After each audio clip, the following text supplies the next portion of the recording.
Shadow Album.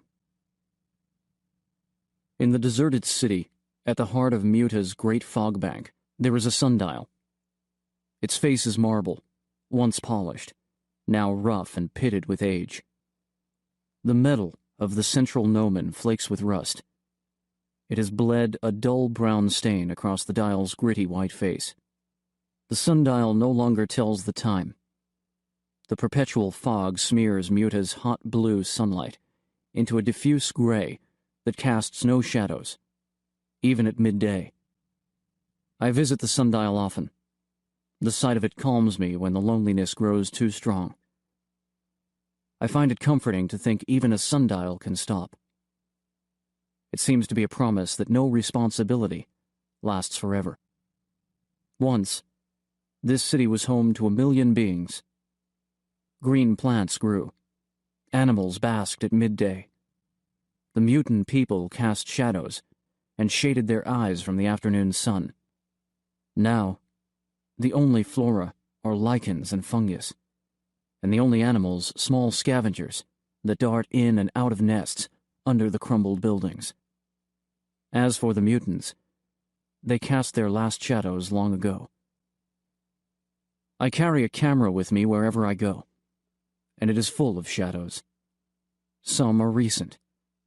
Photographs I've taken to pass the time, to pretend that I've chanced upon beauty or importance in a rusted tangle of metal, an oddly shaped mushroom.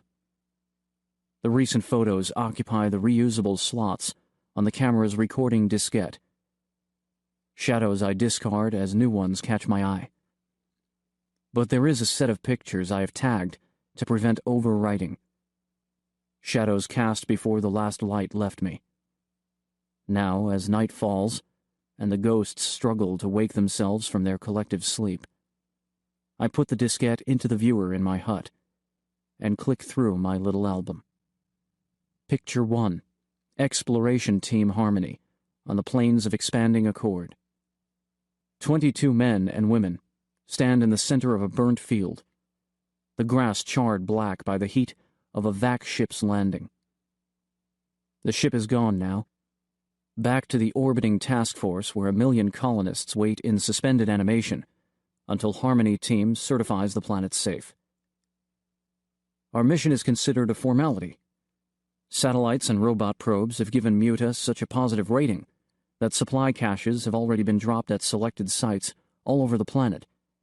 Even so, final approval for colonization rests entirely with our team and its superiors. We do not place blind trust in machines. It is a doctrine of our faith. By the time this picture was taken, all that remained to be explored was the anomalous fog bank perpetually covering a region of Muta's southern hemisphere. Cause unknown, unchanged by wind and sun, impenetrable to orbital eyes.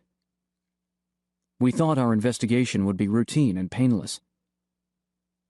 The team members offer smiles for the camera, showing or not showing their teeth according to their chosen self-image. Most try not to squint, though the sun is in their eyes. They want to look good for the photograph. Behind them is the skimmer assigned to fly the team to the Great Fog Bank. On the craft's fuselage, brown letters proclaim, Unity Task Force, Muta.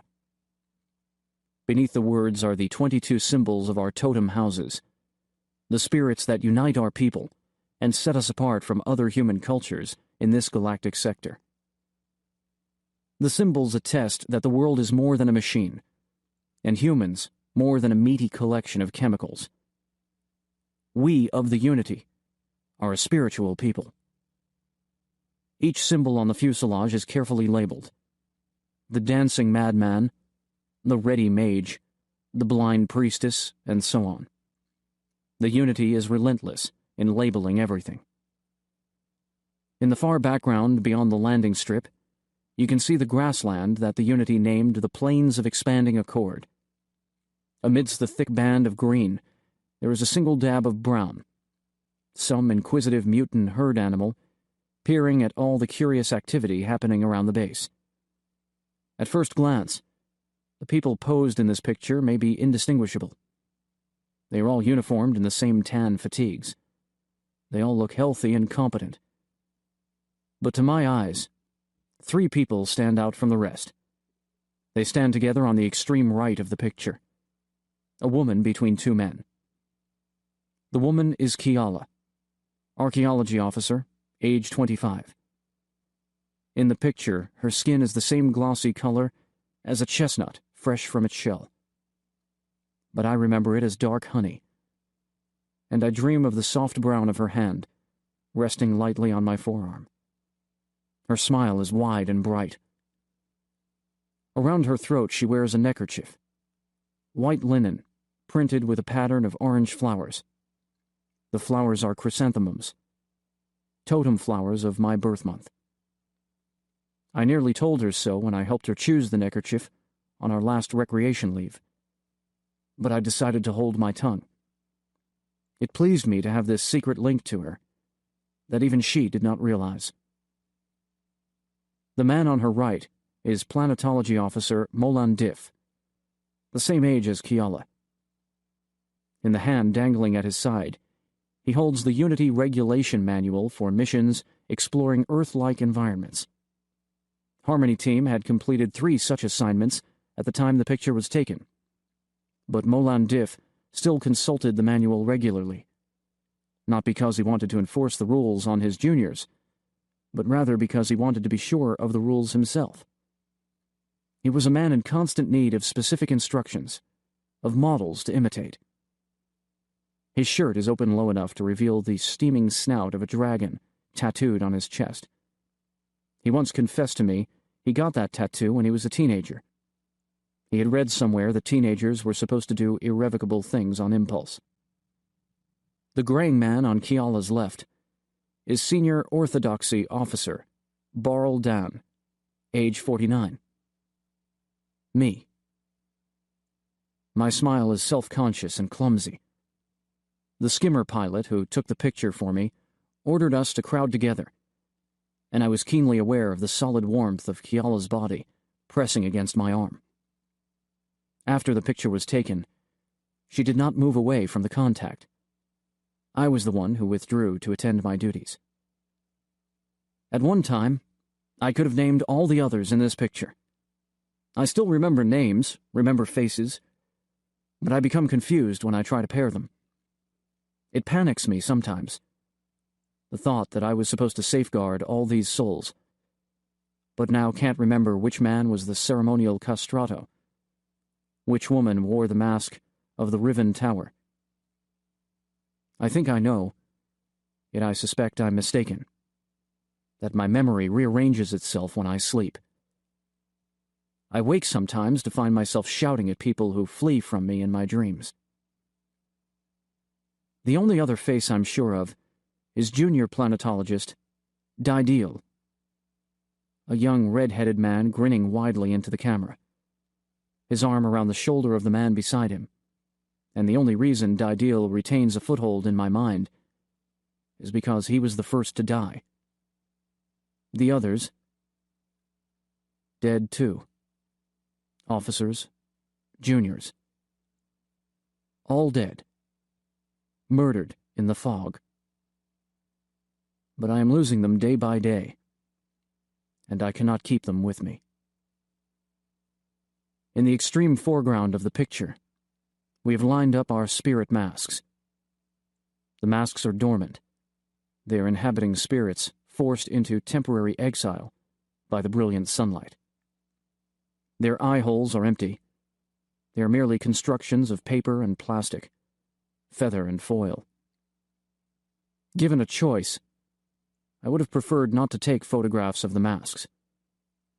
But some of the spirits were vain, and demanded I take pictures of their mask houses as often as possible. I complied, as I always complied with wishes of the masks. You cannot reason with a spirit. Picture 2, Kiala, examining a mutant statue. In the mutant city within the fog, Kiala kneels at the base of a marble statue.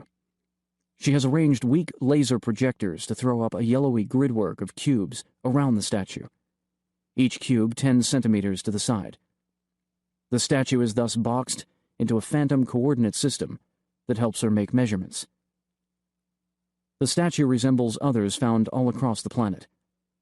A man-high figure that might be a lump of bread dough, surrounded by a surface that bristles with quills, like those of a porcupine.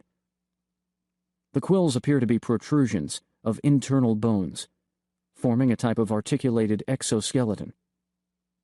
The top of the body is clearly a head, with two widely spaced eyes, a cluster of nose holes shielded by a thatch of quills, and a fully toothed mouth.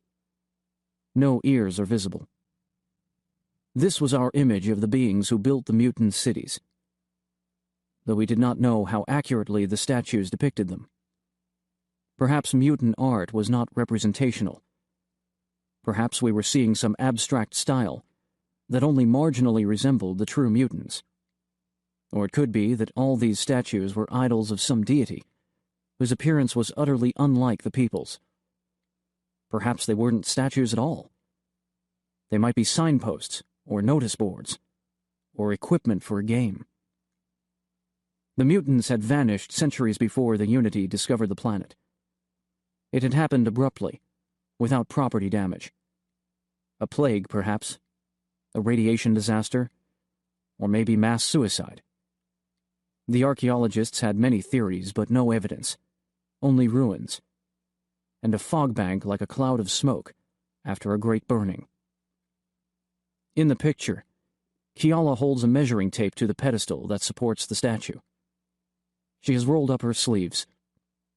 Some of the mist has condensed on her forearms, giving them a dark sheen, highlighting a line of sleek muscle from elbow to wrist. If I look at this picture too long, I find myself leaning forward to touch the viewer screen, to trace that line of muscle with my finger. Kiala's eyes are on the work, not the camera. I approached her quietly through the fog. She didn't see me watching. Picture 3. Molan Diff's testing station on the Chastened River. The picture is taken from the top of the bank looking down toward the water. 8 team members are in sight. Most are on shore, fussing with electronic instruments I cannot name. Dideal wears hip waders and stands in the water up to his thighs. He is far enough away to be nearly lost in the fog. He holds a metal pole that stretches out into the mist and disappears. My guess would be that he is scooping a water sample from the middle of the river, but for all I know, he could be fishing. The group is attempting to locate evidence of volcanic hot springs in the riverbed. The senior planetologists, up in orbit with the colonists, hypothesized the fog bank was created by near-boiling water from springs, mixing with near-freezing water running down from the upward potential mountains. No one found the hypothesis persuasive, but it offered a foundation for conducting tests until new data suggested something better. Molan Diff is on the far right of the picture, paddling an inflatable dinghy out of the upstream mists. The dinghy is filled with testing equipment. He holds the paddle awkwardly. When he caught sight of me watching, he hailed me and pulled into shore. As I helped him out of the dinghy, he said, "Officer Barldan, I'd like to consult with you." "In my official capacity?" I asked. "Of course," he said, seemingly surprised I might have an unofficial one. "When would be suitable?" "I'm free now." "Oh," he said. "Oh." He looked at the ground as if there might be something there needing his attention. "All right, then." He paused again. "This is a private matter." "We'll walk along the river," I said. The mutants had paved a wide promenade along the top of the bank, running completely across the city. Potholes had developed in the asphalt here and there, and tough fungal growth was working up from below, cracking the surface into patterns like the glass in a smashed mirror. But walking was easy if you watched your step, and it provided a route away from the others without getting lost in the fog. We walked for some time in a silence, overlaid with the background mutter of the river. I waited for Molandif to begin. "I have reached the age of 25, he said at last. I knew that. His birthday had passed while we were in stasis on the way to Muta. But Harmony Team had danced in his honor shortly after we woke up. Molandif continued. The Social Adjustment Manual says 25 is the optimal age for marriage. To be precise, I said, the manual says 25 is the median age at which a human being has reached a level of maturity consistent with the obligations of intimate social partnership. Not the same thing. Still, he said, I believe I am ready for marriage. I'm not fulfilled being alone. I think it would be better to be married. Are you unhappy? I asked. Oh no, he said quickly. I'm quite well adjusted to the situation. But I think life could be fuller, you know? There's something... He reached out with his hand and clutched an empty fist. Life could be fuller, he repeated. Have you chosen a partner? Kiala, of course, he answered, in a tone of surprise that I could consider any other alternative. She's of equal rank. She's 25. And she's beautiful, I said. Well, yes. But beauty... The manual says it's too shallow a reason for seeking marriage, isn't it? Yes, I said. Yes, it is. Sexual attraction is an inadequate basis for dedicated partnership actualization. That's right in the manual. The manual stresses that feelings, you know, love. His voice fell to near inaudibility on the word, and he went on quickly. Whatever you think you feel, it's only infatuation if you don't have a deeper basis for what you want. I'm not just infatuated with her, Barldan. I have good, deep reasons. She's of equal rank, and she's 25. Yes. You see how it makes sense. Does it make sense to Kiala? I asked. I couldn't possibly discuss it with her until you've cross-matched our personality profiles, he said. If we aren't compatible in the eyes of the Unity, well, I couldn't pursue it, could I? I couldn't pursue it. And if we are compatible, I'd have something to talk about with her. I could say the Unity officially thought we had a marriageability coefficient of 90%, or whatever it turns out to be. You understand? Yes, I said. I understand. I'll do the calculations for you. He thanked me hastily and headed back to the investigation site almost at a run. I should have told him I wanted her for myself, that she was a dancing flame which could never burn bright enough, fueled by his soggy wood. But how was I any different? Picture 4. The interior of my hut. Evening. First day within the fog. The picture is taken from the doorway. All the usual amenities are present. Cot, sink, desk, 2 chairs, chemical toilet, mask shrine. On the desk, a lamp glows at minimum brightness. There are plenty of shadows here. The only other light comes from the candles on the shrine and their reflections in the shrine's mirror. The juniors who put up the hut for me have placed my shrine so the mask points toward the door. The face that was my second self looks almost directly into the camera. The eyes are not empty in this picture. They're filled with shadow. It's dusk, and the mask is once again inhabited. The mask belongs to the Hanged Prophet House. It is an adult male who calls himself Toapu. Toapu the seer. Toapu the abiding observer. His umber papier-mâché face is runneled with crags that have been deepened using paint of blue and green. This shows age, and therefore, so the theory goes, wisdom. But when the spirit of Toapu guided me to fashion his mask home during my time of initiation, his hands were clumsy in affixing the garnet. The gem is centered properly on the forehead, but its setting is tipped to the left.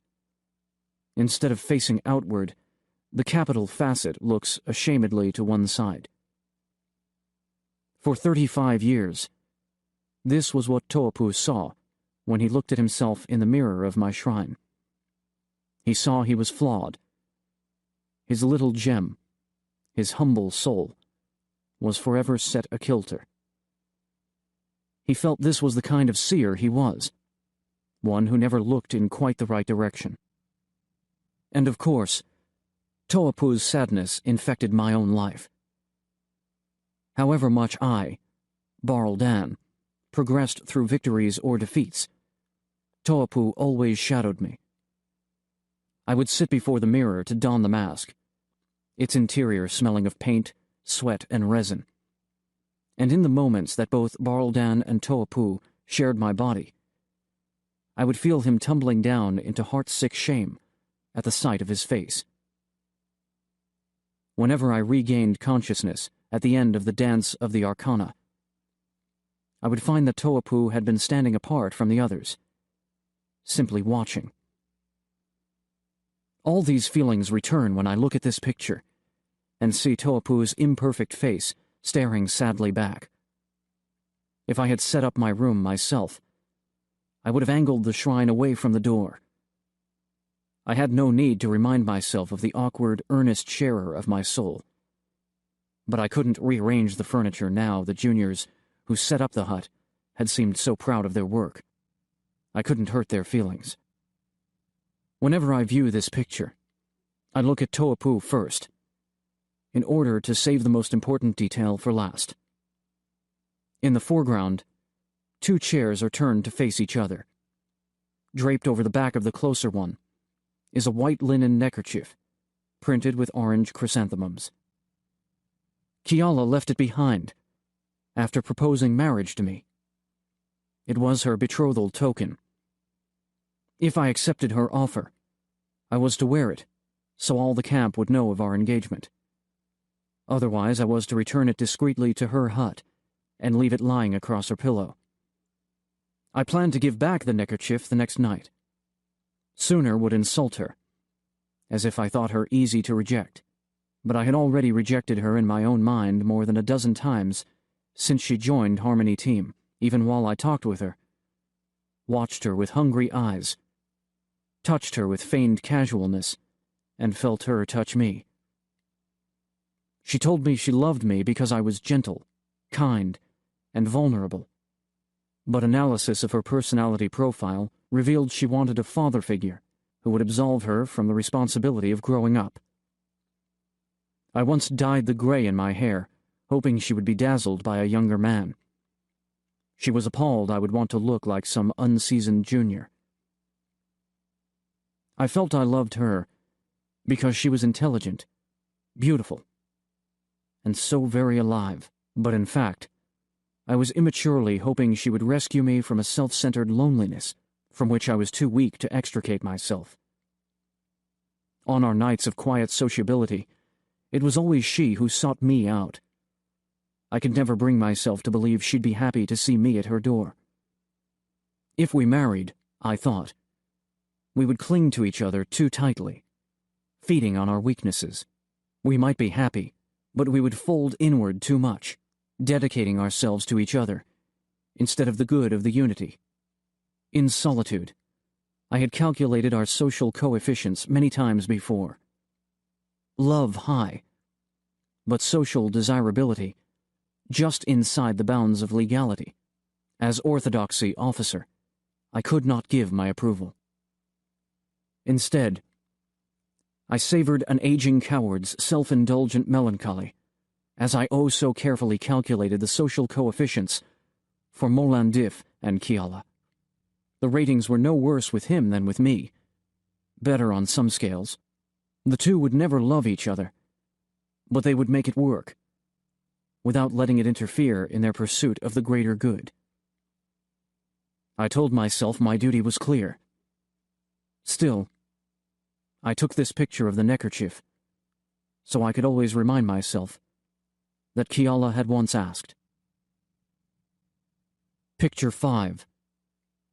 Harmony team singing around a campfire, first evening of the mission. The campfire roars high. It is a volcanic island of light, ringed by a lagoon of fog, enclosed in an ocean of blackness. The fire has been built inside a cracked concrete dish in the same park as the sundial.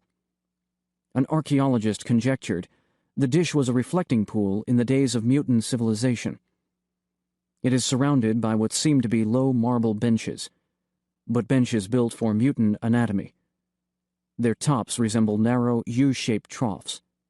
The members of Harmony Team lounge on the benches in a variety of postures. Only Kiala looks comfortable. She sits with both legs tucked beneath her, hands in her lap. Her mouth is open wide, and her head is tilted back for greater singing volume. She was a terrible singer. She was, in fact, tone-deaf. The notes she bawled so lustily bore no relationship to the tune the others sang. Kiala didn't care. Perhaps she didn't know. Who would tell her? In an odd way, her handicap endeared her to the team, bringing her down from the heights of perfection and making her just a bit pitiable. Molandif sits awkwardly beside Kiala, his rump at the bottom of the trough, his legs dangling over the edge. The flames tint his face a jaundiced shade of orange. He is not singing. As I remember that night, he was barely breathing, hovering at Kiala's side all evening, but struck speechless by the enormity of what he wanted to say. From the angle I took this picture, I cannot tell if his thigh is touching her knee. Some nights I think yes. Some nights I think no. A number of team members appear to be in the Arcana trance already. The youth who beats the drum is clearly there. His glassy eyes stare blindly into the fire. His body is slack, though his arms continue to pound out the rhythms of a tuning. The harpist, too, straddles the boundary between our world and the spirits. Her shirt hangs open to bear the perspiration-slick boniness of her chest. A reflection of flame dances on her moist skin. Picture 6. Dance of the Arcana, first night of the mission. The picture shows a bare patch of dirt, not far from the campfire site. Candles are laid out on the ground in a spoked wheel around a silvery mirror ball at the hub. The candles do not dispel the mist as the campfire did, though they force back the darkness a few paces. Fog wraps and obscures the dancers, in lieu of the clothing they have shed. Kiala's mask self dances proud and beautiful in the foreground. When she proposed, Kiala gave me the name of her mask. Liliel. Liliel the Sunchild. Liliel the Jewel. Her face is beaten gold, a mask of the laughing sun, lacquered black, except for the rims of the eyes and a burnished band around the outer edge. The gem in Liliel's forehead is a topaz, and it is set perfectly straight. Liliel dances, prances, alone. The picture captures her mid-leap, front leg bent, back leg straight. Her jump has such strength that her muscles stand out with sharp definition, even in the fog. She throws her arms straining wide above her head. There is something about her that frightens me, a potential for cruelty in her self-absorption. She is always exultant, always alone. It is inconceivable she would deign to dance with an ungainly old man. Behind Liliel, Molandif stands wearing his mask. The mask belongs to the house of the worldly cleric. Black cloth, embellished with spiraling traceries of silver thread. His gem, of course, is a diamond. In the picture, Molandif prepares to leap in imitation of Liliel. It is clear Molandif is himself, not in trance, not possessed by the mask. The fact is evident in the way he stands, self-conscious, a wary, soul-cluttered man, attempting to imitate masks, who are as simple as children. Liliel jumps, and he follows like a shadow. The doctrines of the Unity accept such people as they are. It is simply another sort of disability, like being unable to sing. Men and women who cannot lose themselves are as much a part of the orthodoxy as those who fall into trance effortlessly. They just don't know it. They torment themselves each night at the dance, watching the spontaneity of the others, and guiltily going through the motions. Not so different from Toapu, though Toapu was a true mask, less a wooden adult, and more a sober child. Toapu took this picture. He often played with my camera while the other masks danced. Only a few of his concrete memories ever leaked into my mind. One is the image of him standing apart from the dance, using the camera to click shot after shot of the other dancers. In some way, Toapu believed his watching protected the other masked spirits, that they would wisp away to nothingness if someone didn't remove himself from the revelries and look on from the sidelines. If no one watched, the dance was random capering, dissipative frenzy, a meaningless hell. Someone had to see how a mask drew pictures in the dirt. Someone had to hear it sing nonsense syllables to a stone. Being watched made it all real. Taking pictures kept them safe. There was seldom any logic in the pictures he took. When I put the diskette into the viewer on the morning after a dance, I might see a close-up of someone's hand, or a badly framed tangle of copulating bodies. I don't know if Toapu even understood what the camera did, for he never learned how to advance the diskette from shot to shot. Each new shot overwrote the previous one, so only the last shot of the night was preserved. But Toapu didn't care about preserving pictures. He only cared about watching. The camera was a watching machine, and watching was Toapu's duty.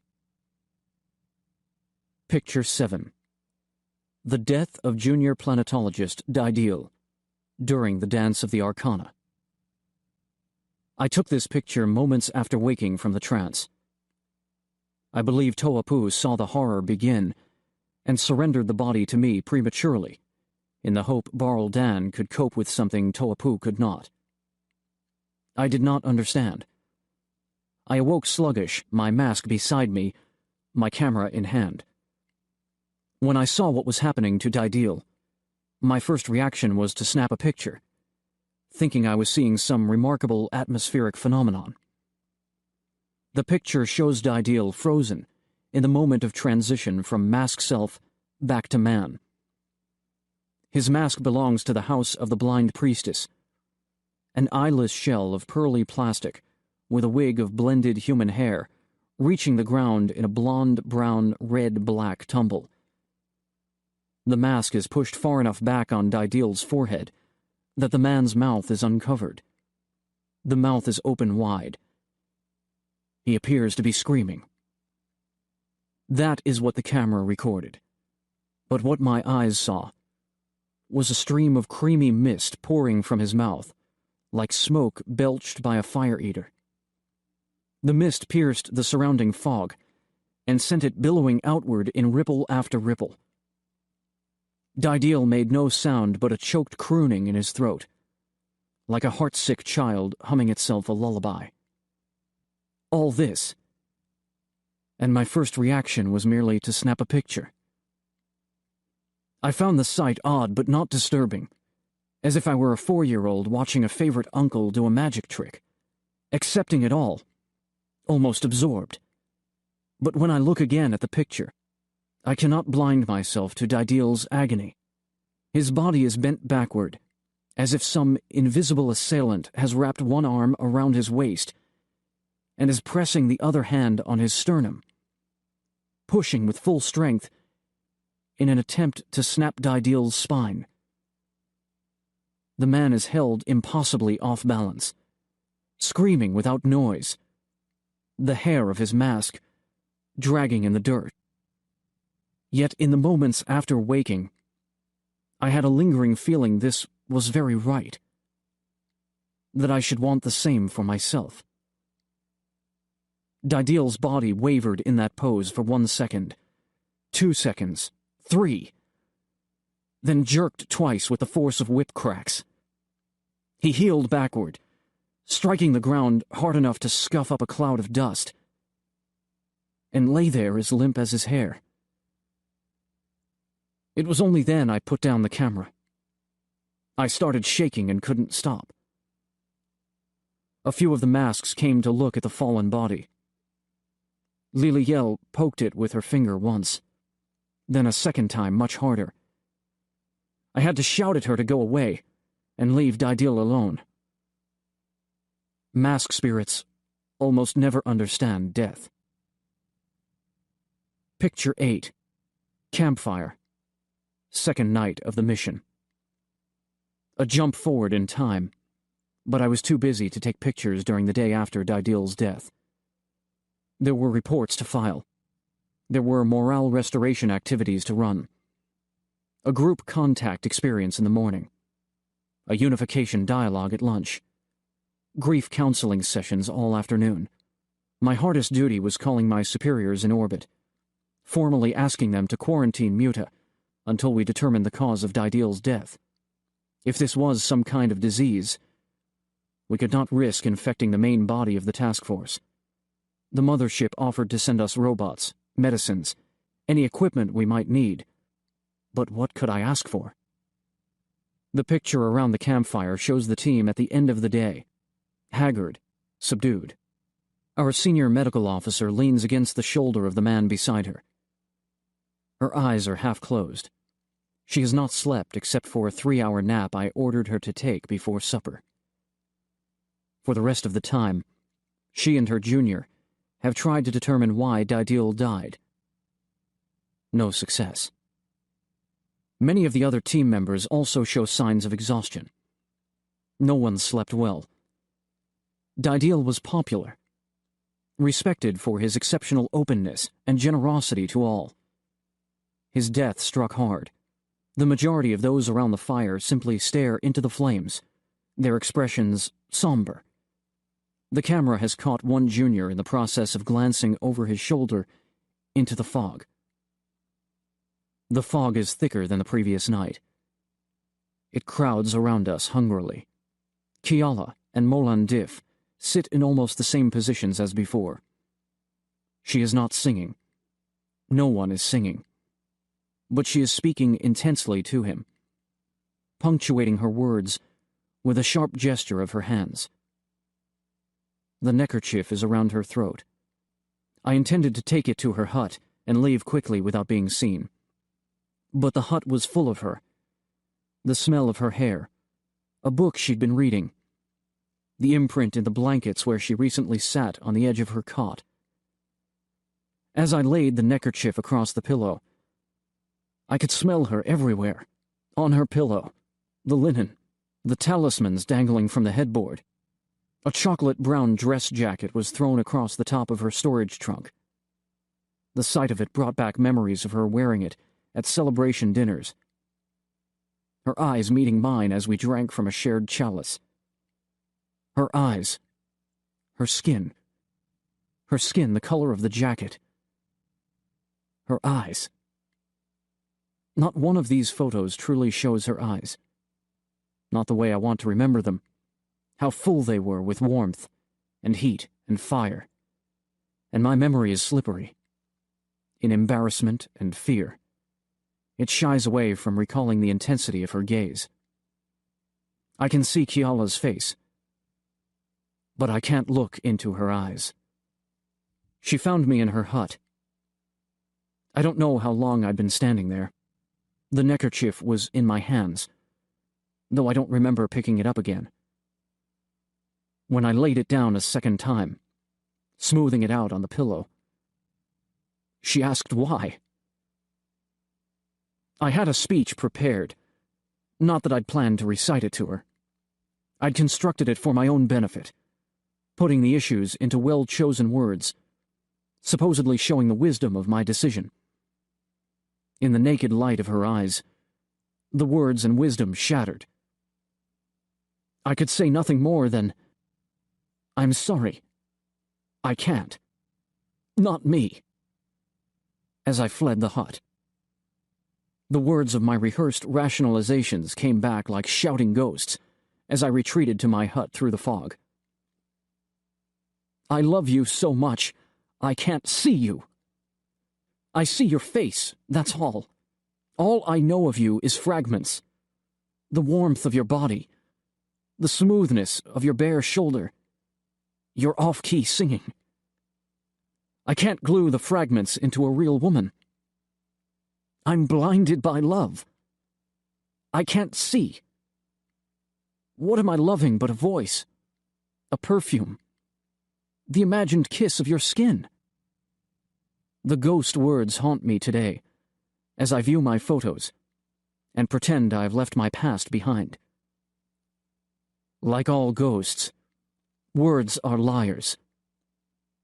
I chose loneliness because it was familiar and safe. Even cowards find themselves facing the truth eventually.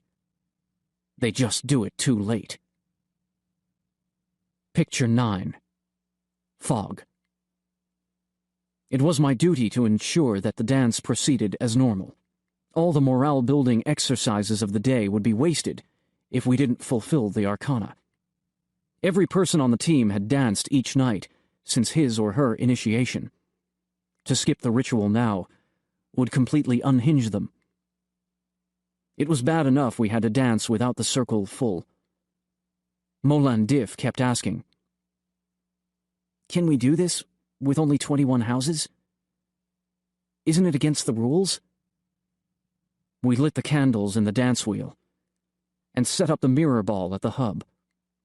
The drummer drummed. The harpist played. The masks inhabited us, except for Molan Diff. Toapu took his pictures, earnestly trying to keep the others safe. I have his memory of that. I do not have his memories of Liliel, if he saw her that night. Sometimes I wonder if she pranced the same as ever, or if Kiala's feelings about my rejection infected her. Was she struck quiet, or moved to fiercer abandonment? The only picture recording that dance is this picture of fog. I woke but did not waken, and the fog was inside me. I was Baraldan and Toapu, both. Brothers who shared the same eyes. The eyes looked out on fog. Bright fog lying before me like the softest of beds, glowing golden. It beckoned with a force stronger than any I had felt in the most sacred rites. "Dance," a voice said, and the voice was a billion voices. "Join. Dance." The fog swirled in serene billows before my eyes. In the distance I heard drums and harps. The voices sang softly, their song achingly sweet. "Dance. Join. Sing together." I felt tranquility in the fog, and peace. Love. Uncomplicated love, never fading. "Dance. Now. You can see us. Now. Join. Sing." It would be so easy to surrender, simply falling into bliss. Toapu shook his head. I could feel his sad, lonely longing. But he knew his duty didn't let him join the dance, ever. I felt the same wild yearning to accept But I too drew back from the fog. I'd resisted my love for Kiala. By comparison, this resistance was nothing. I took a step away from the fog, from the choir that sang within it. Screeching with sudden outrage, the placid wisps of fog twisted in anger and locked into a hard churning wall the color and height of a thunderhead. Tentacles erupted from that wall, meaty pseudopods caged within quill-like bones, glistening wet and yellow, smelling of rotten fruit. They grabbed at me, trying to wrap around my arms and legs, and I pulled away with all my strength, feeling them slide suckingly off my flesh, slimy as eels. I had almost dragged myself clear when a human hand burst out of the blackening fog wall and clamped around my wrist. The fingers were long and muscular, clenched like claws. It did not try to pull me into the cloud, but its grip was iron. I couldn't wrench it loose. Desperately, I grabbed my trapped wrist with my free hand, and using the strength of both arms, heaved backwards. My captor held on, and as I tugged, the rest of my captor's arm emerged from black fog. Then his head. A head with Dideal's face, but blanched of color. The eyes sewn shut like a corpse's, the mouth screaming wide. Sweat-slick hair plastered the sides of his face. Hair of all shades. The hair of the priestess. Mask spirit and man had been crushed into one, like two colors of putty squeezed into a formless lump by a clenching fist. For a moment I stared at the ghastly face. Then pseudopods wrapped around the head and smothered it back into the fog. The hand around my wrist went limp, fell away, and I found myself lying on damp earth, night fog clotting powerlessly around me. My mask lay face up by my side. In all directions, I heard the same choking crooning Dideal made before he died. I recognized the tune, the song the fog had sung in my brain. Harmony Team was being absorbed, just as Dideal had been, just as the mutants must have been. All those quilled pseudopods in the cloud. Some horror was unleashed here long ago. Perhaps a grand experiment to unify the spirits of the people. And soul by soul, the horror had devoured the planet. The entire fog bank was a single ghost. Or rather a billion ghosts, trapped in a hellish union that had consumed them all.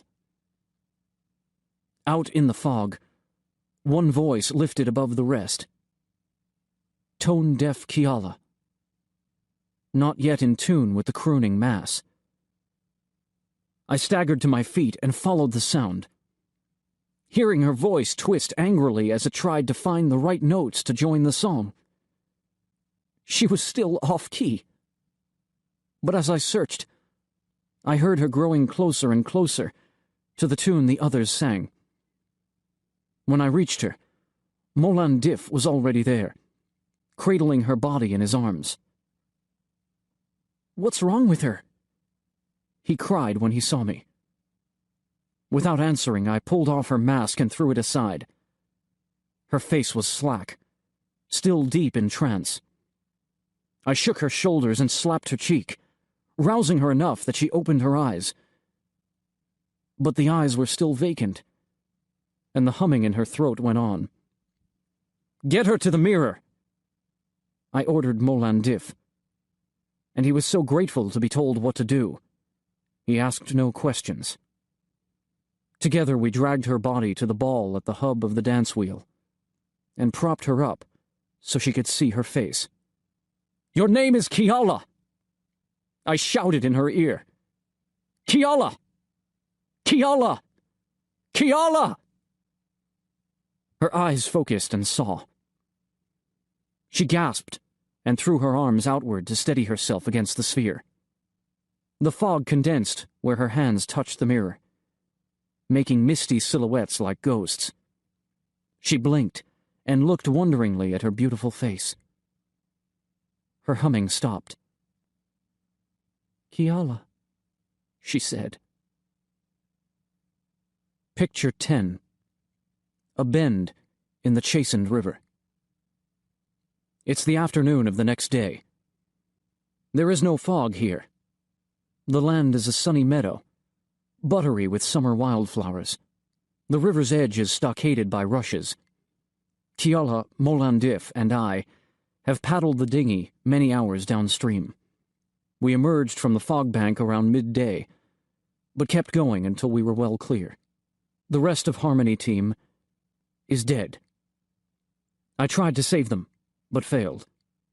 Before they died, a few possessed team members smashed our communication equipment. We are now truly on our own. We carry maps and aerial photographs that indicate it's a 4-day trip to the sea. A few rapids might force portages along the way, but the journey doesn't look difficult. From the mouth of the river, another 2 days up the coast leads to one of the planned sites of colonization, and there we should find a cache that contains working communicators. In the picture, Molandif and Kiala cook supper over a campfire. They believe I'm still gathering firewood, but I've already collected what we'll need for the night. I have concealed myself in a thicket to take this picture and watch the two of them hover over the pots. In this shot, their knees are definitely touching. Picture 11. Kiala by the fire. She holds her mask in both hands, frozen in the moment of raising it to her face.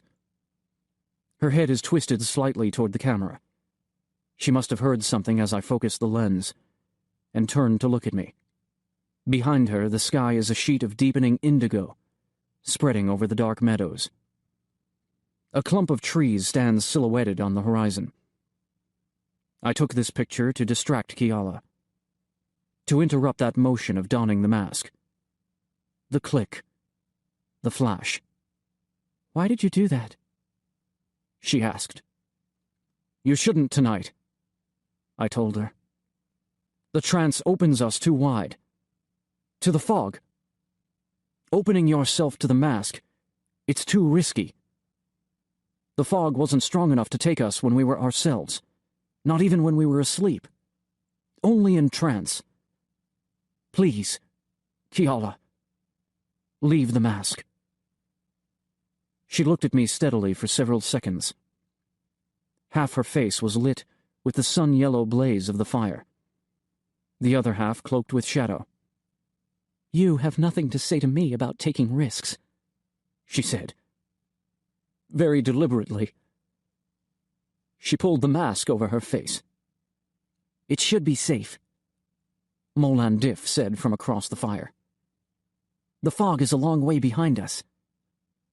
Self-consciously, glancing sideways at Kiala for her approval, he put on his own mask. Kiala began drumming on her knees.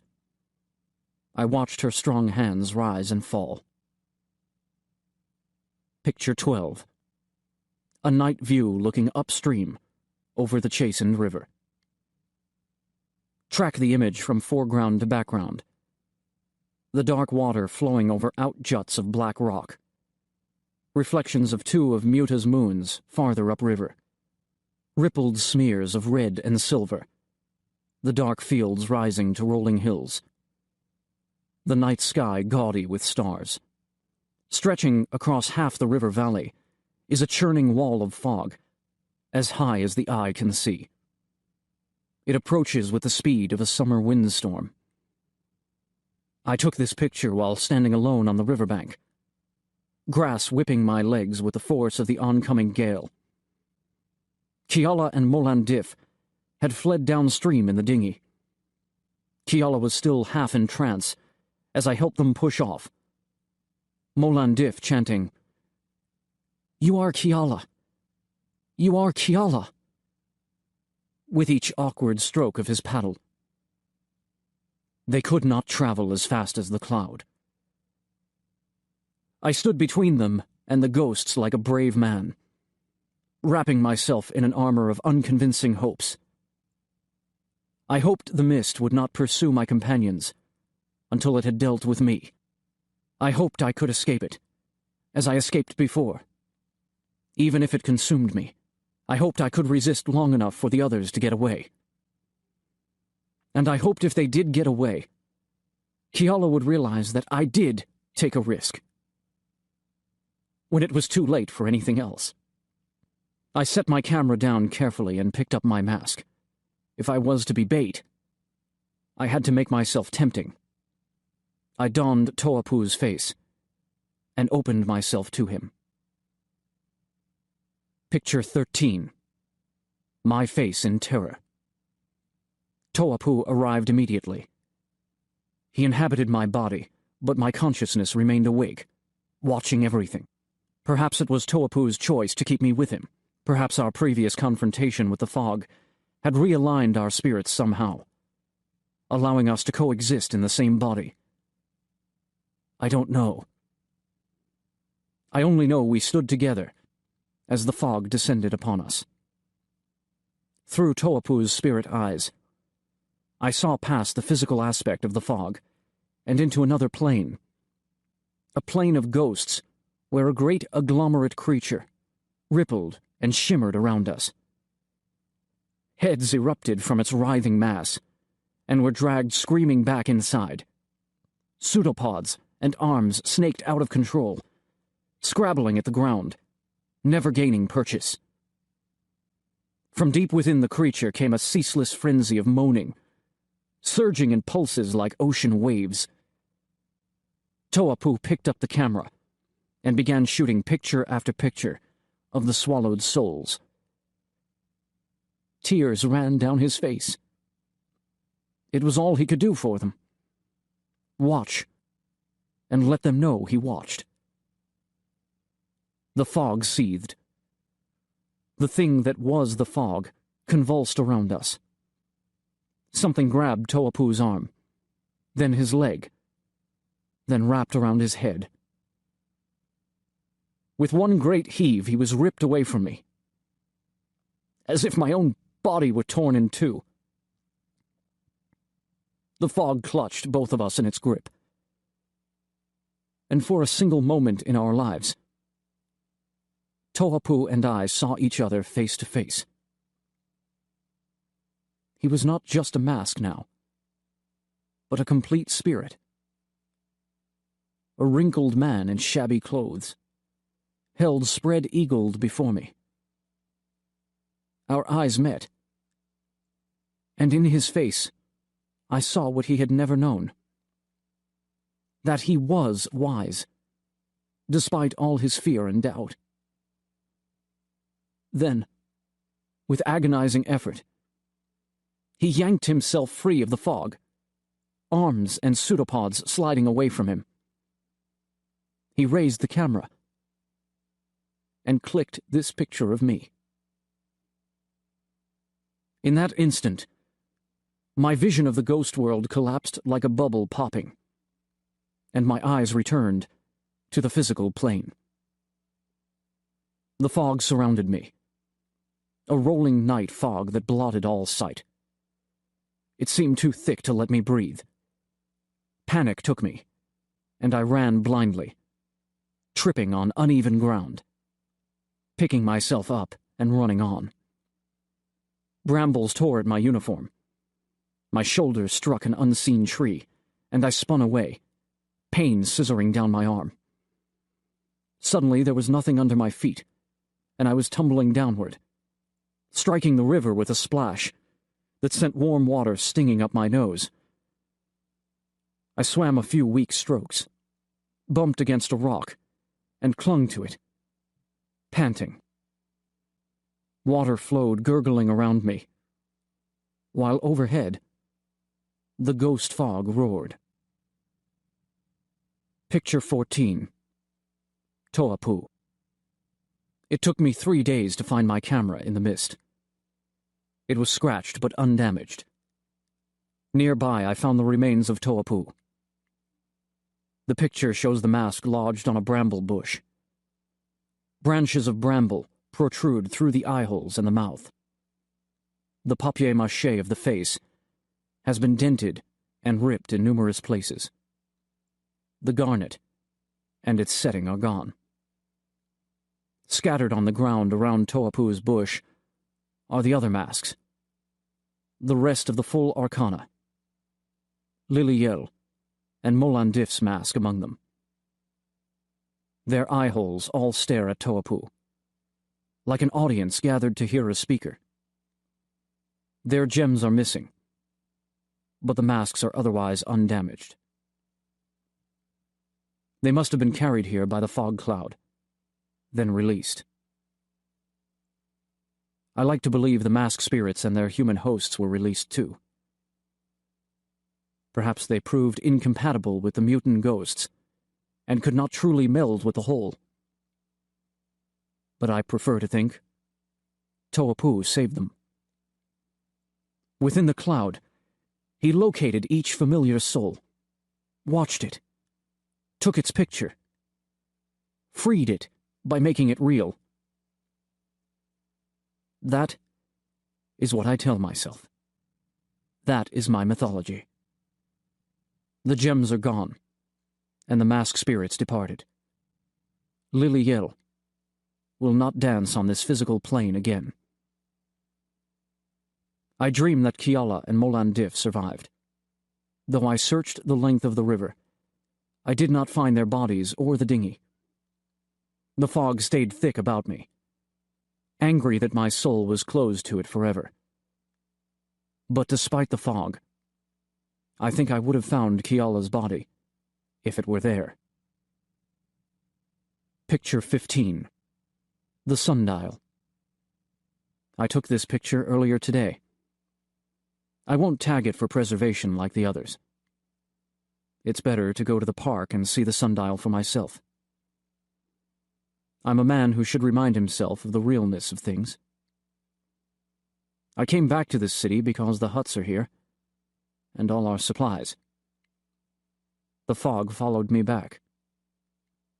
Or perhaps it never left. I think it will stay with me wherever I go. The task force has surely left orbit by now and headed for a new planet. The universe is too rich in worlds for them to trouble with Muta. No colony would ever be safe here, unless they abandoned their masks and the dance. That is a price they will not pay. The ghost fog swirls around me, but its attempts to consume me are futile. My link to the spirit world is gone. If I want to commune with ghosts, all I can do is talk. Are you listening to me, fog? I've hated you a long time. Hated you for the murders and my banishment here. But the loss that hurt me most was none of your doing. And the souls trapped inside you. I can't help thinking of them as people like me. Though I know mutants are alien, non-human. Maybe to them, being part of this undifferentiated mass is heaven. But I can't help thinking it's hell. I've decided to do something, Fog. I've failed to take action so often in my life. There aren't many options left for me. But I can still watch. I can still try to see, really see, the souls you've swallowed. They may nearly have forgotten the people they once were, but I think they can remember. If they try. If I try. I'm watching. I know it's not much, but it's something. I'm watching. Picture 16. Fog. Picture 17. Fog. Picture 18. Fog.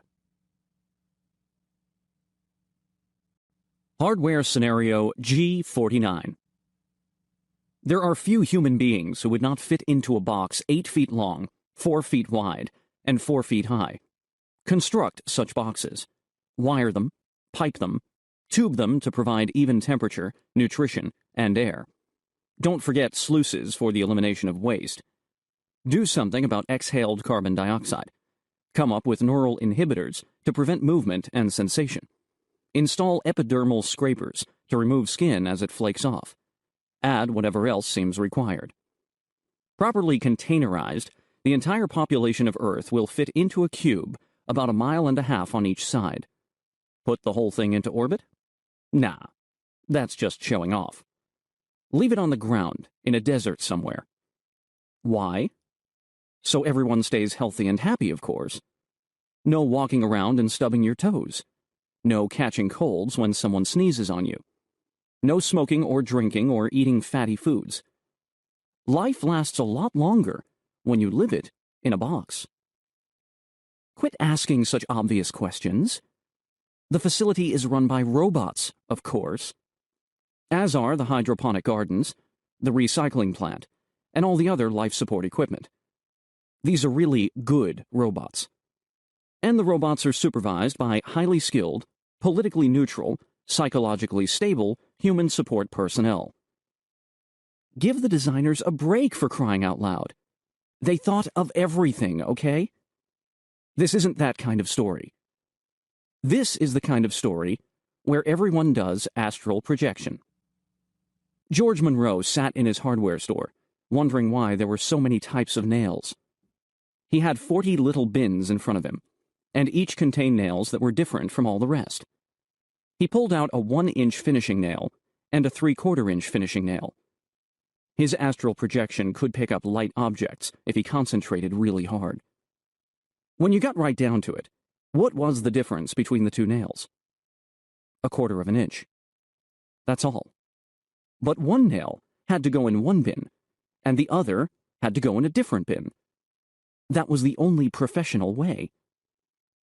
Running a hardware store sure was a precision business. George knew he could send his astral projection anywhere in the world to indulge in any lifestyle scenario. But hardware had such a depth and richness of scope. George didn't think he'd ever have time for more. The bell on the front door of the shop tinkled. George looked up from the nail bins to see a woman, 6.5 feet tall, posing beside the lawnware display. Her hair flowed thick and tawny, rippling in the ether wind. Her skin was bronzed and flawless, tautly stretched over firm young muscles. Her face shone with self-assurance. She wore the sleek skin of a black panther, cut into a maillot that left one breast bare, and around her waist was a cinch made of cobra skulls. In one hand she held an ivory spear, and in the other, a dagger made of teak. "I am Diana, goddess of the hunt," she announced. She had an announcing kind of voice. "What can I get for you today?" George asked. "I'm having a special on nails." "You are George Monroe?" "Yes." "Then rejoice, for destiny has decreed we are to be mated." She threw aside her spear and dagger with a sweeping gesture. George winced as the dagger headed for a shelf of light bulbs, but Diana's weapons were only illusory astral props for her persona. They vanished as soon as they left the field of her aura. With cheetah-like grace, Diana strode down the home appliance aisle, seized George by the lapels of his handy hardware blazer, and hauled him up to her lips. George had never imagined that tongues could be involved in kissing. In movie kisses, you never saw what the actors did with their tongues. It was one of the limitations of the medium. George wondered if it made movie directors sad that they could only show the outside of a kiss. There certainly seemed to be a lot of action happening on the inside. Abruptly, Diana let him go. Turning her perfect chin away from him, she said, "I don't think you're trying." Trying what? To love me. Destiny has decreed we are to be mated. At least you could try to generate some electricity for me. George's store carried flashlight batteries, but he was almost certain she had something different in mind. Is this some mythological scenario? He asked. Because it's nice of you to kiss me and all, but right now I'm happy with the small-town hardware business, and I don't feel the urge to play God. Sorry. This is not a scenario, Diana shouted.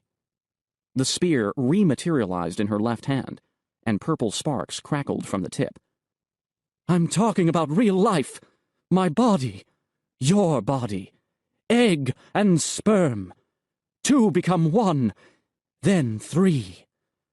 Computer analysis at the population storage facility says we complement each other genetically and are ideal progenitors for the future of humanity. Well, at least for one new baby anyway. I'm scheduled to be impregnated by you within 24 hours. George felt himself growing faint. With an effort of will, he brought himself back to full visibility and tried to consider the situation rationally. He'd always known the facility couldn't keep physical bodies alive forever. People died. Presumably, they had to be replaced. Somehow, though, he'd thought science would come up with a more impersonal way to create new life. Like cloning. Why did scientists always talk about cloning if they didn't really do it? It was disappointing the next generation apparently came from what amounted to arranged marriages. I'm sorry, George said. I didn't understand what you were talking about. The fathers are always the last to know. That's one of the sacred traditions the robots are programmed to observe. They're really good robots, aren't they? George said. They sure are. Diana agreed with a warm smile. George nodded, then kept nodding in lieu of speaking. He wondered if Diana was expecting to make love with him in the near future. Astral bodies could make love, of course.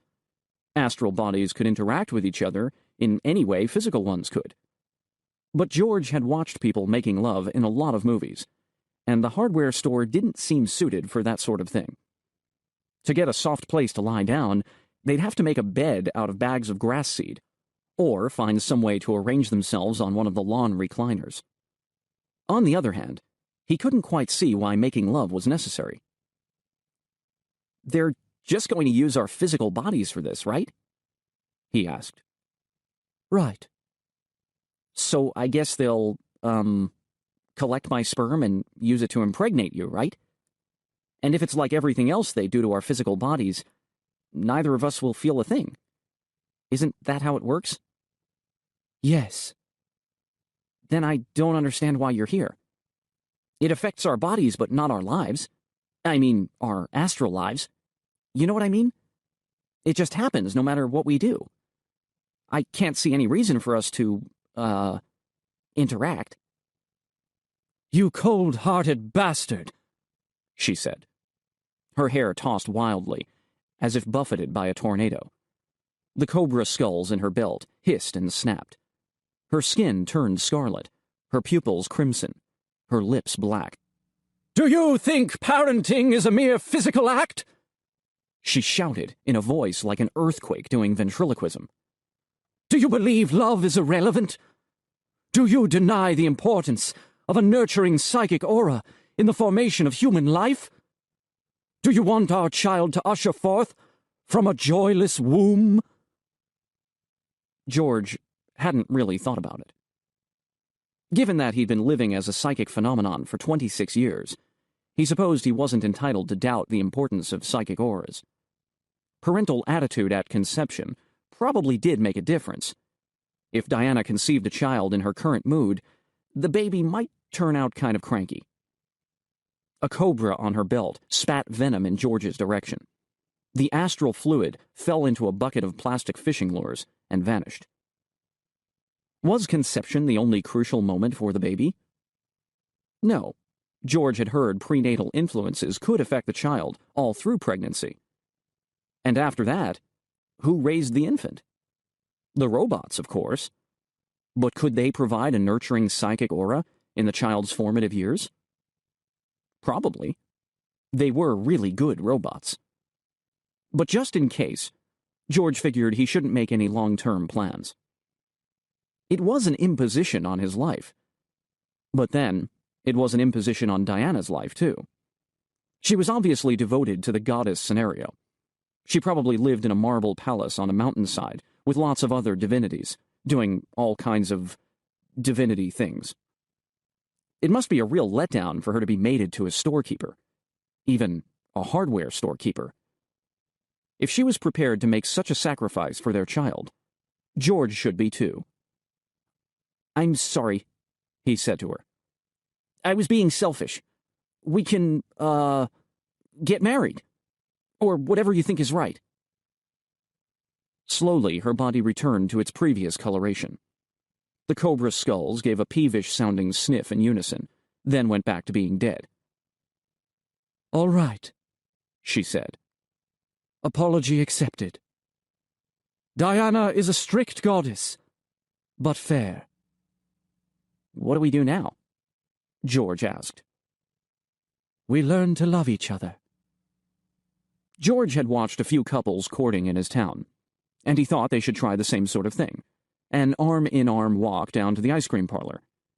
With Diana at her present height, that was easier said than done. Graciously, she assumed a persona no taller than George, a trim lynx woman with 2-inch talons and a pelt of stiff brown fur. George recognized her new body from a collection of clip art personas published the year before. He'd chosen his own appearance from the same book, Kindly Shopkeeper with a Twinkle in His Eye, number 4. People on Main Street stared as they walked by, but showed the kind of small-town courtesy George had known they would. "Well, George, got a new friend, I see. Oh, she's your mate. Well, well, pleased to meet you, missus."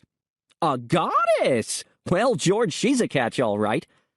Hey, how long are you going to keep that special on nails?" At the ice cream parlor, the robot attendant served them 2 strawberry sundaes. George didn't try to eat his. Lifting a spoonful of ice cream took a lot of concentration, and when he put it into his mouth, it would fall right through his astral body anyway. George preferred to watch it all melt into a smooth white cream with swirls of strawberry.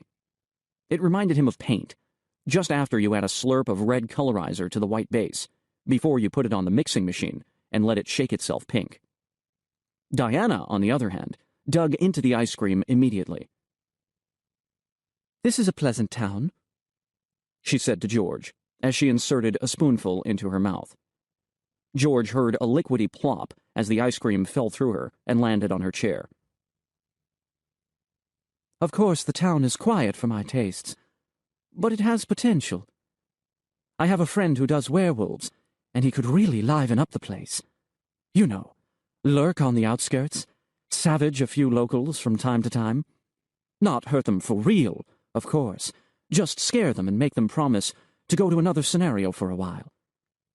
But as people began to disappear, as the town devolved into a panicky powder keg waiting to explode in an orgy of hysterical butchery, you and I could hunt down the monster and kill it. Wouldn't that be fun?"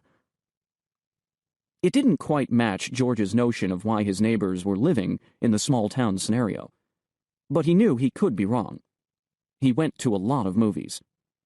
He knew that small towns were full of people just waiting to stir up a bloodbath. Dirty Ernie Burney came into the ice cream parlor just as George and Diana were finishing up. George shuddered. Dirty Ernie was not the sort of person anyone wanted to meet on a date. The older folks in town said Ernie was at least 35, but he wore the persona of a rotten little 8-year-old. He was foul-mouthed, brattish, whiny, and persistent. George grabbed Diana's furry elbow and said, "Let's get out of here." As she stood up, Dirty Ernie whistled and pointed at her chair. "Hey, lady," he said. "Looks like you pooped a pile of ice cream." Diana moved so fast, George's eyes could scarcely track her. Slash, gash, and Ernie's astral arm was nothing but tattered ectoplasm. The boy howled and bolted out the door, the ribboned flaps of his arm trailing after him, like red plastic streamers on bike handles. "You shouldn't have done that," George said. He thought there was a chance he might throw up, if astral projections could do such a thing. "He can fix his arm any time," Diana said. "It's just like assuming a new persona." "Yes, but—" "Well, I couldn't let him insult me. I'm a goddess, for heaven's sake. Rotten little prick. In a proper scenario, he'd know his place."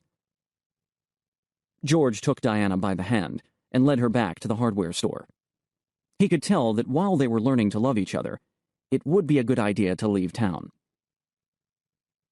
They leaned on the store's front counter and looked at the latest catalog of available scenarios.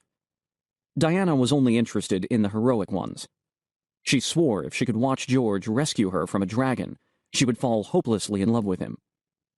George was beginning to suspect his new bride had a pretty narrow range of interests. But then, newlyweds had to learn to accept each other for what they were. When Diana had chosen a scenario, George called to Benny, his robot stock boy, who was down in the basement rearranging the plumbing supplies. Benny did all the physical work around the store. He loved hauling around boxes and often restacked the entire storeroom out of sheer high spirits. George told Benny he was going away with Diana for a few days, and Benny would be in charge of the store. The robot bounced about in a little circle and piddled machine oil in his excitement. George couldn't tell if Benny was excited because he'd be running the store, or because George was acquiring a mate. Probably both. Benny's way of thinking ran the same direction as George's on a lot of things. For George, the best part of assuming the persona of a knight was designing the coat of arms. He decided on a hammer and screwdriver rampant, Argent sur Azure.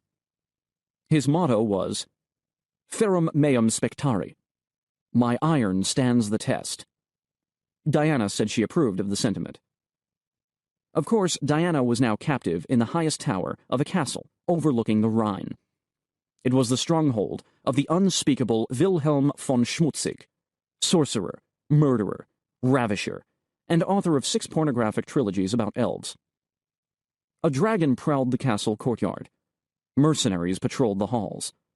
Rumor claimed that diabolical experiments were even now reaching fruition in the castle's dungeons, and soon a horde of... George pulled the brochure from his saddlebag to refresh his memory. A horde of disease-bearing zombies would be released on a helpless world. Only one man, the brave Sir Your Name Here, could avert the onrushing tide of destruction. George asked his horse how much farther it was to the castle. "Just around the bend," the horse said. It was the astral persona of a man named Hawkins, who heartily enjoyed the equine life. "You get to be really big," Hawkins had said. "You can rear up on your hind legs and scare people. You get to eat grass." Hawkins had been doing knightly steeds for years, and never tired of the role. He told George that sometimes he moonlighted as a Cape buffalo, but it wasn't his first love. Hawkins stopped at the bend and let George scout ahead. Skulking wasn't easy in full plate mail, but the forest was thick on both sides of the road, so there was little chance of being seen. The walls around the castle were high and thick, the moat deep and foul-smelling even at this distance. The drawbridge was up, the portcullis down, and frankly, the place looked impregnable. George considered breaking the seal on the scenario's hint booklet. Back at the population storage facility, the robots might impregnate Diana any time now. If George was too slow in winning her love, all would be lost. On the other hand, would Diana love him when she saw he'd looked at the hints? George was certain she'd check. No. She would view him as a cheater and a cad, and their baby would probably grow up to be a lawyer. George clanked up against a tree to think. If this was a movie, what would the hero do? "Hello, the castle!" A mercenary's head looked down on George from one of those little slots castles have instead of real windows.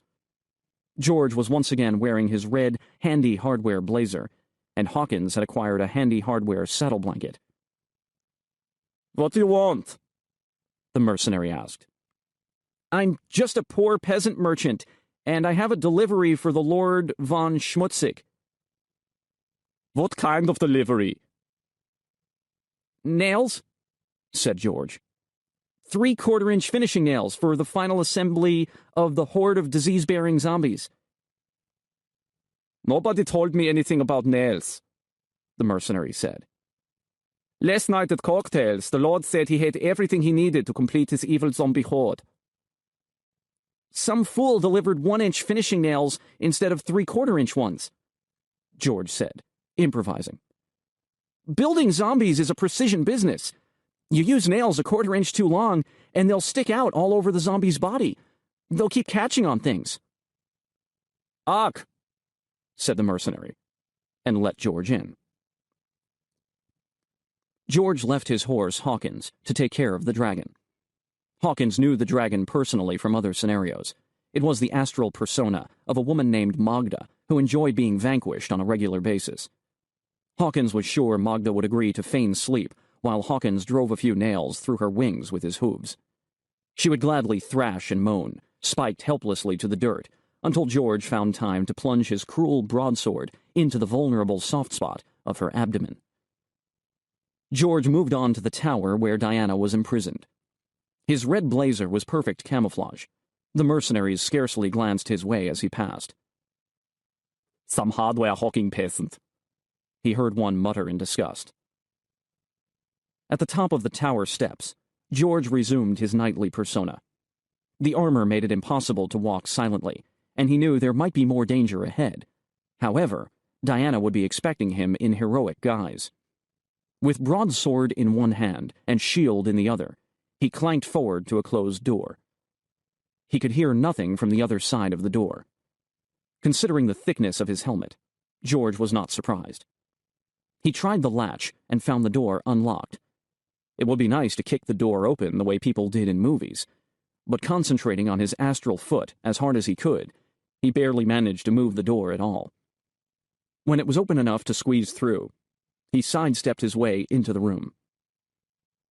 Diana sat in a chair, bound by coils of thick white cord and gagged with a purple silk scarf.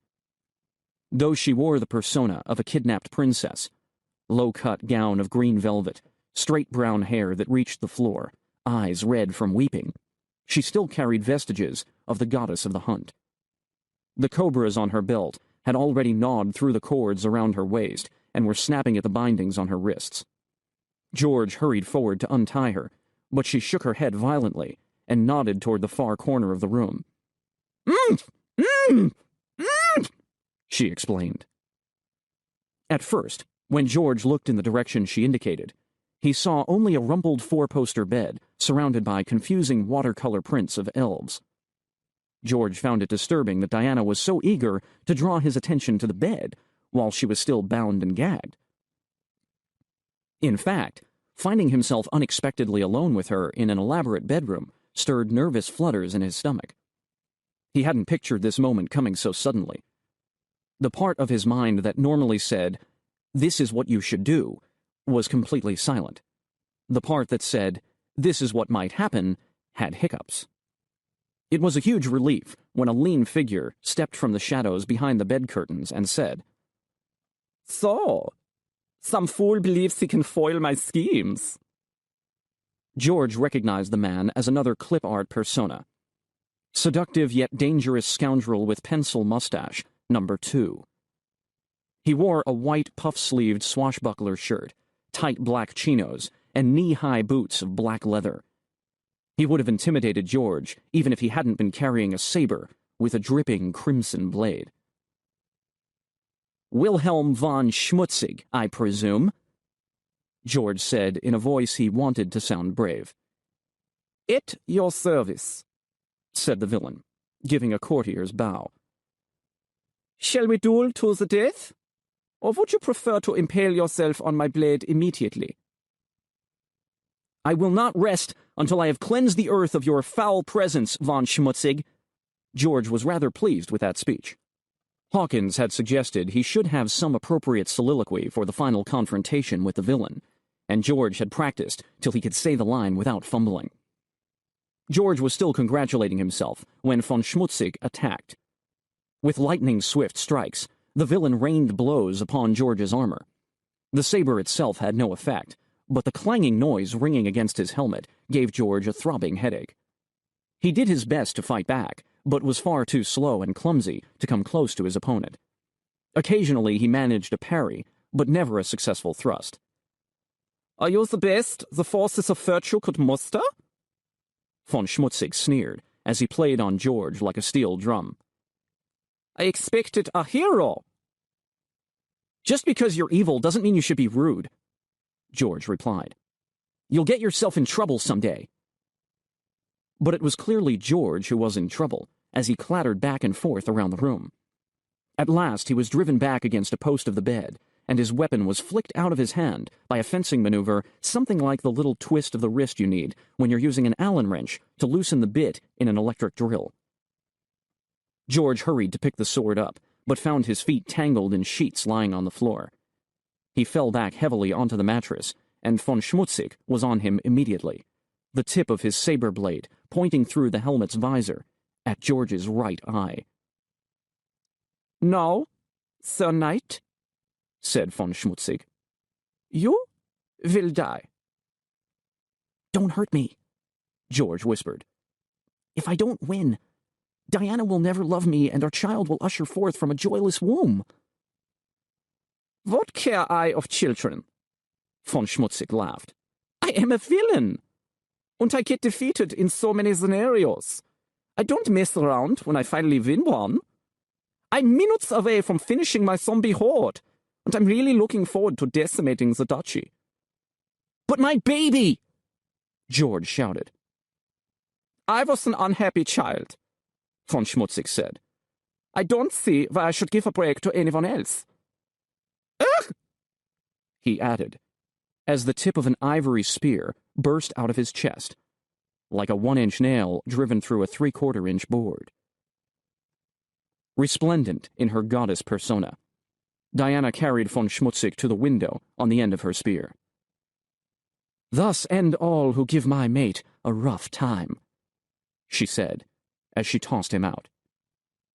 Von Schmutzig's screams turned into the screeches of an eagle as he fell. A large bird flew squawking past the window and off into the sunset. Like all good villains, von Schmutzig was escaping, so there could be a sequel. "Are you okay?" Diana asked as George stumbled to his feet. Her face was filled with concern.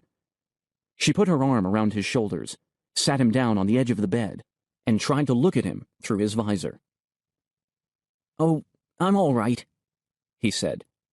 He couldn't meet her gaze. "I wasn't a very good hero." "It was sweet of you to try," she said. "Are you sure you're all right? He was hacking you left, right, and center." George reshaped himself into his comfortable old persona. "I'm fine. How about you?" "Oh, I had fun. I like saving people in the nick of time." She gave him a quick squeeze, then looked away. "I liked being saved," George said. "Thank you."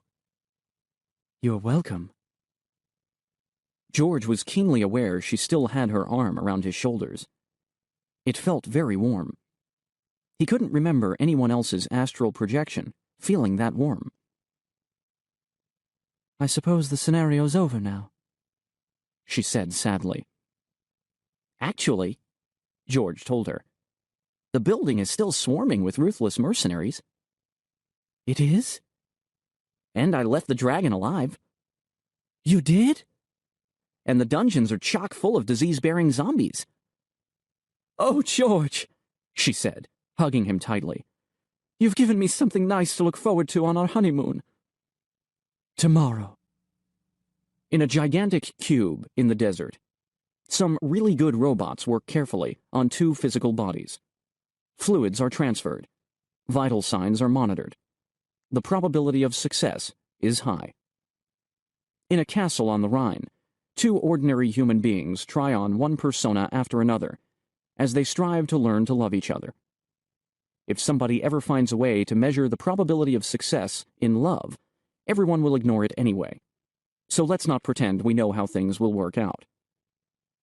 In a hardware store in a quiet town, a robot stockboy impulsively decides to put the 1-inch finishing nails and the 3/4-inch finishing nails into the same bin.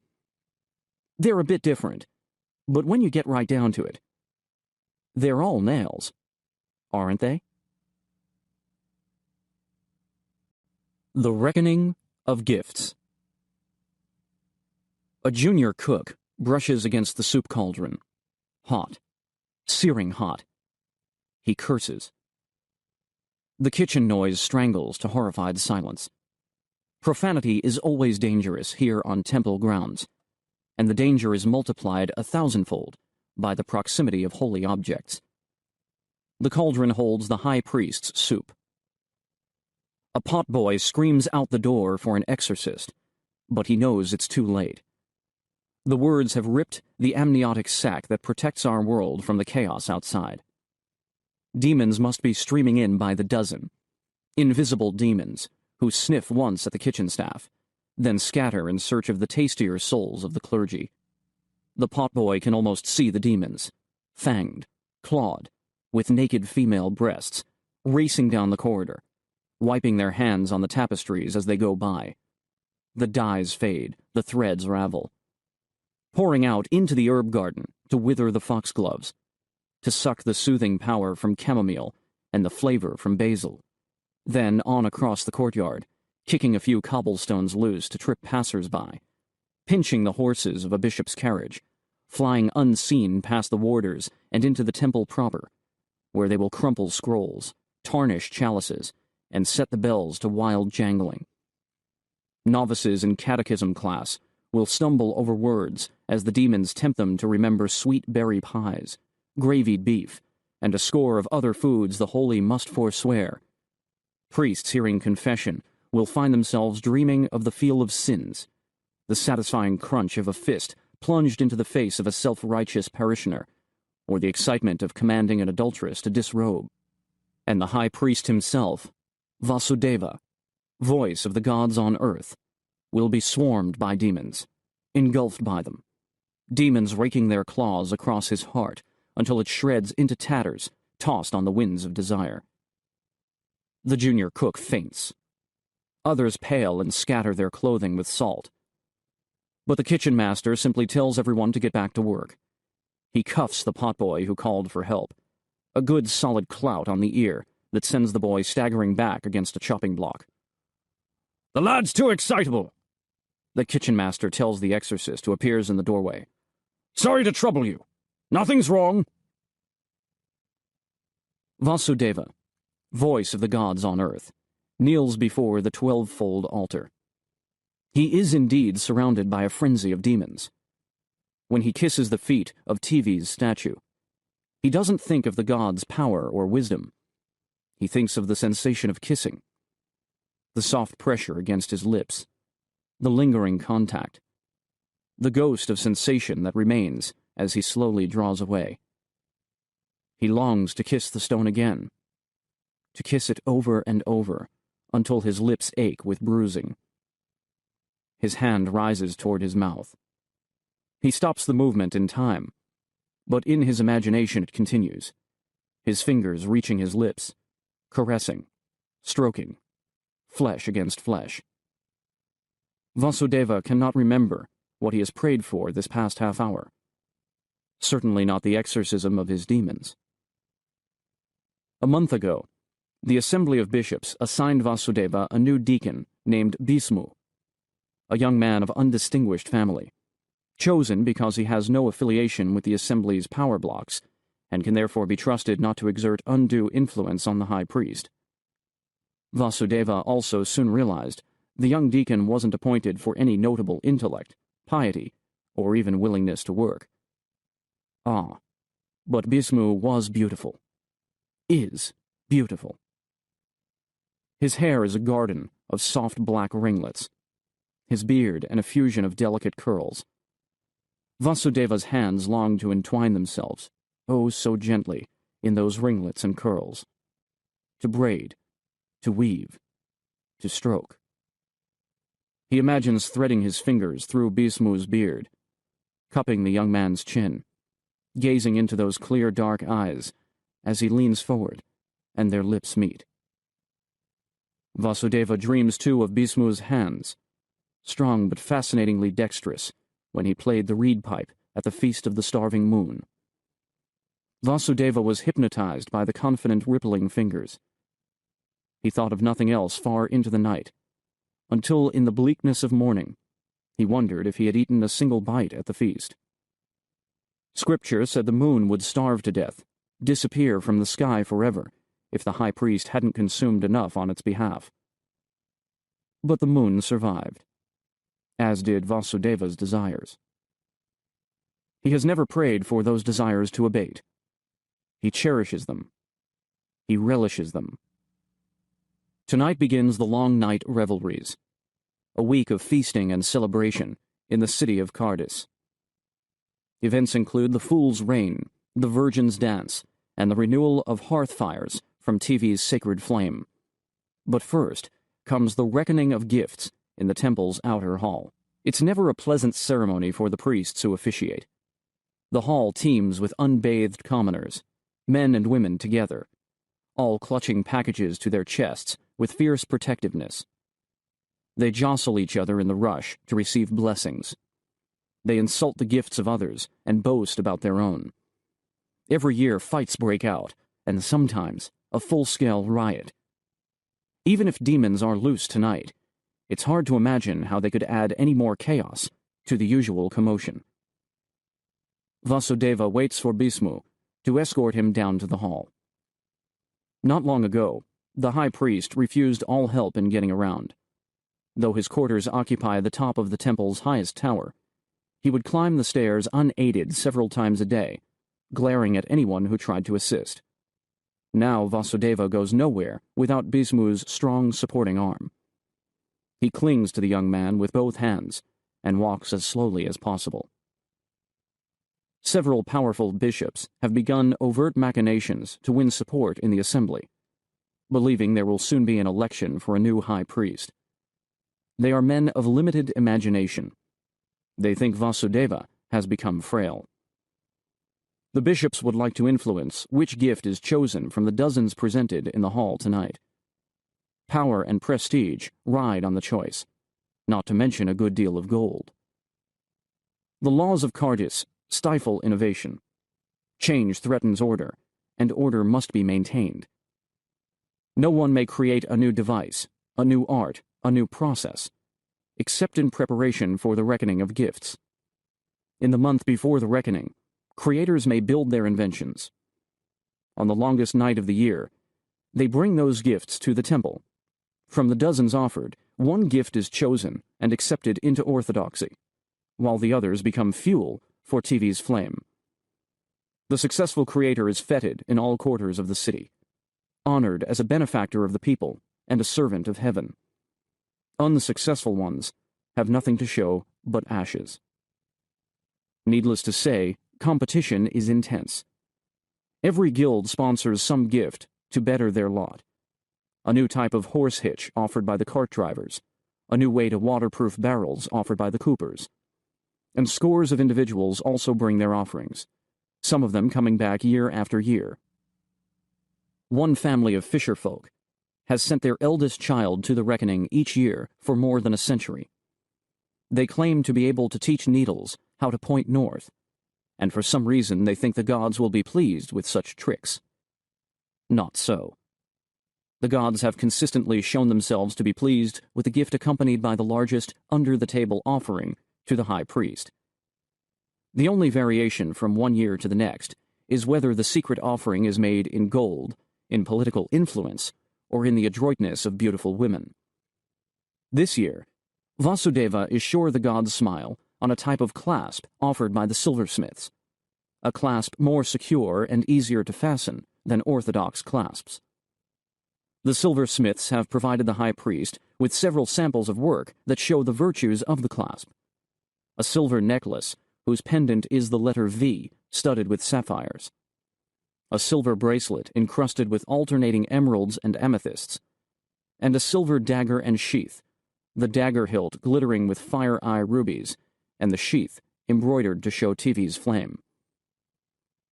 Schemers among the bishops try to sway the gods' decision, and several believe they have succeeded. But the gods are in a mood to demonstrate they speak only through Vasudeva, while upstart bishops should devote themselves to prayer instead of power-mongering. A soft knock comes at the door, and Bhismu is there. Vasudeva catches his breath, as he always does when Bhismu enters the room. Sometimes the high priest thinks he has two hearts in his chest, the withered heart of an old man, and the bounding, pounding heart of a youth who feels the fever of love, but not the complications. If he only has one heart, it must be attuned to the hearts around him. When he's surrounded by crabbed and ambitious bishops, his heart shrivels. When Bhismu is near, his heart expands and expands until it's as large as the sky. Bhismu asks, "Are you ready to attend the ceremony, Your Holiness?" "If they're ready for me. Are things under control?" "Father Amaran says we have encountered no more trouble than usual, but everyone feels a strong disquiet. There have been rumors of demons." "Rumors of demons are like mushrooms," Vasudeva says. "They spring up overnight, and the peasants feed on them." He hopes Bhismu will laugh, but the young man only nods. He's slow to recognize jokes. It's a failing that can be overlooked. They begin the long journey down the tower's corkscrew stairs. A month ago, Vasudeva found it awkward to descend holding onto an arm instead of the balustrade. Now he's completely comfortable with it. He doesn't need to concentrate on his feet anymore. He can devote his full attention to the strength of Bhismu's hands, the faint smell of his sweat, the beard so close, it would take no effort at all to kiss. "Have you ever been in love?" Vasudeva asks. The young man's thoughts seem to have been elsewhere. It takes him a moment to collect himself. "Love? I don't know. A few times I wondered if I was in love, but it wasn't like the minstrels say. It wasn't intense. I'd spend time with a girl. This was before I was ordained, of course. I'd spend time, and I'd feel very fond, and I'd wonder, am I in love? But my father was determined I would enter the priesthood, and if he saw me becoming attached to someone, he ordered me to give her up. And I did. I always did. So I guess it wasn't love. If it really had been love, I wouldn't have... I don't know. It's wrong to disobey your father, but if I'd really been in love... I don't know." "So you've never had strong feelings for a woman?" Vasudeva asks. He's very close to Bhismu. His breath stirs wisps of the young man's hair. "Not as strong as love. Not as strong as love should be." "Have you ever had strong feelings for anyone?" "I don't understand. You mean my family? Of course I love my family. You're supposed to love your family." Vasudeva doesn't press the matter. It took him 40 years to rise from an acolyte in the most crime-ridden quarter of Cardis to the supreme office of High Priest. He has learned how to bide his time. But Bhismu's beard curls invitingly. Vasudeva's demons will not wait forever. Bishops lounge on divans in the vestry that's adjacent to the outer hall. Each wants a whispered word with the high priest. Each wants to overhear the other whispers. Vasudeva forestalls their jockeying for position by sweeping past them and throwing open the thick outer door. Screams, shouts, feet stamping and glass breaking. On a night so rife with demons, the riot is no surprise to anyone. The door opens onto the front of the room. The stampede is surging toward the public entrance at the rear. That's why Vasudeva isn't crushed instantly. The only people nearby are two men grappling with each other, one dressed in velvet finery, the other in blood-stained buckskins, each trying to dig fingers into his opponent's eyes. Here and there within the crowd, other fistfights thump and bellow. But most people are simply trying to get out, to escape the trampling mob. Things crunch under their feet. They could be gifts dropped in the panic. They could be bones. No one looks down to see. Vasudeva stands frozen in the doorway. A priest staggers up to him from the hall, squeezes roughly past into the refuge of the vestry, and cries, "Close the door! Close the door!" He bleeds from a gash on his forehead. Behind the priest comes a woman, doing her best to walk steadily, though her clothes hang in shreds and blood oozes from wounds all over her body. Where her arms should be, she has wings. Wings. Vasudeva steps aside for her to pass, his mind struck numb as a sleepwalker's. Bhismu drags both the woman and the high priest back into the vestry and slams the door shut. The noise of the riot vanishes. There is only the whimpering of the injured priest and the heavy breathing of several bishops whose fear makes them pant like runners. Sit down, Bhismu says. Vasudeva turns, but Bhismu is holding out a chair to the woman, who shouldn't even be here. Women are forbidden to enter the temple beyond the outer hall. She's a northerner, her hair black and braided, her skin the color of tanned deer hide. Young, in her 20s, Bhismu's age. Vasudeva can't believe anyone would find her attractive. She's too tall and bony, and her nose is crooked, as if it was broken, then set haphazardly. Vasudeva keeps his eyes off the wings. There's no doubt they're beautiful, exquisite, slim as a swift's, abundant with feathers. For a moment, Vasudeva has a vision of the bird kingdom, parading past this woman, each presenting feathers for these wings. Eagles clawing out sharp brown pinions, hummingbirds poking their beaks into their chests to pluck soft down the color of blood, and crows, doves, finches, jays, each offering their gifts until the woman faces a heap of feathers taller than her head, and still the birds come. Geese, falcons, owls, wrens, adding to the motley pile. All colors, all sizes, herons, plovers, swallows, larks, all bowing down like supplicants before an angel. Vasudeva shakes his head angrily. A high priest can't afford to indulge his imagination. This is no angel. This is just some woman from a tribe of savages. She killed a lot of birds, sewed their feathers into wings, then brought those wings to the reckoning. No doubt she started the riot in the first place. Pretending to be an angel is blasphemy. The people must have attacked in outrage as she came forward for blessing. Bhismu kneels beside her and dabs the hem of his sleeve at a wound on her cheek.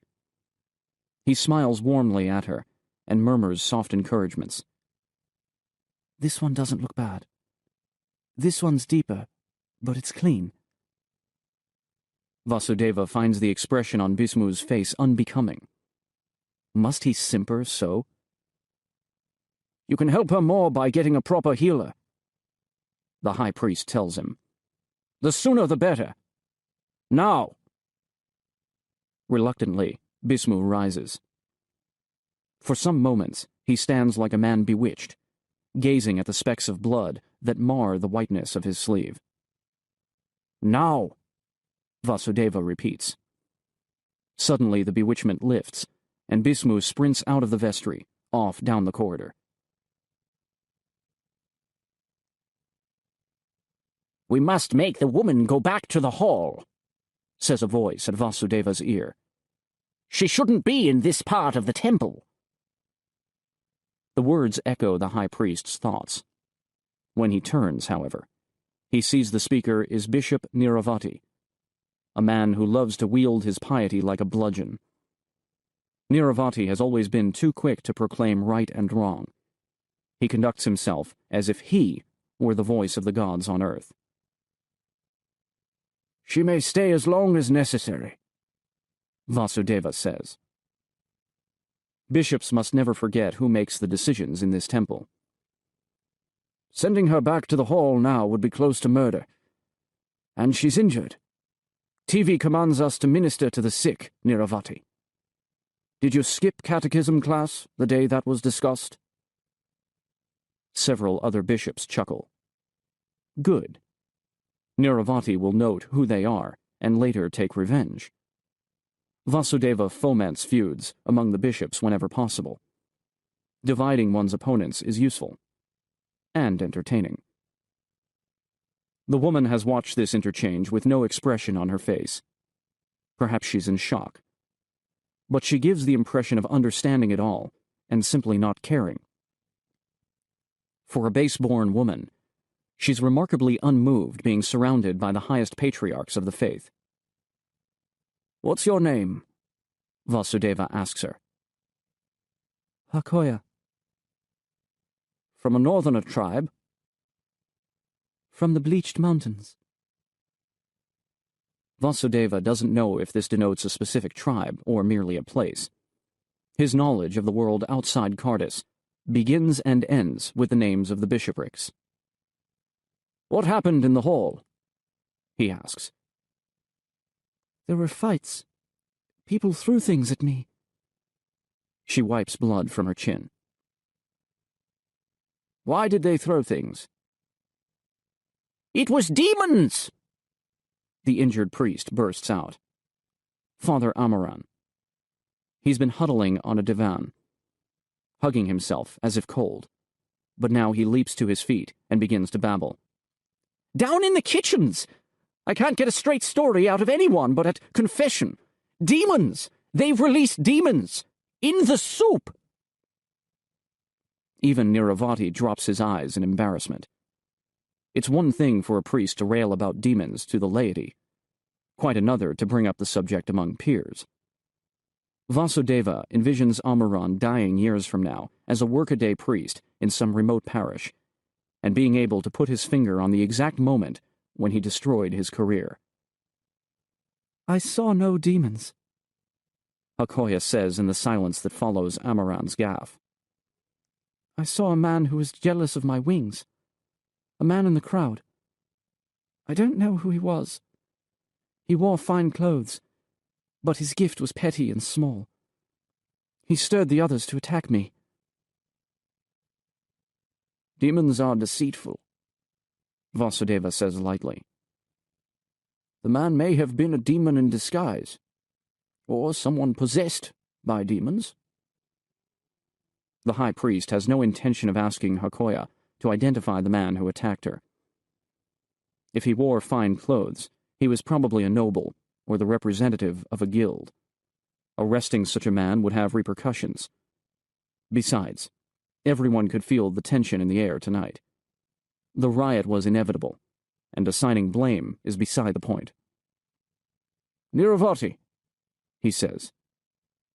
Help this woman take off those wings. She'll be more comfortable without them. Hakoya looks miserable as the wings are removed, but she says nothing. Soon Bismu arrives with old Larksha, teacher of healing, to 3 generations of acolytes. Larksha's silver hair is wildly tangled, and his bleary eyes blink as if he's just been roused from a deep sleep. Vasudeva can't remember Larksha ever looking otherwise, day or night. The man always seems freshly rumpled. Larksha! Father Amaran begins, stepping forward and lifting his hand to the cut in his forehead. But Bismu pulls the healer onward to the woman and begins to inventory her wounds. Amaran looks as if he is going to demand attention, but then he subsides and slumps back onto the nearest divan. The healer says little as he examines Hakoya. Does this hurt? Lift your arm, please. Can you lift it higher? Does it hurt? Hakoya answers his questions in monosyllables. When Larkshaw asks if something hurts, she always says no. The others in the room say nothing. They watch avidly as Larkshaw prods Hakoya's body and smears salve on her skin. The shredded remains of her clothes are discarded. Sometimes they have to be cut away with scissors when the blood has crusted them in place. The men watch. Bit by bit, her body is stripped, cleaned, clothed again with crisp white bandages. The men make no sound, except for occasionally clearing their throats. Vasudeva watches himself watching her. He's no stranger to the bodies of women. Women are frequently offered to him as bribes. Hakoya doesn't compare to the professional beauties he's seen, and he can view her with dispassionate appraisal. The bishops, on the other hand. Vasudeva looks around at the hunger on their faces and chuckles inwardly. Niravati is unconsciously licking his lips. Bishops aren't bribed as often as the high priest. Vasudeva turns toward Bhismu and sees the young man has averted his eyes. In that moment, Vasudeva realizes Bhismu is lost. The realization is a prickly heat that crinkles up through Vasudeva's shoulders and leaves his ears burning. He felt this way 50 years ago, when he was caught stealing a coin from the poor box. It's a feeling of guilt and pure animal desperation, the piercing desire to reverse time and erase the past few minutes. Bhismu is in love with Hakoya.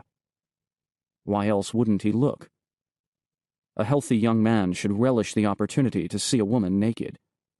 Even if he's zealously trying to live up to a deacon's vows, he should peek from time to time, or at least show signs of temptation.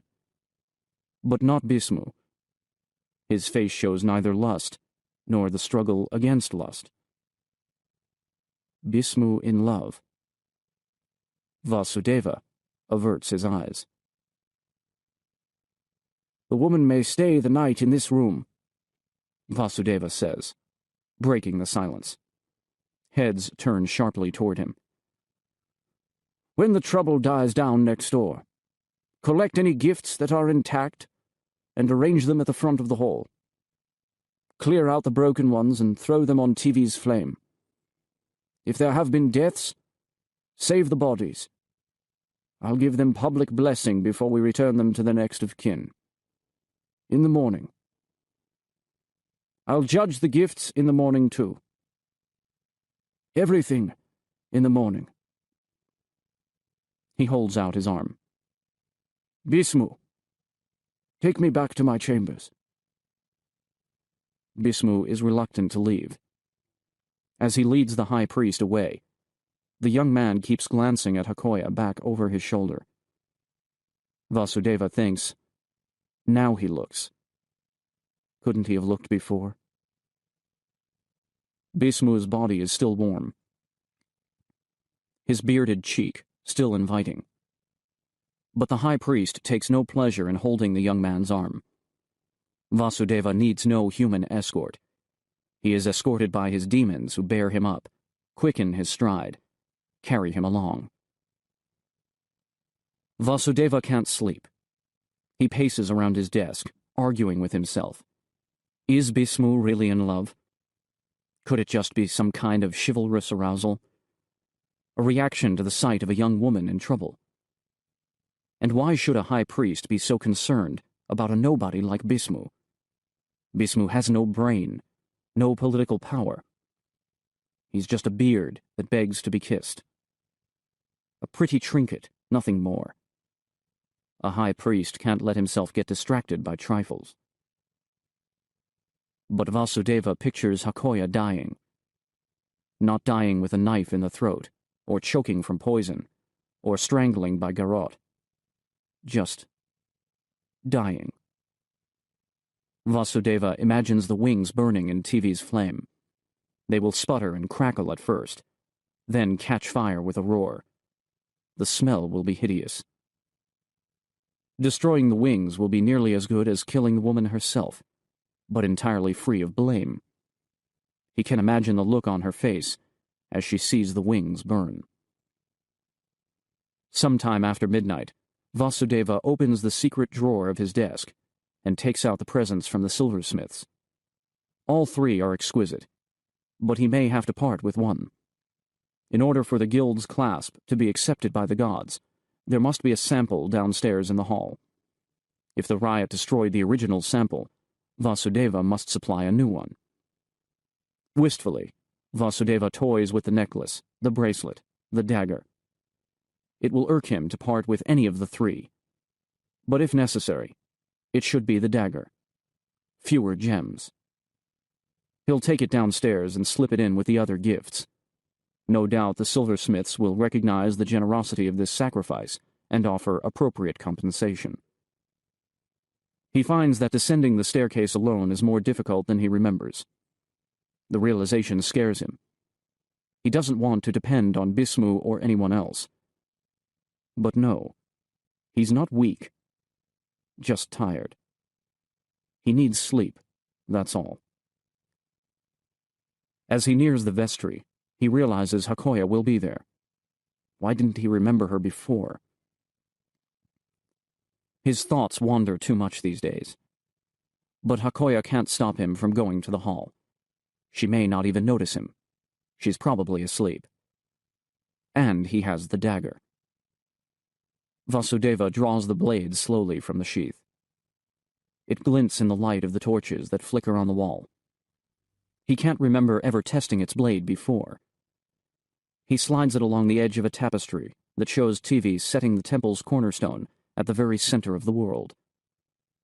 The dagger effortlessly slices off a strip of cloth ornamented with dancing angels.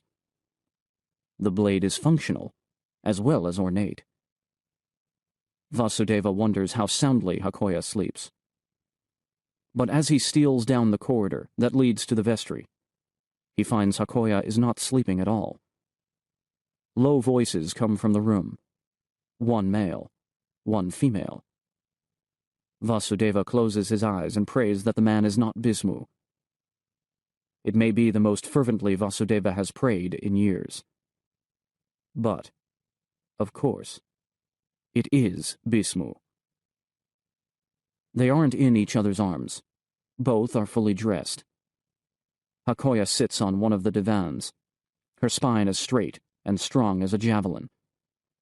Bismu sits on the floor at her feet, his head leaning against her thigh.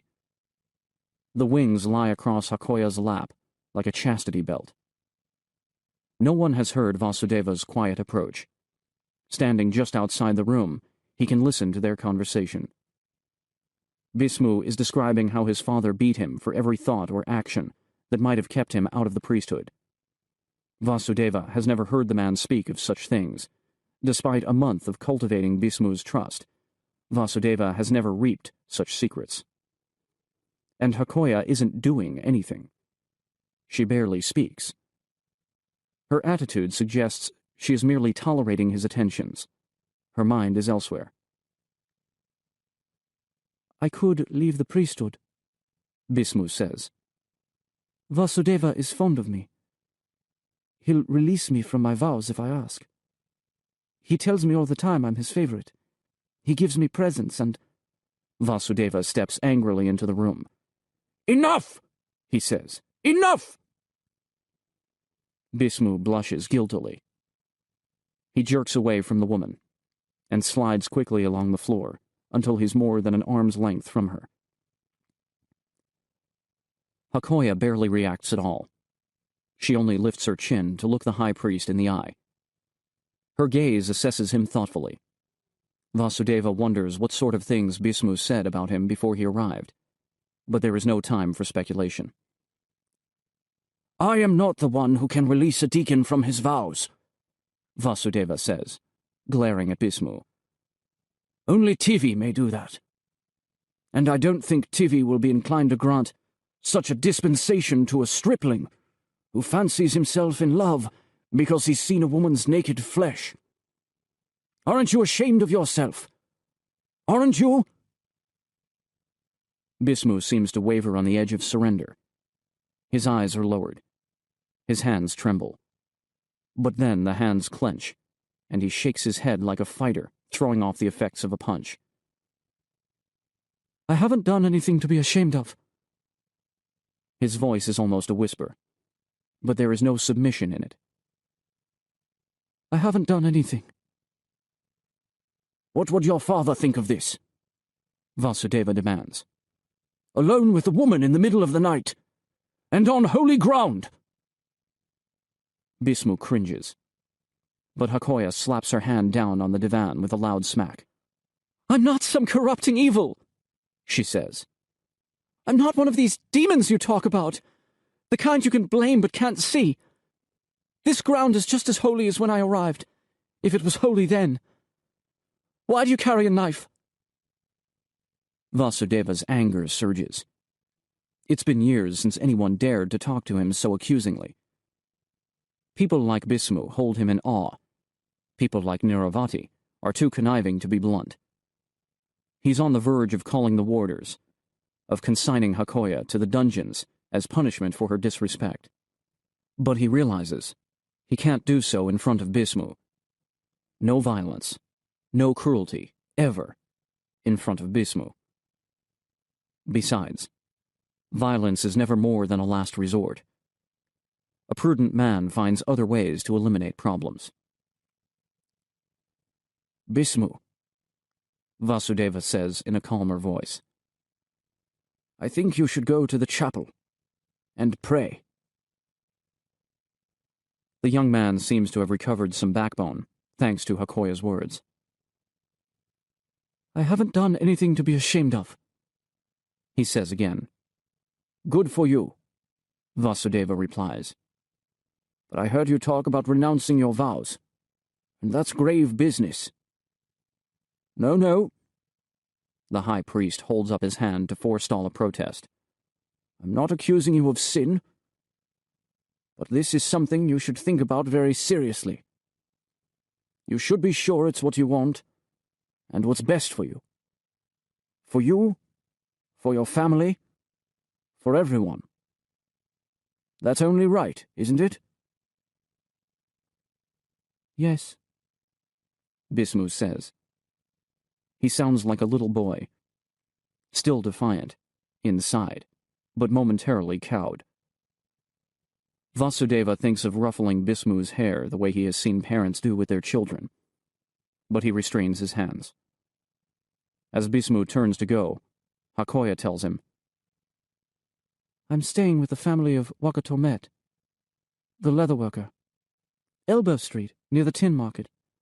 They're northerners. They're very glad when people come to call.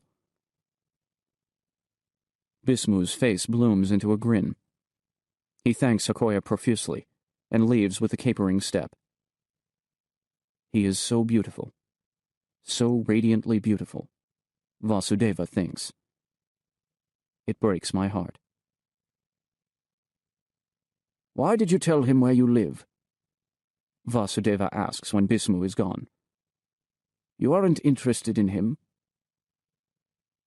He said he was worried about my injuries, Hakoya answers. He's concerned about my health. I thought he might rest more easily if he checked on me from time to time, to see that I was well. Vasudeva conceals a smile. He knows she's lying. She told Bismu where to find her, because she wanted to see if he would actually do it, to see if she had power over him. This is a woman a high priest can understand. Laksha is the best healer in the city, he says. Your health isn't in danger. Believe me. Hakoya's eyes flick to the dagger the high priest still holds in his hand. She raises an eyebrow questioningly. A gift, he tells her. That's all. The sheath has a new type of clasp, created by the Silversmiths Guild. I was returning it to the hall to put with the other gifts. There are no other gifts, she says. The priest, Amaran, he told me nothing survived the rampage. Nothing except this dagger, Vasudeva corrects her. And my wings. The wings still lie across her lap. Her hands rest on the feathers, caressing them, stroking them. Are the wings hard to make? Vasudeva asks. My people believe humans are born with only half a soul, Hakoya replies. When a child has learned how to dance, she must go in search of an animal who is willing to provide the other half. I am now of eagle blood, and flight fills my heart. I have studied the wings of every bird. I have gathered their feathers. I have learned their calls. The wings were not hard for me to make. So you intend to make yourself rich selling wings? You and your leatherworker friends? Vasudeva shrugs. You'll probably do well. The nobles of Cardis are always eager for novelties, and flying will certainly appeal to them, though most of them are lazy. Is flying hard work? I don't know. Vasudeva looks at her in amazement. You've never tried the wings? I have, she answers, and the boldness in her gaze disappears for the first time. They don't work. Suddenly, fiercely, she stands. The wings fall off her lap and thud heavily to the floor. She picks them up, thrusts them out toward the high priest. If they could fly, would I bring them to this stinking, hateful city? Cardis law means nothing in the mountains. I would fly the peaks and valleys, and to hell with the priests who say no. But your gods, your holy TV, who's terrified of new things, he's the one who's keeping me on the ground. The Queen of Eagles told me this in a dream, so I've come for TV's blessing, and when I have it, I'll soar away from Cardis forever.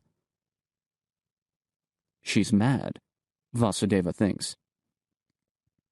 No northerner is completely sane, but this woman goes far beyond the fanatic adoration of animals for which northerners are famed.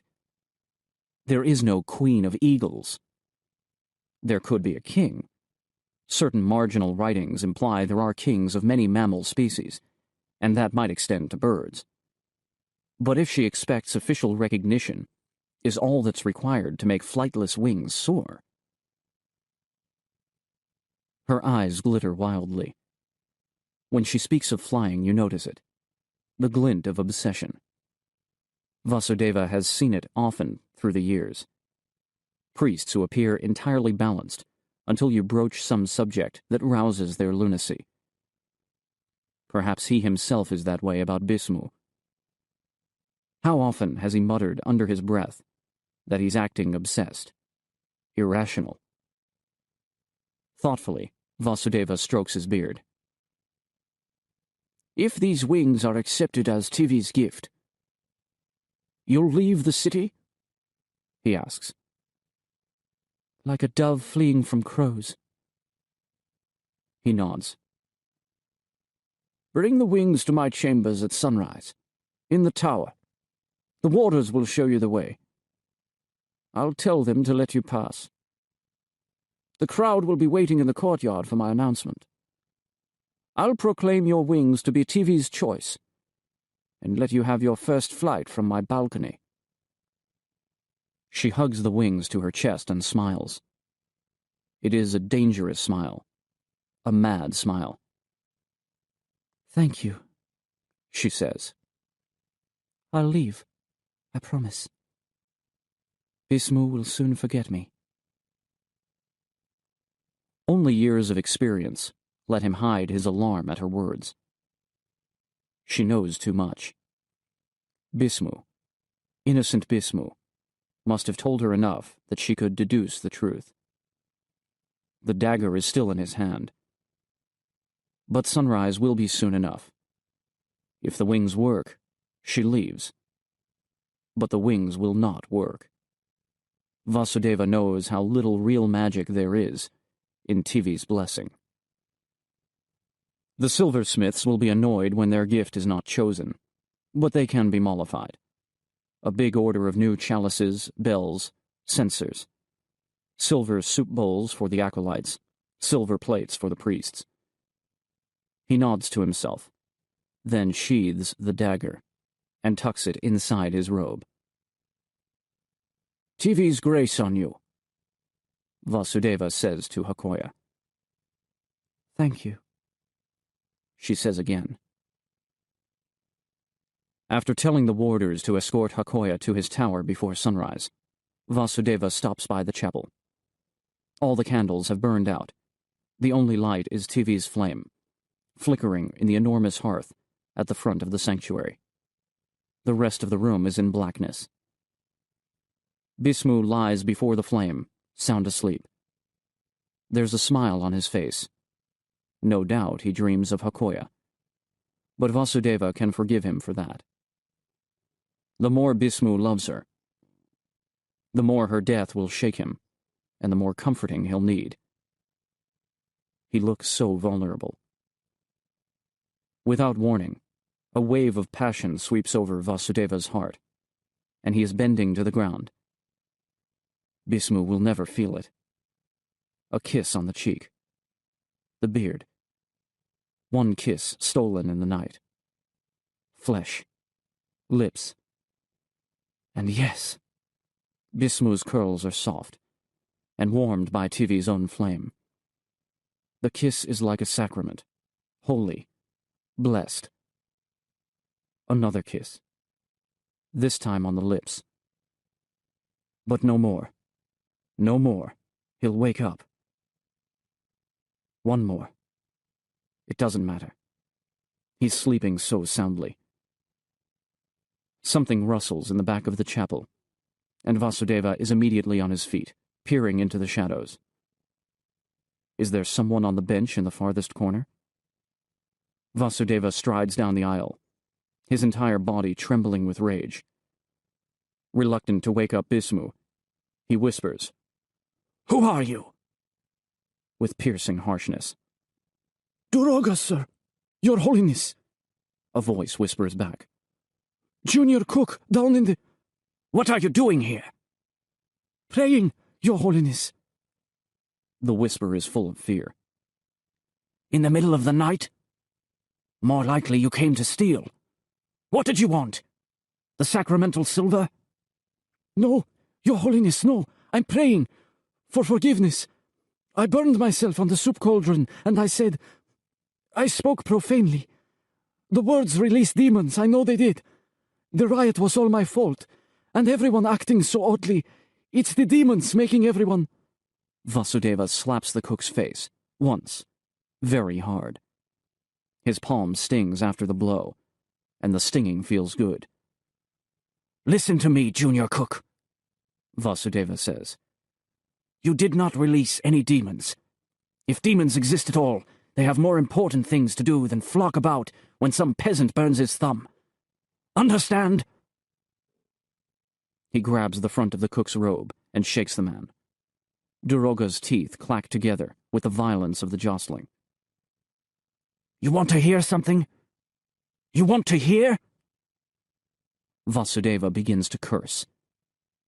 Every profanity learned as a child, every foul oath overheard in the vicious quarters of Cardis, every blasphemy that sinners atoned for in the confessional, words tumbling out of the high priest's mouth with the ease of a litany, all tightly whispered into Duroga's face until the cook's cheeks are wet with spittle and his eyes weeping with fear.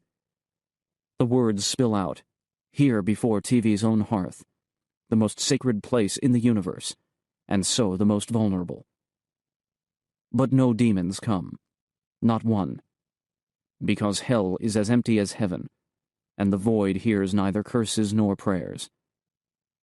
Vasudeva knows. He's been the voice of the gods on earth for 23 years, and not once has he spoken a word that didn't come from his own brain, his own guts, his own endless scheming.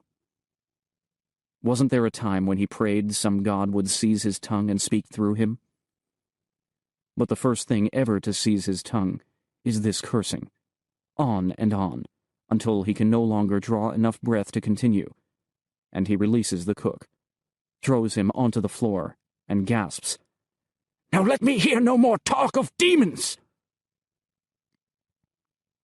Without waiting for a reaction, Vasudeva staggers out to the corridor. His heart pounds and his head spins, but he feels cleansed. Daroga must meet with an accident in the near future. But it can wait. It can wait. Vasudeva has kissed Bismu, has dealt with Hakoya, has faced his demons. Climbing the tower steps, he feels his soul flies upward, dragging his feeble body behind. His soul has huge wings, and as he reels into his chambers, he has a vision of the bird kingdom parading past him, each presenting feathers for those wings. Eagles, hummingbirds, crows. A loud knocking comes at the door. Vasudeva wakes, aching in every bone. He has spent the night on the floor. He never reached the bed. Now the room is quickening with pre-dawn light, gray and aloof. Vasudeva shivers, though the day is already warm. The knocking comes again. Vasudeva pulls himself to the bed. Off with the robe he still wears, a quick rumpling of sheets, and then he calls out, "Come in!" Bismu enters. Vasudeva's smile of greeting for the man dies, as Bishop Niravati and the cook Daroga enter too. "Good morning, Your Holiness," Niravati says. The bishop's voice has none of its usual tone of feigned deference. "Did you sleep well?" "Who is this?" Vasudeva asks, pointing at Daroga, though he remembers the cook quite clearly. "His name is Daroga," Niravati says. "Last night he came to me with a disturbing tale about demons. Demons that he thinks have possessed high-ranking officials of our temple." "He claims to be able to sniff out demons?" "No, Your Holiness. He's merely a witness to their deeds. He saw a great deal of their handiwork in the chapel last night." Niravati glances toward Bismu. "A great deal." "I was there," Bismu says. "I saw nothing." "You were asleep." Niravati smiles, a smile gloating with triumph. "You slept through quite a lot." "Well, if you really think there are demons loose," Vasudeva says, "call out the exorcists." He tries to sound mocking, but doesn't succeed. The trapped feeling burns in his ears again, guilt and desperation. "I've already called the exorcists," Niravati says. "But I thought I should come directly to you on another important matter. You asked the warders to escort that woman Hakoya to your chambers this morning." Bismu looks startled. "You did?" "Her wings are Tivi's chosen gift this year," Vasudeva replies. "No other gift survived. I thought it would please the people to see her fly from my balcony." "No doubt it would be exciting," Niravati says. "But with so much concern about demons, surely it's rash to let a woman visit your room. The laity is not in a mood to accept deviations from common practice." Vasudeva knows he must rebuke Niravati now, immediately. To hesitate for another second will prove he's afraid. Does Niravati know about the kisses? He must. Bismu lay in the light of Tivi's fire. Daroga could see everything. But Vasudeva is afraid. The people are used to the clergy sporting with women. Order an ale in any tavern of Cardis, and before your glass is empty, you'll hear someone in the room telling a joke about lascivious priests. Such joking is good-natured, almost fond. However, to be caught kissing a man... Of course, there would be no trial, no public punishment, for a high priest could not be convicted on the word of a junior cook. But there would be insolence from the novices. Too much salt in every meal. Clothes that came back dirty from the temple laundry. Conversations that went silent as the high priest entered the room. He couldn't stand that. He couldn't stand a world that didn't respect or fear him. Vasudeva sighs, heavily. You have a point, Niravati. Hakoya will have to fly from some other height. Perhaps the bell tower of the city council? Niravati shakes his head. The people are gathering in the courtyard below us. They expect you to announce the gift from your balcony here. That's the tradition. I could wear the wings, Bismu says suddenly. No! Vasudeva's voice cracks. But I could. The young man insists. I want to, for Hakoya's sake. An excellent idea, Niravati says, clapping Bismu on the shoulder. I should have thought of it myself. She talked to me about flying, Bismu says excitedly. She says she has eagle blood. The way she spoke of eagles, as if she were in love with them. Please, Your Holiness, let me fly in her place. Yes, let him, Your Holiness, Niravati says. It would show your good faith. Vasudeva looks at Bismu's eager face and remembers warm curls, soft lips. All right, the high priest says. Go get the wings. He turns away quickly. Another second, and Bismu's grateful expression will wring tears from the high priest's eyes. People of Cardis! The rim of the sun is emerging over the rooftops. Only those in the tower can see it, 5 stories lower. The city is still in shadow. But men and women crowd the courtyard, their heads craned up to watch the high priest's balcony. Every onlooker wears some small finery. A new ribbon in the hair, a patch of bright cloth sewn on the shirt directly over the heart. Hakoya must be in the crowd somewhere, but Vasudeva doesn't see her. His eyes water. He can't focus on any of the faces below. People of Cardis, he repeats. As you may have heard, many of the intended gifts were destroyed last night in a terrible commotion. A commotion we believe was caused by demons. At Vasudeva's back, Niravati murmurs. That's right. But through TV's heavenly grace, Vasudeva continues, one gift was spared. That gift is the one the gods have chosen to accept this year. A gift that is nothing less than the gift of flight. Bismu steps onto the balcony, arms high and outspread to show the wings he wears. The crowd stirs with wonder as the feathers catch the dawning sunlight, catch the soft breeze blowing down from the hills. Bismu glistens like dew, so pure, so clean. Vasudeva can see Bismu's arms tremble as they try to support the weight of the wings. The wings are far too heavy. They'll never fly.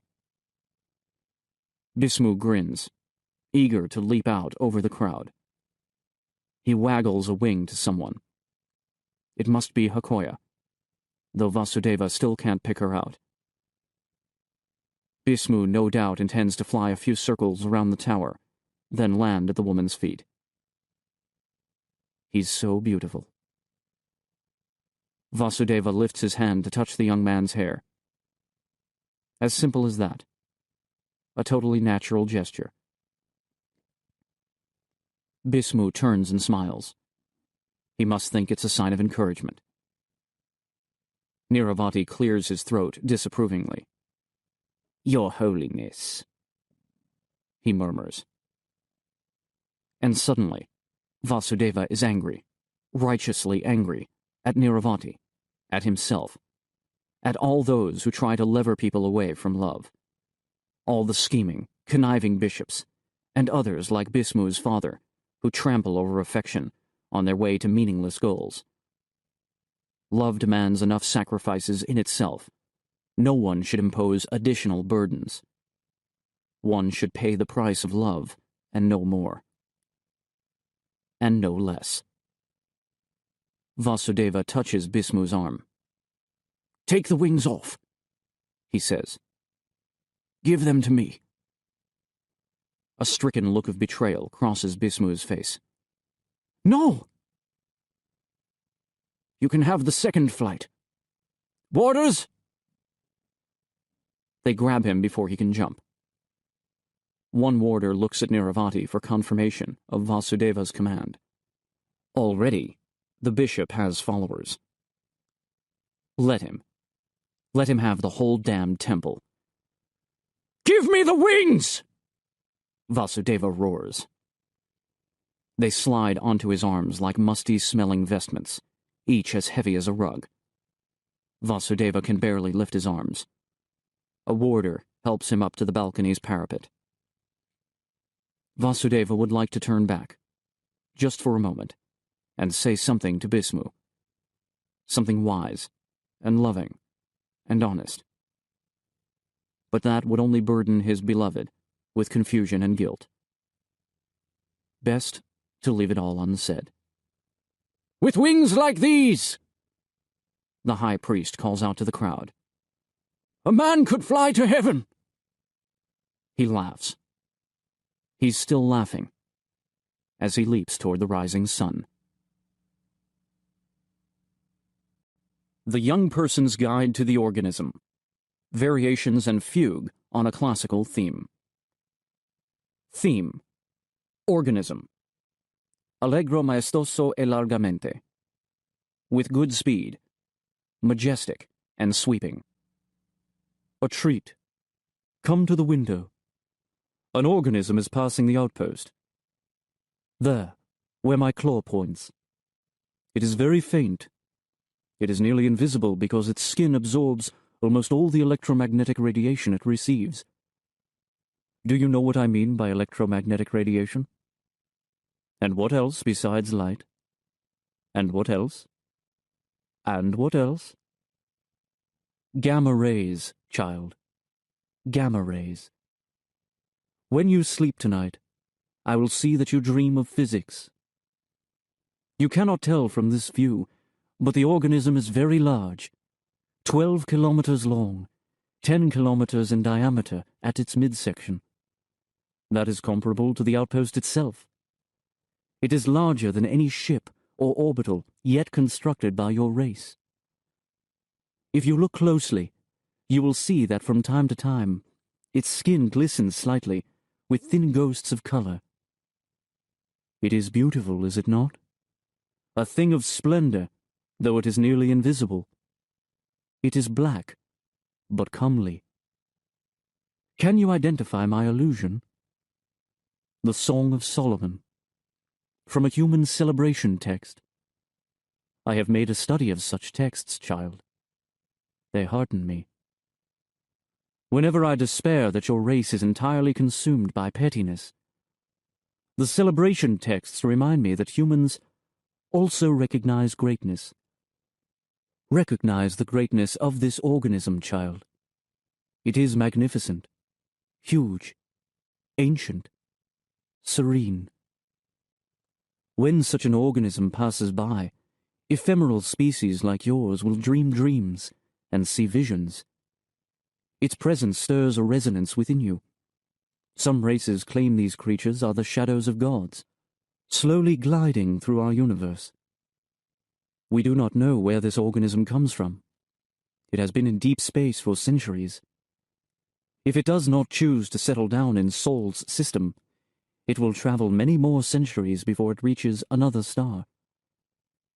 It has been alone a long time. No. Why should we stop it? We have no right to interfere. Once it has passed the outpost, it is within human jurisdiction. I don't understand your question. Why should it matter whether the humans can handle the organism? This is their system. They are its children and its masters. We will not tamper with human affairs, not even for their own good. We have neither the right nor the wisdom to meddle. You know that. Yes, you are human yourself, child, but only in the coils of your DNA. In your brain and heart and soul, you are the chosen envoy of the League of Peoples. By the time humans step beyond the edge of their system, you will be ready to serve as intermediary between our two races. But before you can act, you must learn. And in order to learn, you must observe. Observe the organism as it passes, child. We do not know where it came from, nor can we predict where it goes.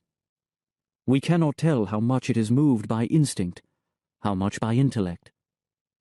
Yet I say unto you, Solomon, in all his glory, was not arrayed as one of these. Yes, another allusion. And unfair to Solomon.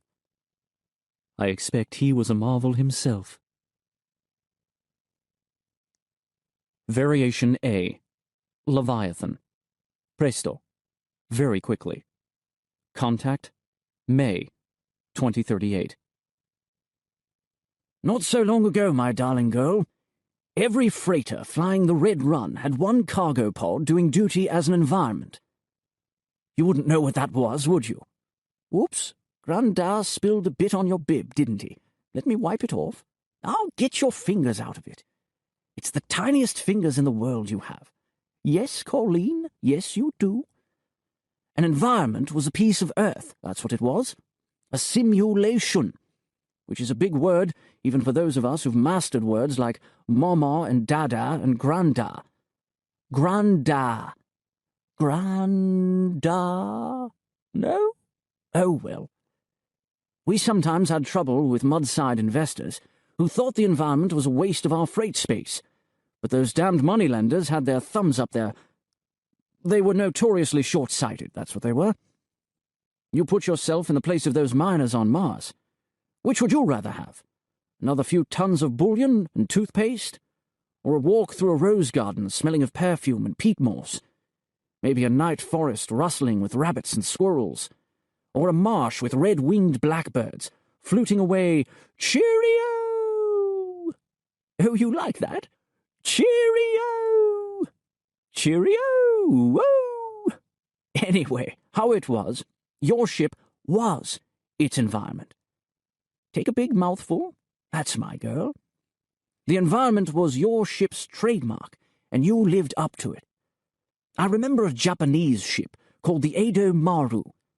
Had a pretty little Shinto shrine, copy of a famous one on Mount Fuji. I forget the temple's name, but very pleasant and tranquil. Trouble was, the captain was this Swede. Nice fellow, really, but hearty, you know, with the loudest voice God ever foisted on someone who didn't sing opera. Sort of gave the ship a split personality. No one could take it serious. Don't know what happened to the Edo. Got old, got sold, I guess. Not many alternatives to that story, are there? Our ship was called the Peregrine, and our environment was the deck of a China clipper. A bit different from the back-to-nature environments, but very popular. We had sun, waves, gulls, fresh-picked oolong in the hold. The kids could climb up into the rigging. Adults, too, for that matter. Miners would get one whiff of the breeze carrying the salt smell of the Pacific, and they'd be clambering up the mast, forgetting the mines in the cold red desert, stretching those muscles that only get stretched when body and soul reach up together. Once every docking, we'd run a storm, never broadcast when it would be, just let the sky start to turn grey.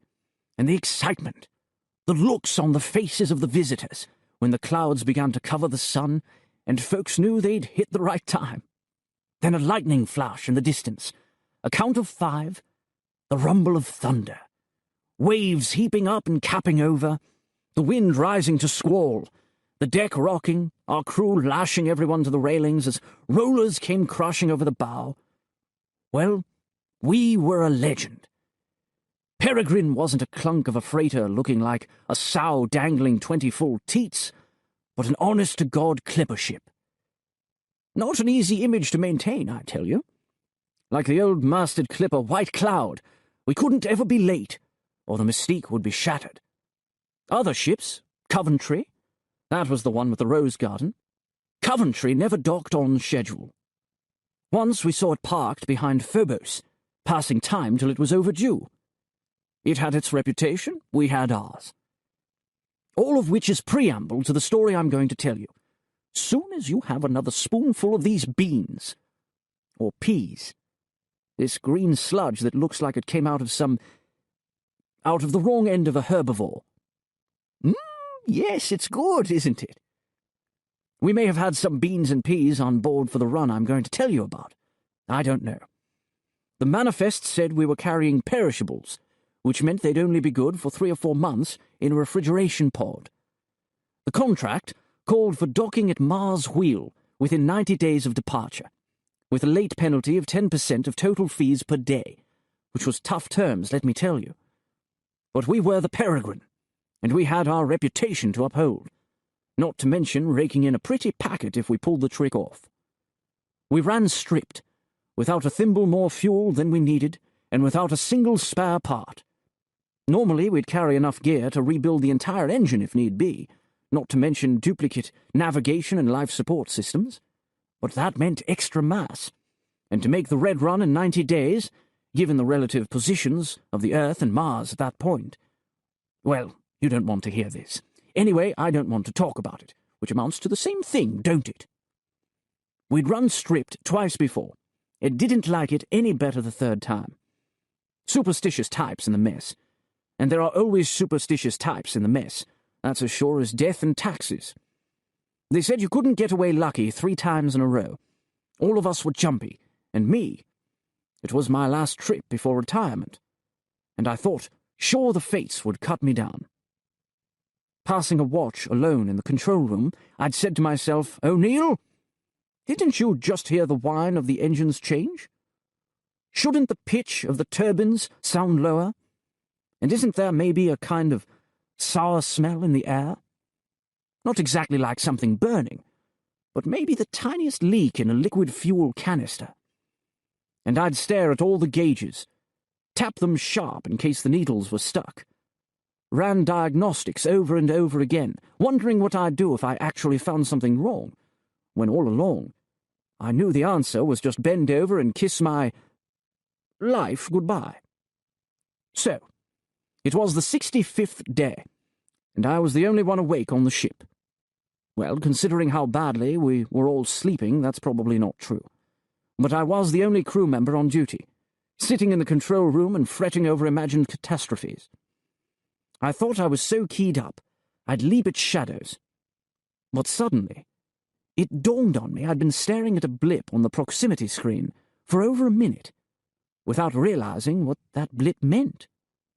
I jerked into action, grabbed a radio headset with shaking hands, and nearly shouted into the mouthpiece. "Attention nearby vessel! This is merchant freighter Peregrine, traveling stripped, repeat, stripped, en route to Mars Wheel. Please yield. Repeat, please yield. Over." Which meant I wanted the other vessel to do whatever maneuvering was needed to avoid collision, because we intended to keep dead on course. There was a silence that felt long, but I wasn't near calm enough to wait more than a heartbeat. I repeated myself 3 times without getting an answer, all the while watching the blip. It seemed to be growing, a speck that grew like a grain of rice in water, and kept growing, to maggot, to beetle, to moth, but faint, ghostly faint, as if it was barely there. Too big for another freighter, but nothing like an asteroid, nothing like any chunk of space debris I'd ever seen. My hand hovered over the klaxon button, ready to send a panic through the ship, but I was too scared and unsure to sound the alarm. I doubted what I saw. I kept saying under my breath, "I'm dreaming. I've snapped. It can't be." It took a long time for the object to show on the visual monitors. When it did, it was a huge egg, bigger than Mars' wheel itself, but so black I could only see it as a blot lumbering across the starscape. It was the biggest damned ship my eyes ever saw, and I knew it hadn't been constructed by human hands. We passed within 10 clicks of it, and I did nothing but watch. Never turned on the video recorders, never called another soul as witness. I don't know why. After the edge dulled on my terror, I was overall calm. I didn't want to share this thing. It was something like a miracle, and I saw it as a promise the run would end all right. Ah, my darling, I was the man in the Clipper's crow's nest, catching sight of Leviathan itself in the quiet dark, and taking comfort there are great and strange mysteries in the places between shores. The deeps are unfathomable, which is a pun and a promise, and a treasure and a truth. Near 10 years have passed, but the wonder's still in me. And maybe it'll rub off on you, Colleen, my other wonder. Yes, yes. Now we'll mop off this pretty little mouth and say all gone, get rid of the nice bib that Grandam messed up, and then we'll see if we can find where your mother hides the diapers. All right? All right. Variation B. Nessie. Lento. Slowly. Contact. July 2038. My dear grandchild Ashworth, the doctors tell me I shall not live to see you born, and although a sensible man puts as much faith in doctors as he does in palm readers and politicians, I'm inclined to believe them in this particular matter. When I lie awake at night, I can feel the loosening of the strings that tie me to life. They unravel quietly. I have yet to decide if death is being gentle or merely stealthy. But to the business at hand. Have you read those stories where someone puts a message in a bottle and throws it into the sea? As a boy, I loved those tales. We lived 100 miles from the coast and had no money for travelling. But one autumn day when I was 12, I tucked an old wine bottle into my knapsack and thumbed the ride with a lorry heading toward the ocean. 2 hours later, I was standing on the edge of a deserted beach where a long cement pier stretched over the water. It was overcast and cold. I hadn't thought to bring a sweater, but my blood was singing with exhilaration. I ran along the sand and danced with the waves, each breaker different, each filled with water from a distant shore. It was one of the 2 perfect moments in my life. When I had burned off the hottest fires of my elation, I threw myself down at the end of the pier and watched Flotsam nudge against the pylons below me. After a while, I got out my bottle, my pen, and a notepad, and tried to decide what to write for my note. You may laugh at me, I do myself now and then, but I'd given no thought to this aspect of the adventure. The important thing, you see, was just to send some tiny bit of myself off into the unknown. To think that my bottle might be retrieved by a pearl diver off Honshu, or tangle itself in a mackerel net on the Grand Banks off Newfoundland, or founder in a storm rounding the Cape of Good Hope. I could point to any spot on the globe and think, there, right there, a part of me could be there. Do you know what I finally wrote? Ha ha, it's me! Hello! I didn't even sign my name. In the back of my mind, I worried someone might find the bottle, track me down and say, well, boy, your bottle got all the way to Brazil. Isn't that splendid? But it wouldn't be splendid at all. It would collapse my dream to some tiny reality. I wanted the world, not one paltry patch of sand. Years later, I found myself owner and master of the good ship Coventry, a merchant freighter fly in the silent dark between Earth and Mars, with cargoes of tea and silk and spice, not to mention toothpicks, pencils, toilet tissue, and other mundane needs of life. It was a staid and genteel existence. Months of slow calm, followed by a cheerful arrival at the colony, where everyone was your friend and happy to meet you. The Coventry was always eagerly awaited. Like most lives, I suppose, my life rolled along uneventfully. Our contracts were unashamedly pedestrian. I left to others the dangerous chemicals, the refined fission tubes, the lucrative perishables. Other ships might save money by gambling that an aging guidance system would last one more run, but the owners of those ships didn't ride in them. We spent more money on maintenance than we had to, but we never found ourselves stopped in the middle of 1,000,000 miles of emptiness.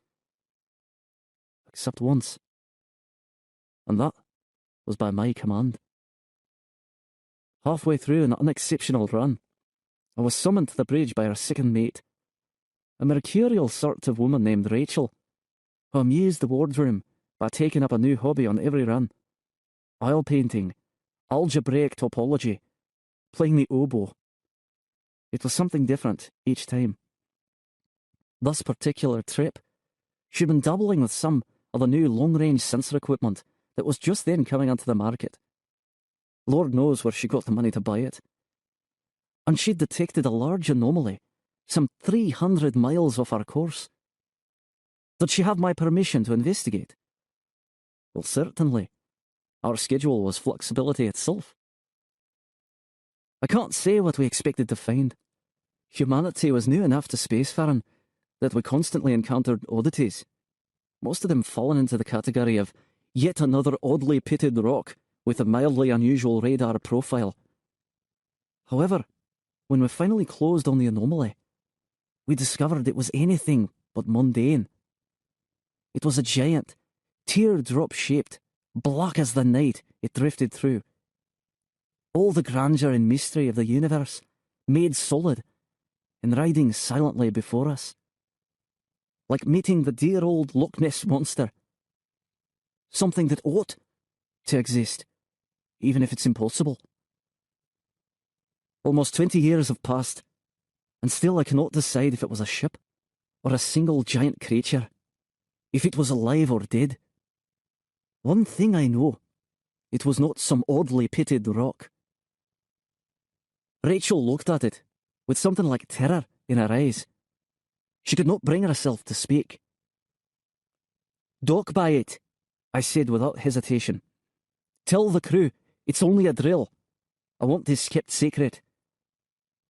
"Is it safe?" she asked. "Do what I ask, please, Rachel. Let's consider this an order, shall we?" When she brought the ship about and matched velocities with the anomaly, I put on a vac suit and found some chalk. I was in a state of burning excitement, fully alive for the second time in my life. Yes, child, I went out the airlock, leapt through the void to the anomaly's flesh, and scrawled huge letters on its midnight scales. "Ha ha! It's me! Hello!" Now I, Gerald Ashworth, own the universe. That's how I feel. Perhaps the mystery will reach some far-off planet and start some new life cycle. Perhaps it will fall into a sun or black hole. Perhaps it will simply drift on until the great enfolding embrace of the cosmos reunites all matter and energy at the end of time. A little piece of me rides through the universe's depths and makes them pregnant with possibility. Only you and I know this secret. I was out of sight of the Coventry when I wrote the message. Rachel must have been curious, but didn't ask questions. I begged her to tell no one what we had seen, and she agreed. So, you may ask, why am I telling this to an unborn grandchild when I've kept it secret from everyone else? Because you are a complete unknown. Maybe I'll be a great leader, or an artist, or a scientist. Maybe you'll be a modest factory worker. Maybe you'll be a criminal, or a lunatic, or a doctor. A world of possibility. I shall put this letter into an envelope and leave it for you to open on your 18th birthday. I own the earth, and I own the universe.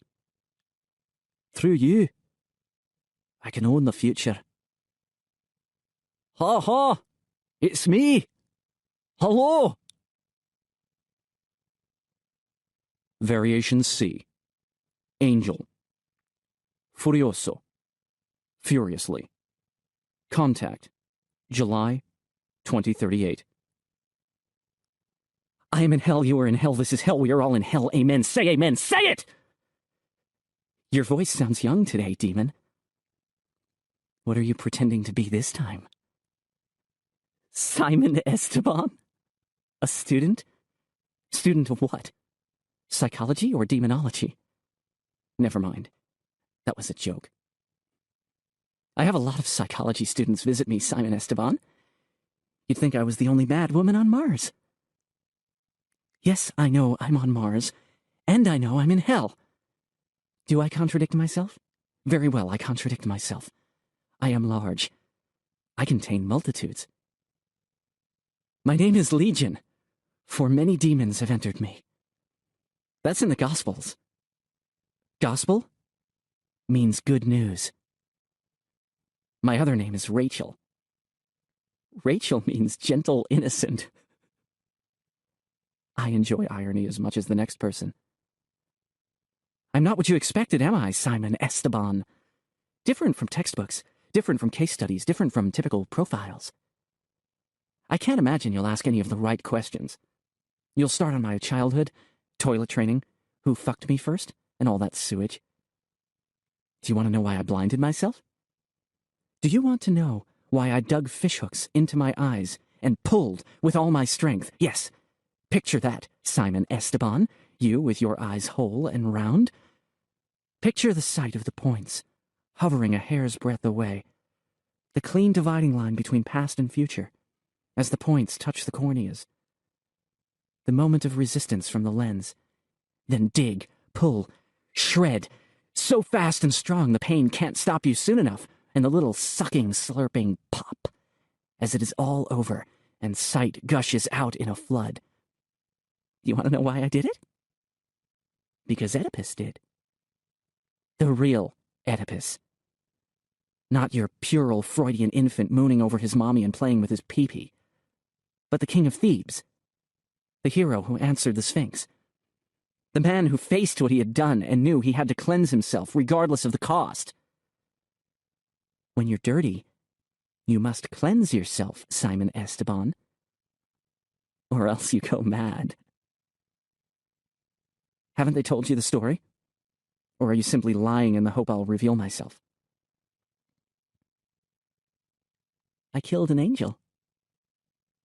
Rachel, gentle, innocent, was sent an angel in the darkness of the deepest night, and she slew it in cowardice, out of fear and envy and hatred. I won't tell you what it looked like. That's a secret God wants me to keep. God won't always hate me. Someday I'll cleanse myself totally. You can't watch me forever. Only the angels watch forever. In the darkness of space, the angel first appeared unto me, and me alone, in all its beauty and mystery. But when I saw it, I was sore afraid. I feared its strangeness and faltered. Another went forth to greet it, and walked with it, and talked with it, and when he returned, his face shone, and his countenance was transformed. Then in my heart I hated the angel, for I had feared it, and had not taken its hand. And I envied him who had touched its being and basked in its glory. Him also did I hate. Then did we leave the angel and travel on to safe harbor, where I fled unto the legions of Caesar, and there did I tell them of the angel, and where it could be found. I told them also lies, that it had hidden in dark ambush, and attacked our ship with fierce beams of light that bid fair to destroy us. Then Caesar sent out ships of war, to do battle with the angel and destroy it. And from that day to this, the angel has never been seen again.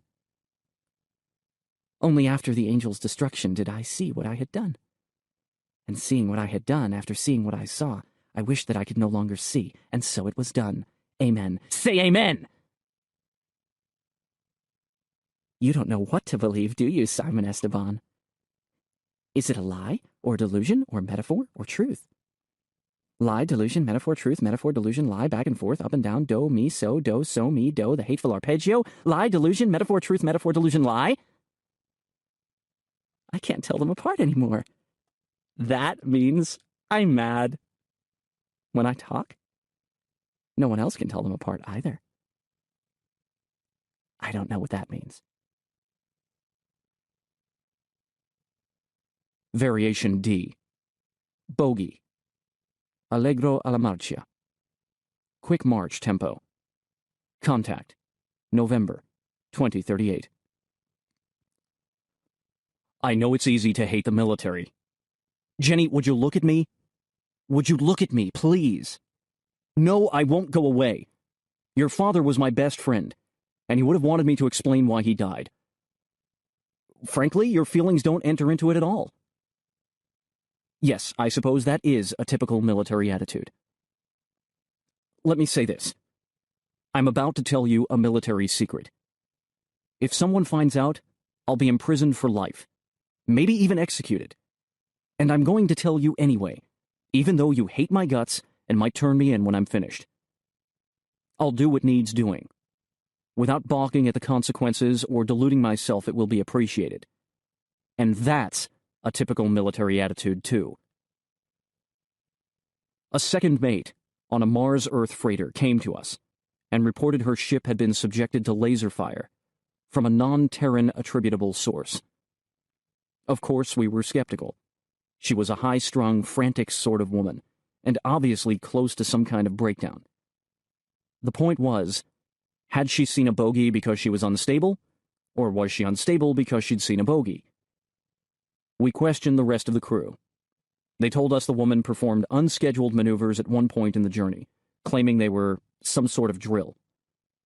When we questioned the captain about this so-called drill, his evasiveness suggested he was concealing some pertinent information.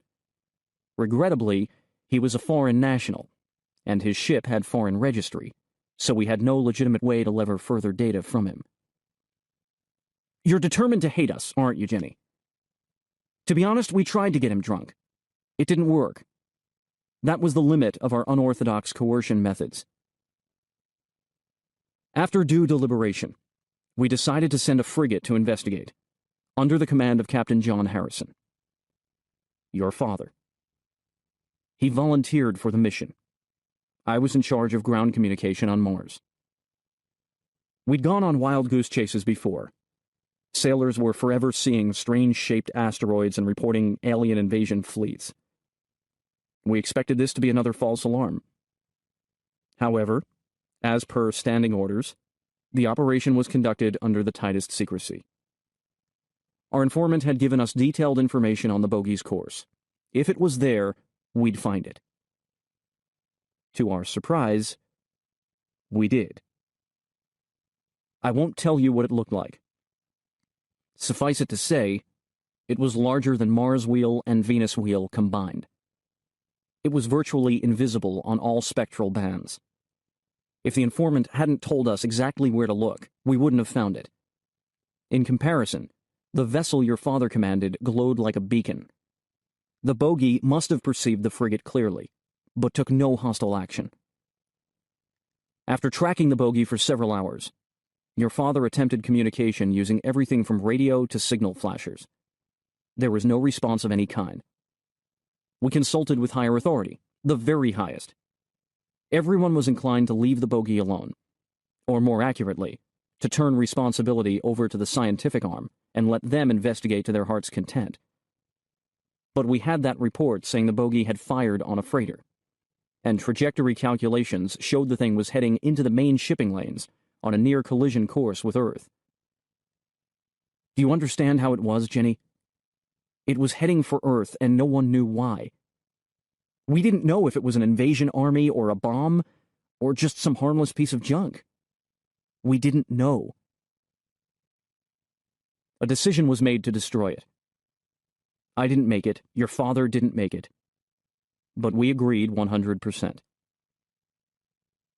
You say that as if we were all vicious killers. You knew your father. You know he wasn't like that. He was the man on the spot, that's all. He had to carry out the mission. Do you think no one considered the alternatives? Yes, the bogey might have been peaceful. Yes, it might have blessed humanity in unimaginable ways. Yes, it might simply have drifted past in total indifference. Believe me, our superiors didn't make the decision casually. But they had no choice. The bogey would pass through the space lanes. It would be seen. It would be a destabilizing influence. There would be panic, hysteria, people killed in riots. And that's if the bogey just flew by without taking action. Maybe it would turn out to be hostile after all. We had to face that possibility. What would humanity think of the fleet if we let such a thing reach Earth without opposition? I want you to understand this, Jenny. Your father would want you to understand. No one could take that chance. We had to do the hard thing. The hard thing is not killing or dying. It's making the choice. Making the choice that is cruel and necessary and irrevocable. The worst part is knowing you'll never find out if you were right. The bogey drank up laser fire like water. Your father drained his weapon batteries without burning a square inch of the thing's skin. Contrary to insinuations from the press, our forces are respecting the Selene Treaty, and your father had no nuclear weapons aboard. Therefore, after consultation with our superior officers, and in full agreement with their decision, your father commanded his men to evacuate the vessel in life pods. And then, alone at the helm, rammed the bogey at maximum velocity. We don't know if the bogey was destroyed. Perhaps it was only diverted from its course. Other ships searched the area, but space is large. They found less than a third of the remains from your father's ship. They found nothing at all of the bogey. To me, Jenny, your father died a hero. Not because he was willing to die. There are millions of fools who think dying somehow justifies their cause. Believe me, that's bullshit. Your father knew dying doesn't prove anything. But he died anyway. Eyes open. Full of doubt, but doing the job. They told you your father died in some kind of accident. I thought you should know the truth. Too many things happen by accident in the world. It's time some people realized some things happen by human choice. Variation E. Demon. Brillante. Sparkling. Lively. Contact.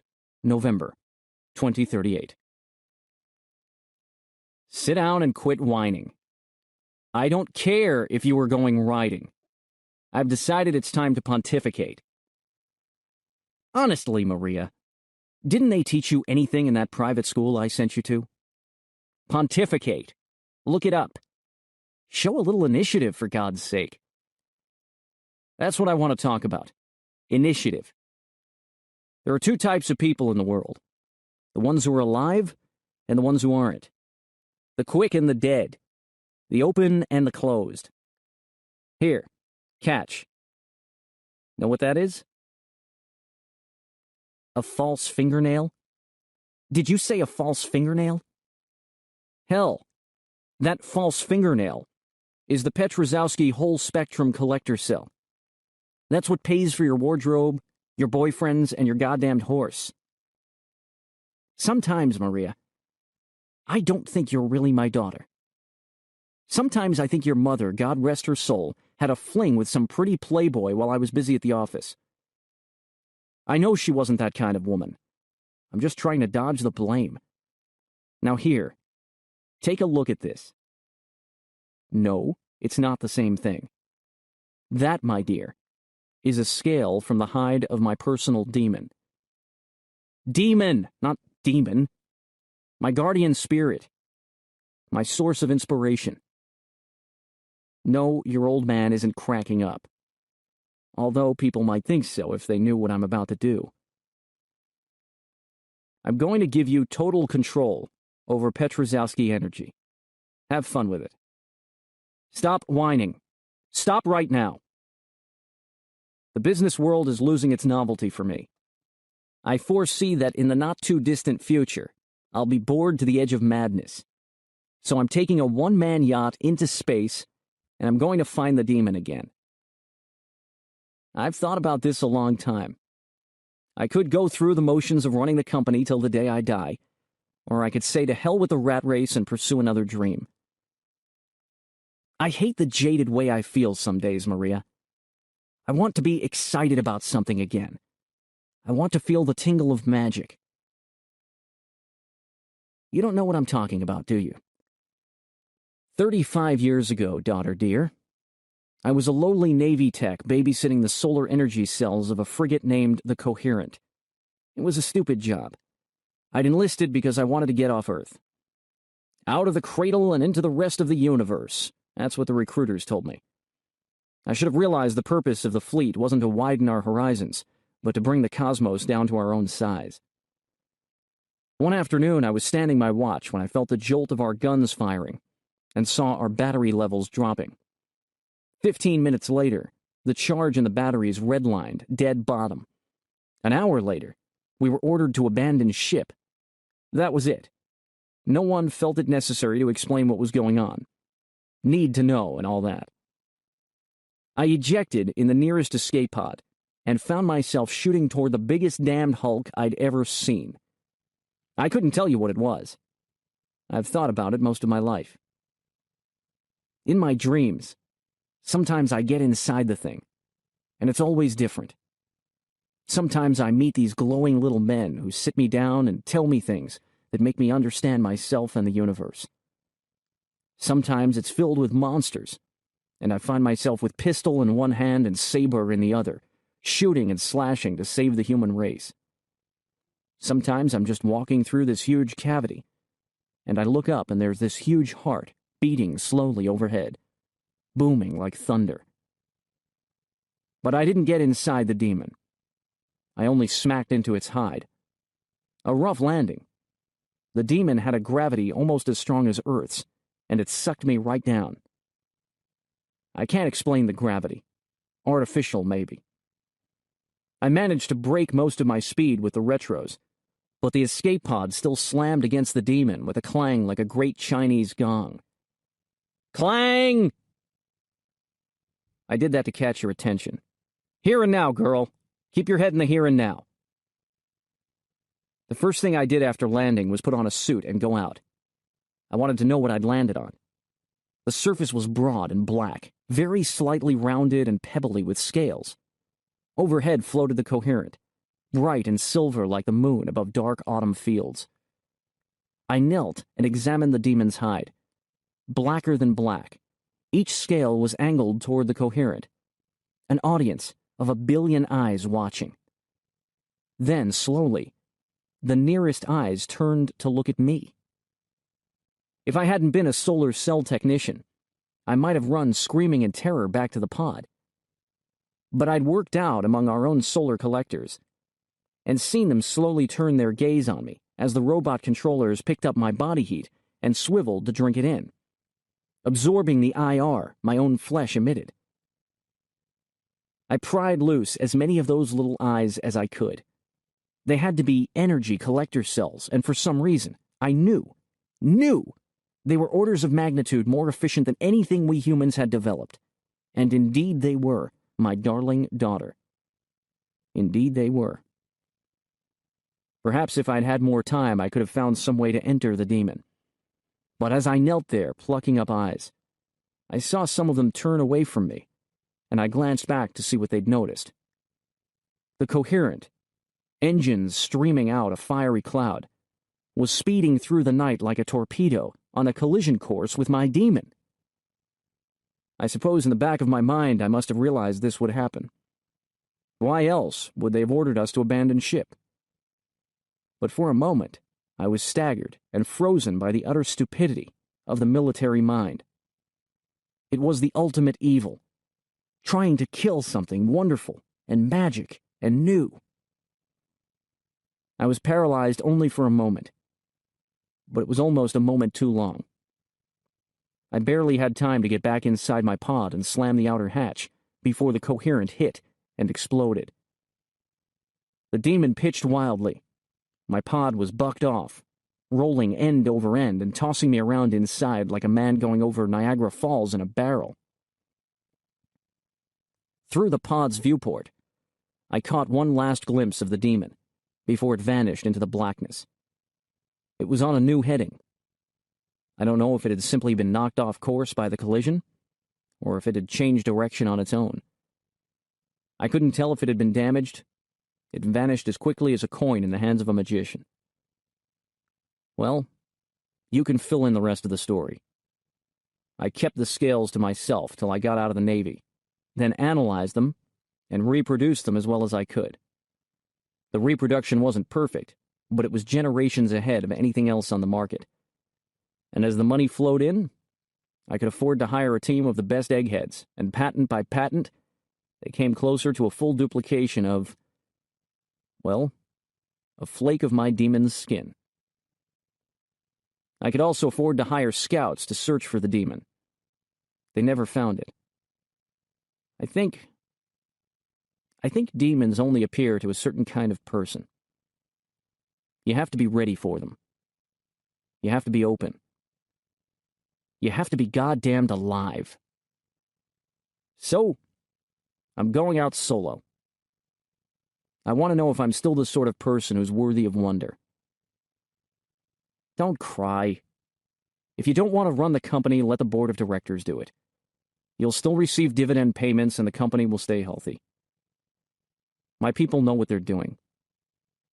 I just thought you might enjoy honest work. If you prefer, you can sell your share in the company and use the money to pursue whatever dreams you want. Really, I wholeheartedly approve of people who pursue their dreams. If you have any dreams. Do you have any dreams, Maria? Variation F.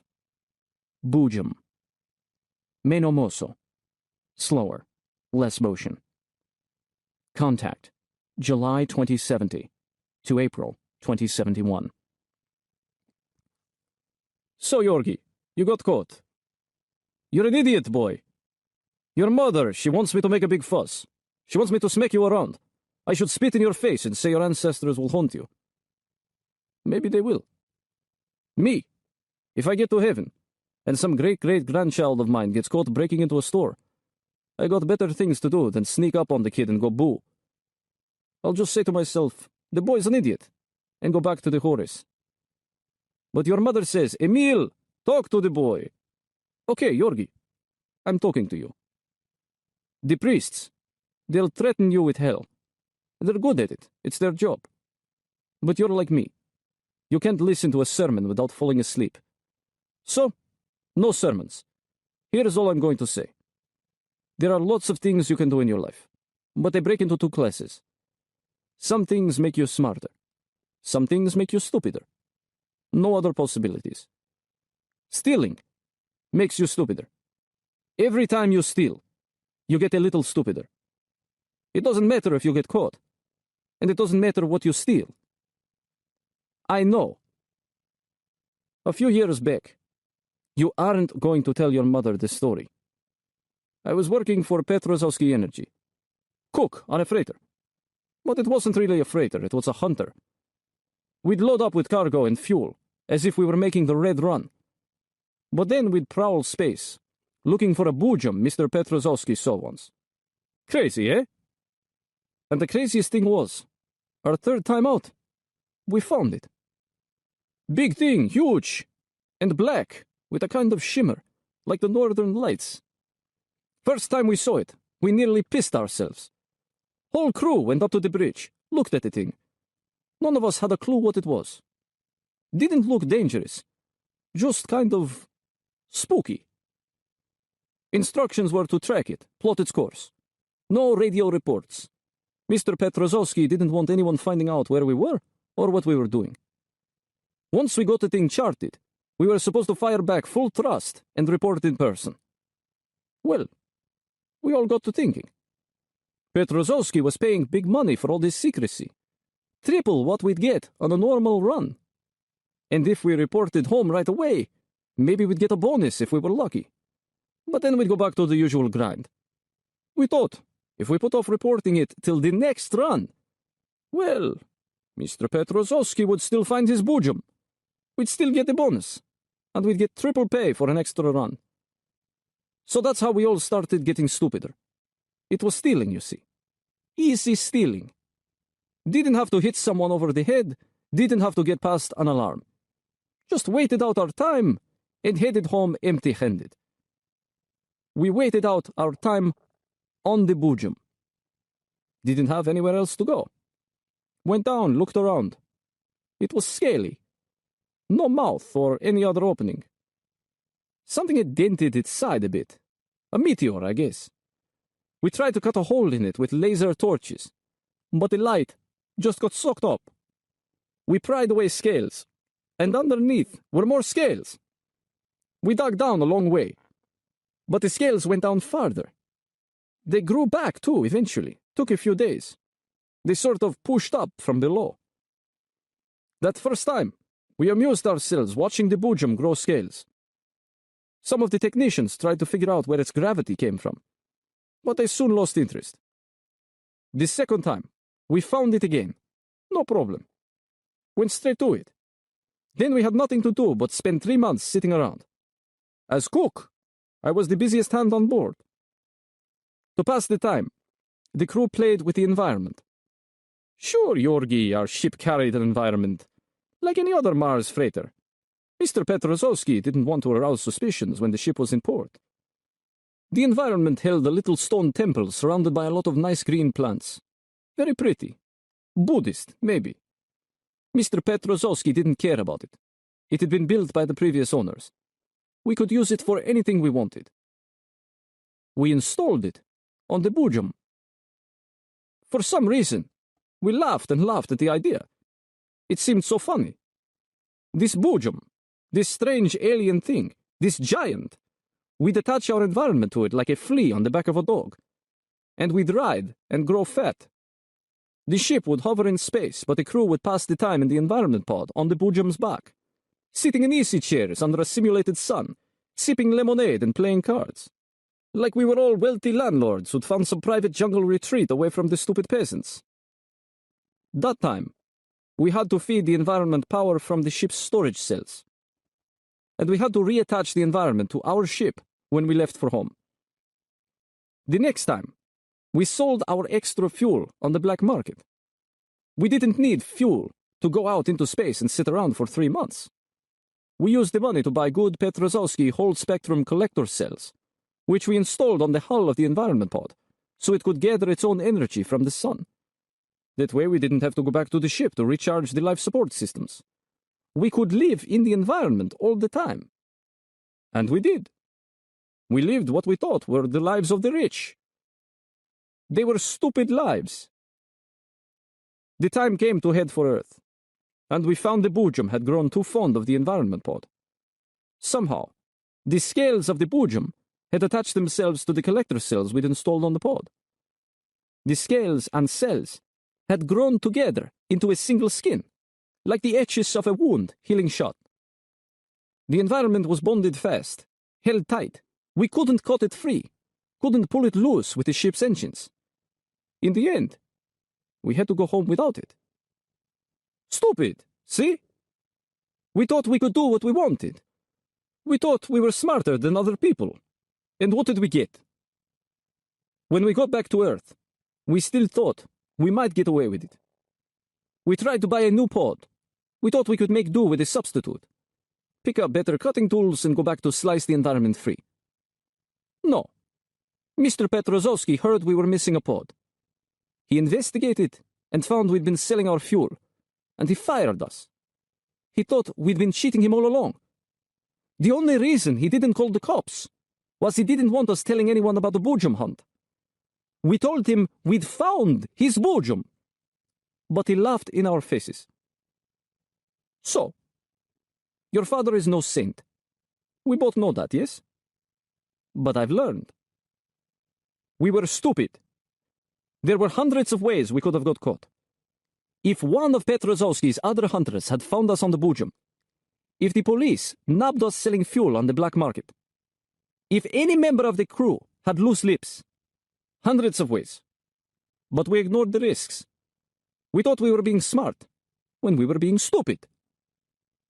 I tell you, Yorgi, if you decided to be the best thief in the world and learn and work hard at it, maybe you could get smarter.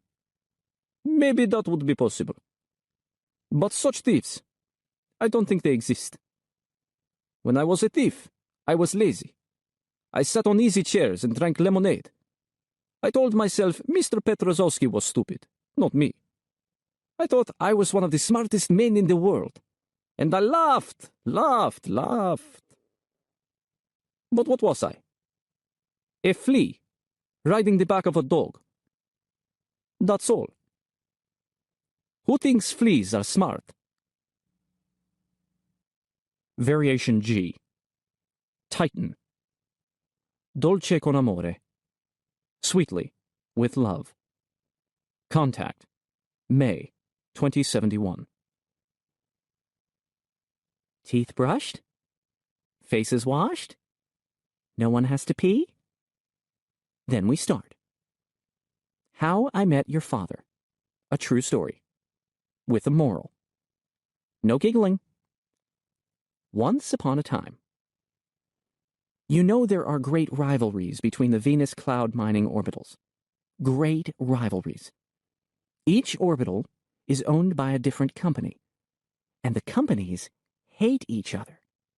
They sabotage each other's wells, they interfere with each other's communications, and when miners meet each other in Venus Wheel, well, there may be fights and duels and death. My family lived on an orbital belonging to Clearwater Chemical, and our greatest rivals were those in New Frontier mining and manufacture. No giggling. This is a true story. With a moral. My mother was Clearwater's economic envoy to Venus Wheel. By the time I was 14, I went with her on every trading mission. In those days, I was a very great beauty. What are all these giggles I'm hearing? I was a great girlish beauty then. And now I am a great womanly beauty, which is even better, though different. Do you want a story or not? Then we go on. How I Met Your Father. A true story. With a moral. In those days, I was a great girlish beauty, and firm in the soft places, which is almost as good as soft in the soft places, though different. Many boys wanted to make love to me, and many older men as well. A great many older men. You would not believe how many older men would rather have girlish beauty instead of womanly beauty. Bah, they say. Who cares if the woman knows what to do? We know what to do, and that is the important thing. A free lesson for you about men. But I had not yet learned that lesson, and I was drunk with the power of my very great, firm beauty. I went to many dances on Venus Wheel, and danced with many men. It was a great whirling excitement for a girl my age. The men worshipped me, and the boys adored me. It made me feel very strong. Then, one night, I met a boy who made me feel weak. Oh, such weakness. If I looked in his direction, I blushed. If I didn't look in his direction, I watched in mirrors to see if he was eyeing me behind my back. When he talked to me, I wanted to run and hide. When I danced with him, I could feel every part of my body singing. And I could feel every part of his body, too. Maybe not singing, but at least standing up in the choir. When I told him my name was Juliet, He bowed and said he would be my Romeo. So gallant. But too close to the truth. I found out after the dance his father was economic envoy for New Frontier. Disaster! I was forbidden to speak to the boy again. I cannot be sure I loved my Romeo before I was forbidden to see him. But afterward, I loved him with a love as deep as starry space. He was the blazing sun, and I the dark abyss that yawned to engulf him and be illuminated. We talked like that back then. We were young. The boy and I met all the time, of course. Many trysts, many excellent trysts. I became a very great girlish beauty who purred to herself, and my mother became suspicious. She announced she was sending me home to Clearwater Orbital, where the only boys were my brothers and cousins. I did not go. Instead, I eloped. My Romeo and I stole a rich man's yacht, disabled the homing beacons, and fled into the night. Our goal was Mars, where we planned to scout the asteroid belt. Out in the belt, we would become the first humans to find alien artifacts. We would be rich and famous, and the entire solar system would envy us. 2 weeks later, our food ran out. A month and a half away from Earth. 4 months away from Mars. My Romeo and I had our first fight. I thought you were going to pack the food. I didn't know we needed food. Ships are supposed to recycle everything. When you recycle everything, you don't recycle everything. You run out eventually. Don't you know Newton's laws? I know Newton's laws, and they don't say anything about food. Remember, this is a true story. We made up and made love, as always happens with first fights. Making love after a fight can be very bad or very good. It is awkward, but vigorous. We were lucky and did not starve. God looked down, said, "Tisk, tisk, such blockheads," and saved us. We came upon a great creature in space, a giant, a friendly titan, like Prometheus or Atlas. Why do you immediately believe me when I say we found a titan in space, but you giggle when I say I was a great girlish beauty? No, don't answer. Like Atlas, the titan carried a world on its back, and inside that world, we found a temple for worshipping the titan. The temple area was bright and warm, filled with growing green plants. Many of the plants were edible. Some were edible even after we had overcome the first pangs of our ravening hunger. We stayed at the temple for 2 weeks. At dawn, we would wake naked in each other's arms and watch the sunrise. We would eat breakfast, then spend the morning gathering leaves. In the afternoon, we would go back to the yacht and take turns shoving leaves down the toilet to replenish the biomass the ship needed to make food. In the evening, we would return to the temple, recite worshipful poems of our own devising, and sprawl ourselves reverently on the altar. We fell asleep only when we had wrung out our bodies in every way, and we dreamed of the new universes we would discover. Here is what we really discovered.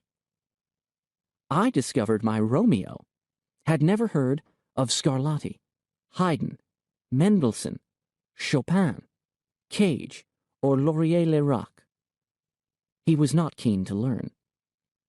I discovered he was an enthusiast for types of music called synthareg and mexi-howl. Mexi-howl required drumming on your thigh, or someone else's thigh. I discovered he thought my mother was a greedy bitch because of some deal where she'd outmaneuvered New Frontier.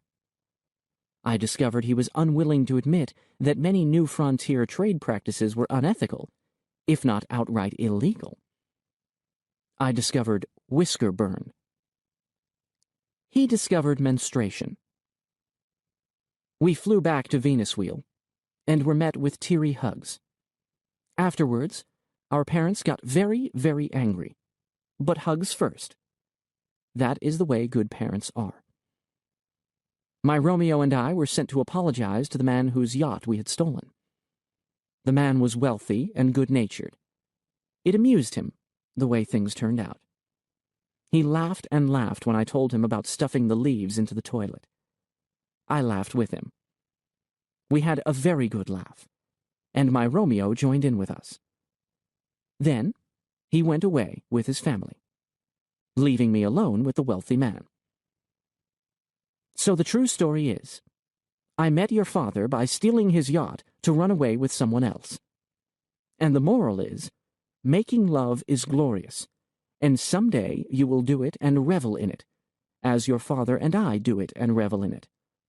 But when you pick someone to be with, think about everything except making love. Any two people can make love if they want to. Variation H. Dragon. Scherzando ma con fuoco. Playfully, but with fire. Contact. July 2076. Sacred daughter of the sun, forgive an old woman's presumption for writing to you, honor the child, and forgive the many tricks I have used to smuggle this message past your regions. The regions are all fine people, yes, but they are not the Empress. Some things are meant for your august ears alone. I am Mariko Naruki, wife to Yoshio Naruki, who is chief executive of Laughing Dragon Entertainment Industries Company Limited. He is a dear man because he is mostly a child. He has invented many games in his life, not to mention many fine rides in Laughing Dragon Entertainment parks throughout the inner planets. But I have never trusted him with the grocery money. Never mind, a good man, and good at building fun and happiness. Not so good at building strong fiscal structures. So, and I pray it will be forgotten by the time you reach your majority and are given this letter, my dear Yoshio led Laughing Dragon to the brink of ruin. One day he phoned from work and asked me to make a large withdrawal from our savings account. Why? I asked. He needed the money to buy something. What did he want to buy? He wouldn't say. So I did what a good wife should. I gave him the money, then followed him when he left the office. He bought a sword, a very fine sword of strong, bright steel, with a hilt covered in real leather and a fine embroidered sheath. A good choice for a decoration hanging in the living room, but I knew he wanted it for a different reason. What a child he was! I confronted him there in the store, berated him about what he was up to, attracted a big crowd. Never mind. In the end, I let him make a down payment on the sword. It really was excellent, and the price quite reasonable. But I made him leave it in the store, on layaway. Still, that was not the end of it. He could see disaster looming for the company, and wanted to pay the honorable price of failure, which meant he just wanted to run away. We women know how many men are just little boys whose swagger has become convincing. Finally, I suggested flying into the sun. It was the kind of gesture that appealed to Yoshio. A flamboyant idea, but austere in execution. It appealed to me too, because the flight would give him time to reconsider his last decision. I thought I could persuade him to start a new life instead of ending the old one. Perhaps becoming a flare fisher on Mercury, which would suit Yoshio's sense of romance, while paying very well. We set off secretly in the executive yacht, well provisioned and weighted down with our life savings converted to platinum. We had no children to whom we could leave an inheritance. My fallopian tubes had growths. I nearly died at 15.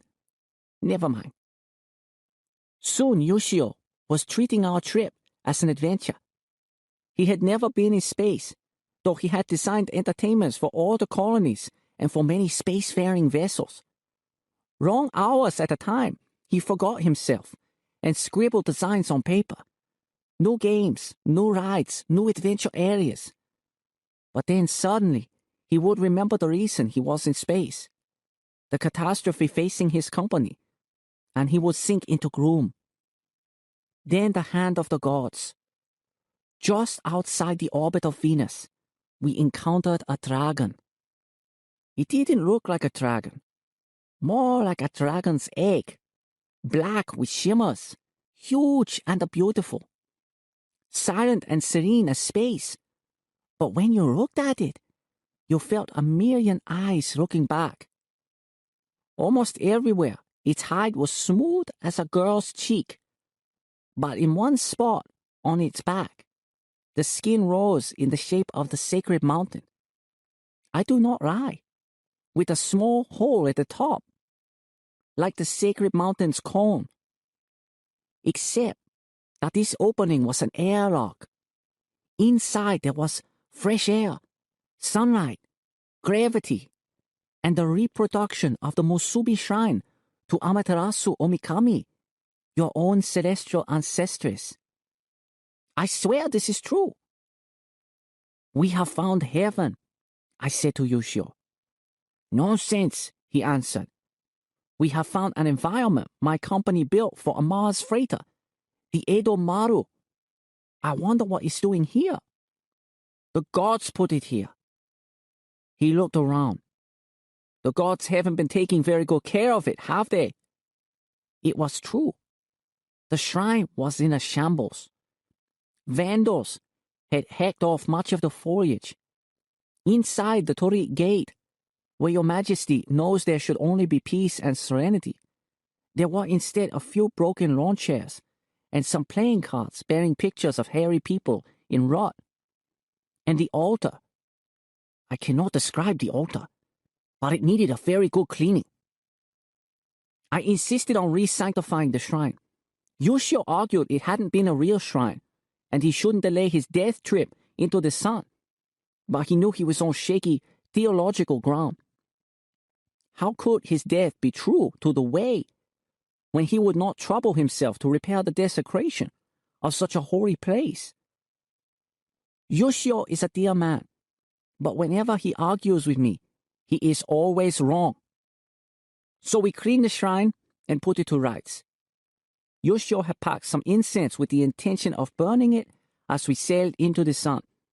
But I convinced him the gods would be happier if we used it at the shrine in a purification ceremony. While we worked, we discussed what we thought this dragon really was.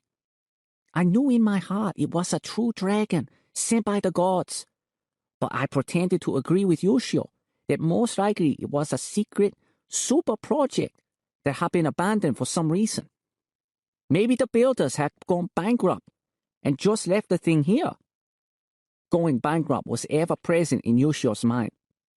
Finally, I said, why speculate? You know this environment once belonged to the Edo Maru. Radio your company and get them to find out who owns the environment now. Yoshio refused. He said his decision to die had cut all ties with the business world. But that just meant he was afraid to talk to people. Finally, I made the call myself, after he had fallen asleep on rice wine. Our closest branch office was on Venus Wheel, only a few radio seconds away. They were glad to know we were still alive. Worried the creditors were growing more insistent every day. I cut short that line of conversation saying, I want to know who owns a freighter called the Edo Maru. After a few minutes, the answer came back. Petrozowski Energy. Yoshio wants you to buy it. Buy it? I don't think we can afford. Get our own. I don't think any bank would. Tell the banks, I said. Laughing Dragon is about to announce its largest entertainment park ever. Tell them we have kept it a great secret because it is a brand new idea. Tell them this park is where all the company's capital went, and it will repay everyone 1,000,000-fold. You hear? Is this true? Yes, it's all true. Very secret. Very big. In space. In space? Yes. It's a whole new idea. You'll see. Get a board of directors. I'll turn on a tracking beacon so they can find us. They can come and see the marvel Yushio has built. But you must buy the Edo Maru. Perhaps it will be possible. And the Edo Maru's environment and all attached chattels. That is most important. And it is most important Petrozowski Energy does not think this is anything special. You hear? Yes. And it was done. We purchased the Edo Maru, its environment, and all attached chattels. The dragon was attached, and therefore ours. If humans can't claim to own such a beast. When Yoshio awoke, I was looking over his plans for new games and rides. It would be a shame if these were never built, I said. He agreed. By the time the board of directors arrived, Yoshio had mapped out 2/3 of the Laughing Dragon of Heaven entertainment world, the Christian heaven, where adults and children will be given their own wings to play bumpum, Allah's heaven, with many nimble dancers, Valhalla, filled with much carousing and axe fights against hologram opponents, and many other fine heavens, including a reproduction of the real heaven, centered around the Musubi Shrine.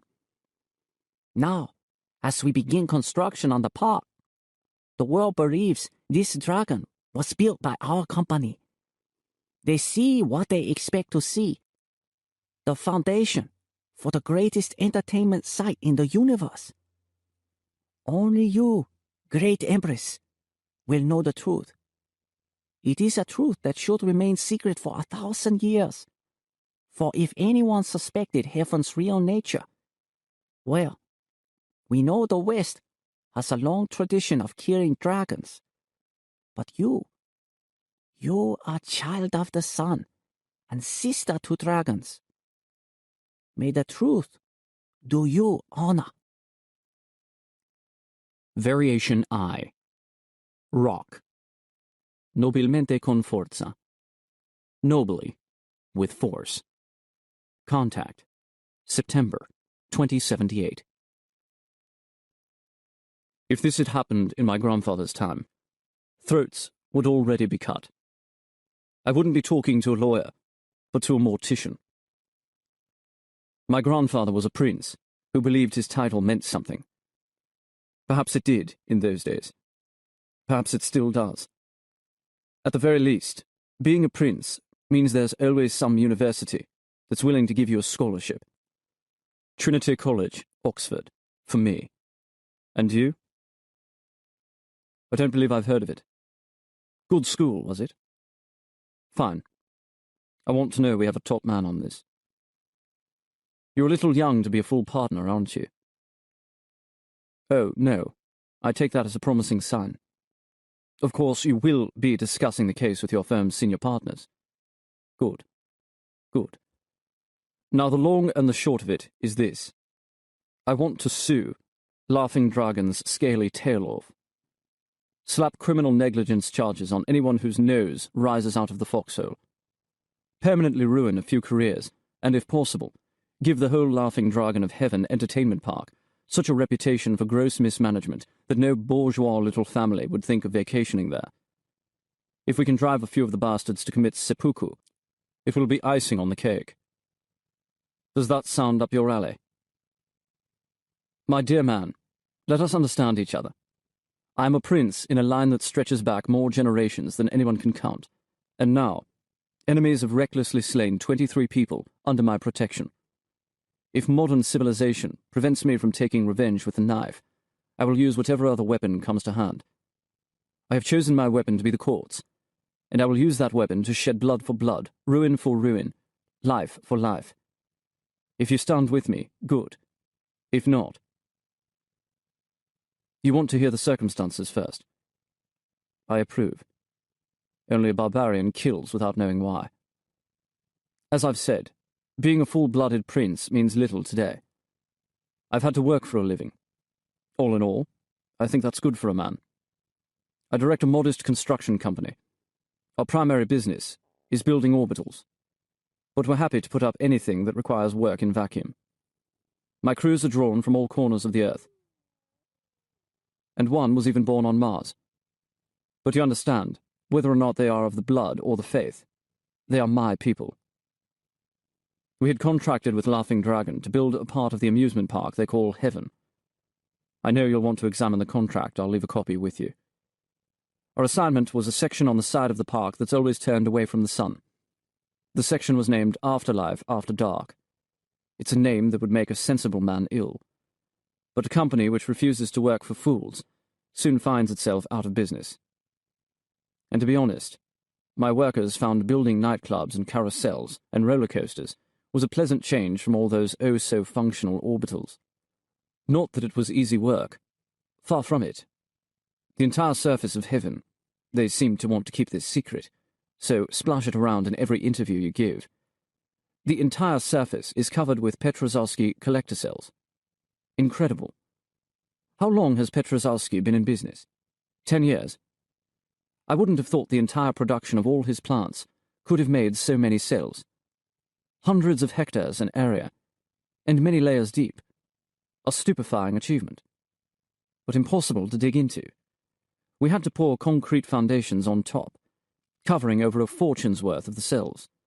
And you can't imagine the technical difficulties of putting up small environment domes so you can pour concrete foundations, so you can put up big environment domes. But never mind that now. Our construction site was on the dark side, but we lived in dormitory pods on the bright side of the Terminator.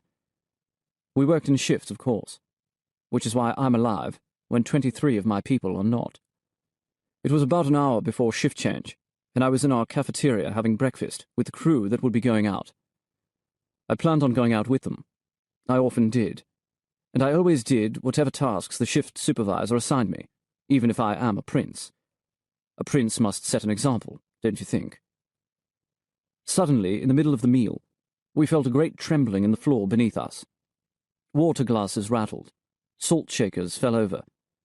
Without a second's thought, every man and woman there kicked back chairs and ran to the equipment chamber, where vac suits were stored. We dove into the suits, grabbed extra oxygen tanks, jetpacks, Mayday beacons, whatever we could fill our arms with. Then we piled into the airlocks in a rush to get out in the open. Outside, we were just one of many construction crews evacuating their dormitories, stumbling about in confusion, trying to keep our footing on the quaking surface. Every band on my helmet radio was clogged with cries of panic. I tried to shout against the noise, but couldn't make myself heard. In exasperation, I clicked it off and searched the sky, hoping to see one of the supply ships, docked close enough that a jetpack could bridge the gap. But instead, I saw the cause of the disturbance. The entire dark side of Heaven had split in two, as if we stood on a giant bird, a rock, that was unfolding its wings. The wings rose up higher and higher over the horizon, strong and graceful, the ebony of night now glittering in the sunlight. But as the wings moved, their speed and strength tossed off my workers like seeds scattered across a field.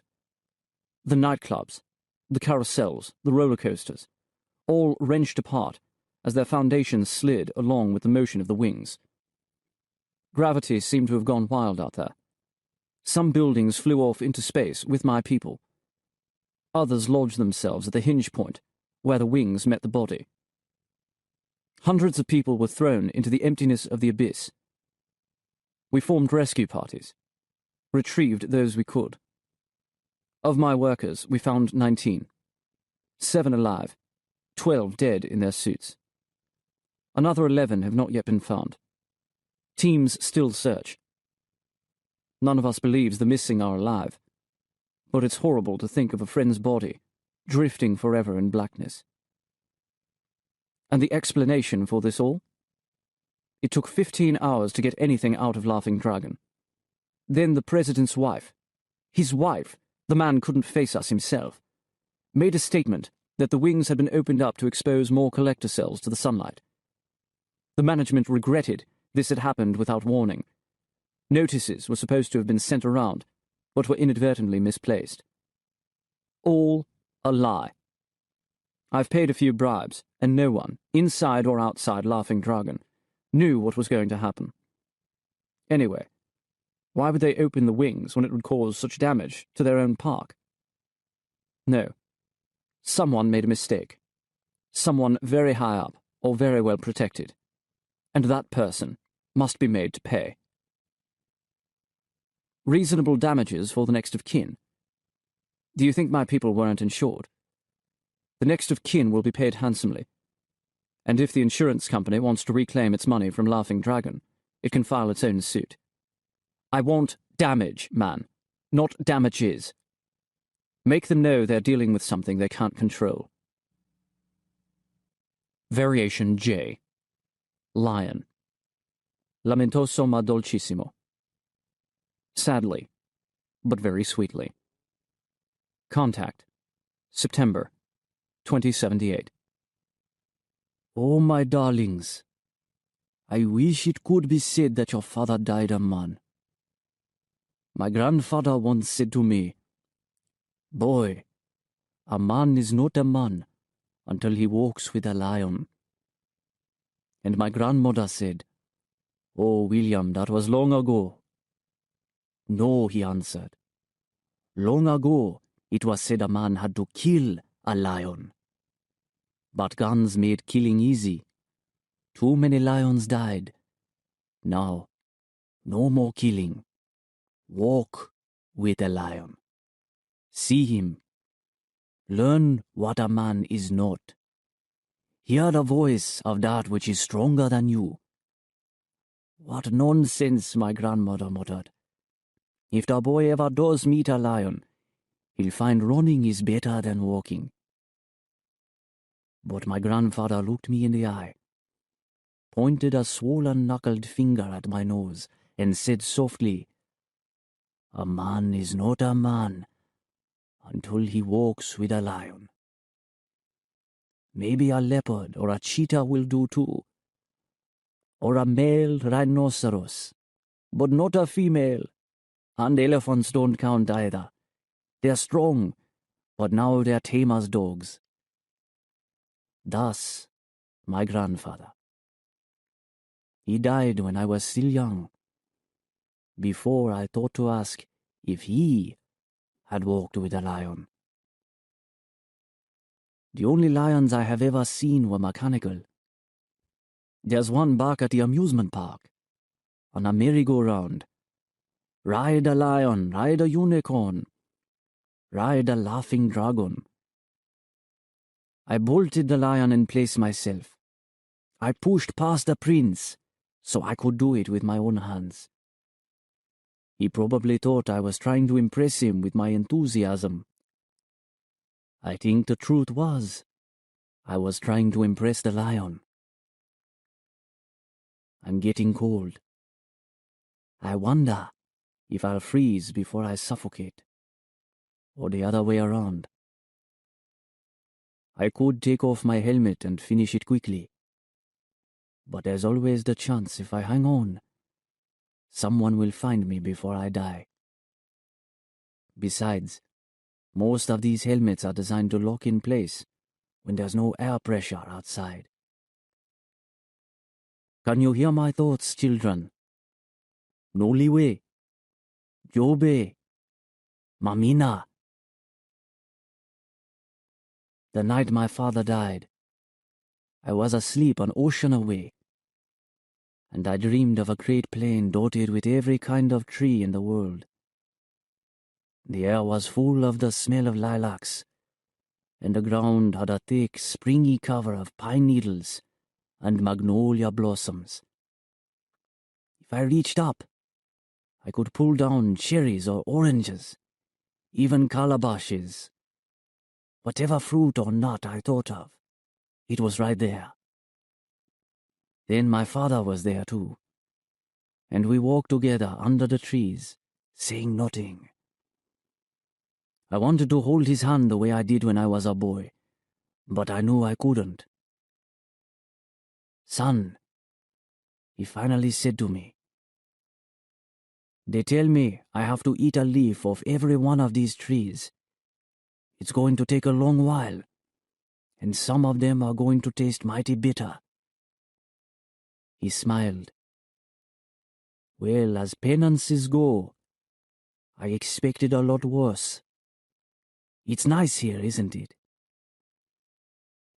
"Did you ever walk with a lion?" I asked him.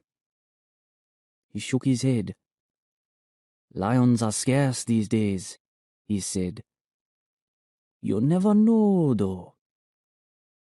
He looked around at the forest. "Lots of places here a lion could be hiding. I'll be checking them all out." When I left him, he was still walking under the trees, walking slowly, enjoying himself. More relaxed in death than he'd ever been in life. I believe I really was talking to him. "Can you hear me, children? I don't know what time it is where you are. I hope you're dreaming."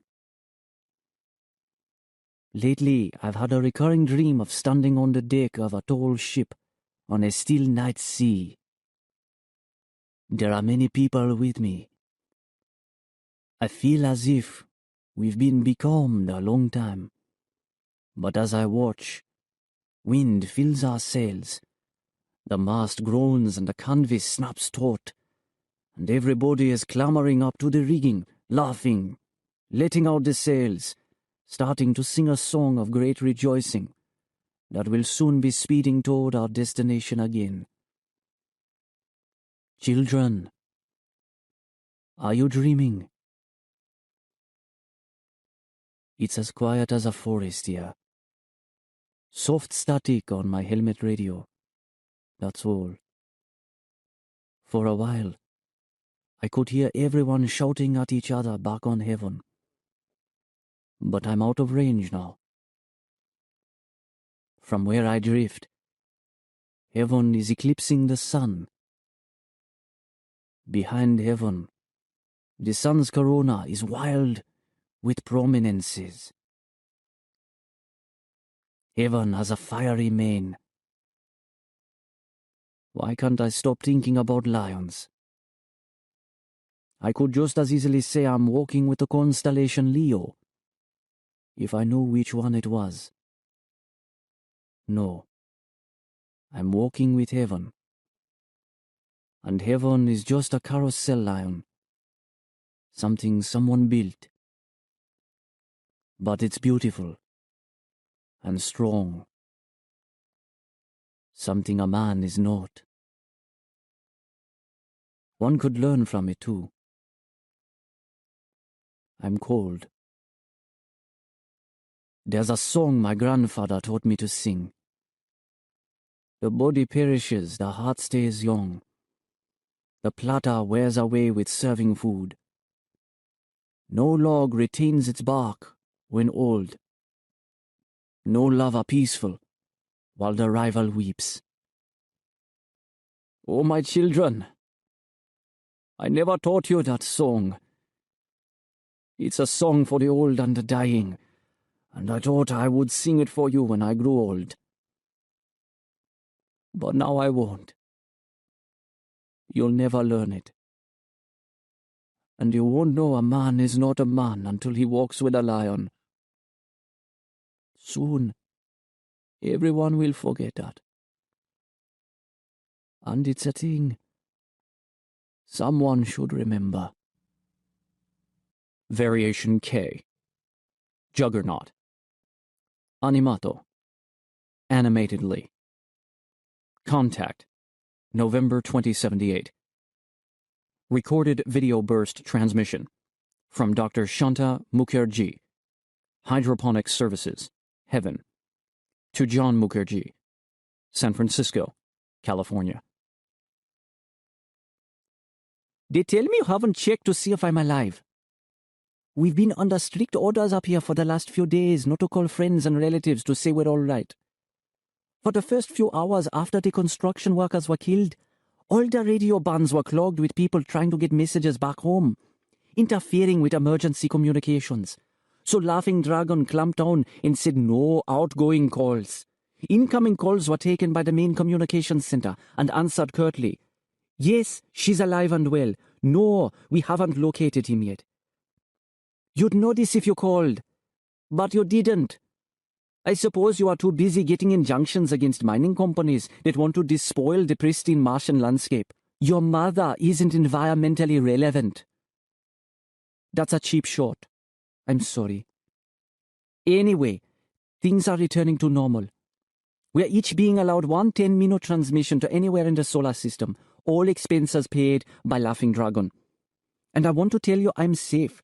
Our hydroponics dome was nowhere near the accident, and I didn't lose so much as a bean plant. There. Well, I guess I still have 9 minutes of free airtime. This is hard for me. Look, John, there's something I want to tell you, show you. It's important. I'll just get the camera turned. Okay, you're looking at one of the hydroponics chambers up here. Leaf lettuce on the right, radishes on the left. Good growth, I'm sure you can see that.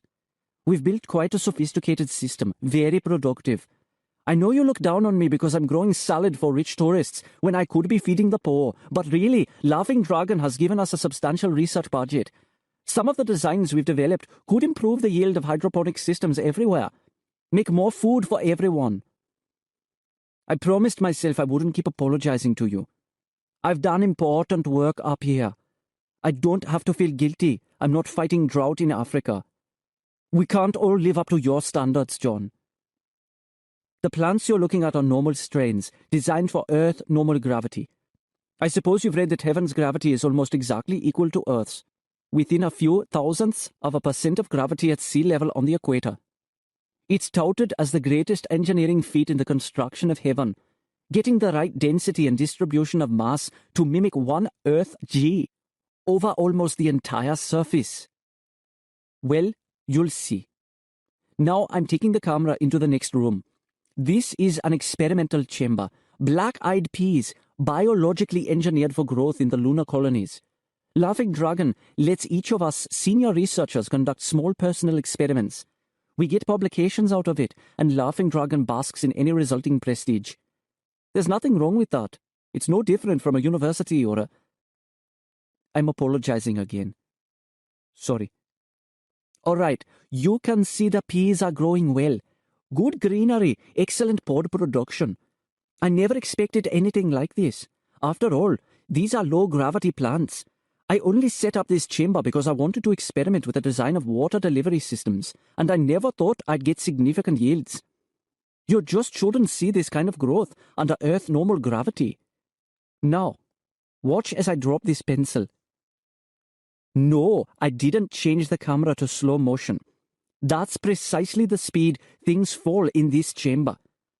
I haven't done any elaborate tests, but I'm fairly certain we have lunar gravity in here. Needless to say, this is none of my doing. A month ago, I would have said it was impossible to have gravity like Earth in one room and like lunar right next door. But now let me go into the next chamber. You can probably see the camera bouncing, because I'm bouncing as I walk. Have you ever been to the moon colonies, John? Walking in here is exactly like walking down the streets of Tycho. I suppose it would be fun if it weren't so bewildering and scary. All right, through the hatch to the next room, and yes, I'm floating toward the ceiling, weightless. I've got 0G soybeans growing in this chamber. You know, engineered for non-spinning orbitals. 0G plants. 0G chamber. Believe me, the gravity here was Earth normal 2 months ago. Back then, these beans could scarcely germinate. But over the course of a few days, the gravity dropped to nothing. Just dropped of its own accord, to precisely the level the plants found ideal. It gives me the creeps, John. It did the first time I noticed, and it still does now. I haven't told anyone about this because it's too spooky to talk about. Do you know what I think is happening? It's a feedback loop between these plants and heaven. Heaven is artificially controlling the gravity on every square millimeter of its surface, in accordance with the preferences of those affected. In here, the soybeans want it weightless. out on the rest of the surface, well, I don't think it's an accident that gravity is exactly what humans like it to be. Laughing Dragon didn't engineer the gravity here. Heaven is doing this itself. I get cold chills just thinking about it, John. Heaven can't be human-made. Humans don't know how to play games with gravity. Humans don't know how to establish this kind of feedback communication with plants. And I haven't told you yet about the dreams. More and more people up here are having vivid dreams. And coherent ones, not the usual sort of vague, disjointed images. The dreams leave a lingering feeling of, I guess the word is spirituality. Like touching the mind of God, one of the other researchers said this morning. Which I'm sure you'll dismiss as maudlin sentimentality, but if you ever had one of these dreams yourself, a sort of quiet wonder. No, I'm not going to tell you what I dreamt about. I'm tired of you sneering at me. But the point is, I don't think these dreams are just coincidence. This thing we're on, what Laughing Dragon calls heaven, I don't know whether it's touching our minds or we're touching it. But if there's such a thing as telepathy with soybeans, why not with humans? I don't sound much like a professional scientist, do I? No detachment. I can't feel detached when I'm constantly swinging between extremes of fear and awe. Because even if this creature sends inspiring dreams and nurtures our gardens, it killed dozens of people when it casually opened its wings. It's like... Do you know what a juggernaut is? I never tried to teach you the old ways, but maybe your grandmother told you. The juggernaut is a wagon used to carry a huge statue of Krishna Jagannatha through the city of Puri during the Ratha Yatra festival. The wagon is gigantic. It takes several hundred people to drag it along. On one hand, the juggernaut is beautiful and serene. It's decorated with flowers and surrounded by pilgrims singing hymns, not to mention that it carries the statue of the compassionate Lord Krishna. But on the other hand, a huge crowd mills uncontrollably around the wagon, and all too often, someone falls under the wheels. People even throw themselves under. The juggernaut doesn't stop. It represents benevolence and goodwill, but it can leave crushed bodies in its wake. Do you understand, John? Yes, I imagine you do. You're a juggernaut yourself on occasion. I've been trying to build up my courage to tell someone what I've found out. I'm sure you'd do it without a moment's hesitation. Summon the media, make a statement, proclaim your moral outrage at what's going on, deceit, criminal negligence, cover-up. But I'm no crusader. I'm just a woman who knows a secret. And now you do too. Help me, John. Call that prince, the one who's suing Laughing Dragon over the death of his workers. Say I'll testify, but keep my name secret, just for the time being. I still have a job up here with Laughing Dragon. I still have a reputation as a scientist, and if I start talking about artificial gravity, telepathy, I promise I'll take the witness stand when the time comes. But I don't want to declare war on heaven just yet. I want to stay here a little while longer, even if it sometimes terrifies me. I want to hold on to my dreams.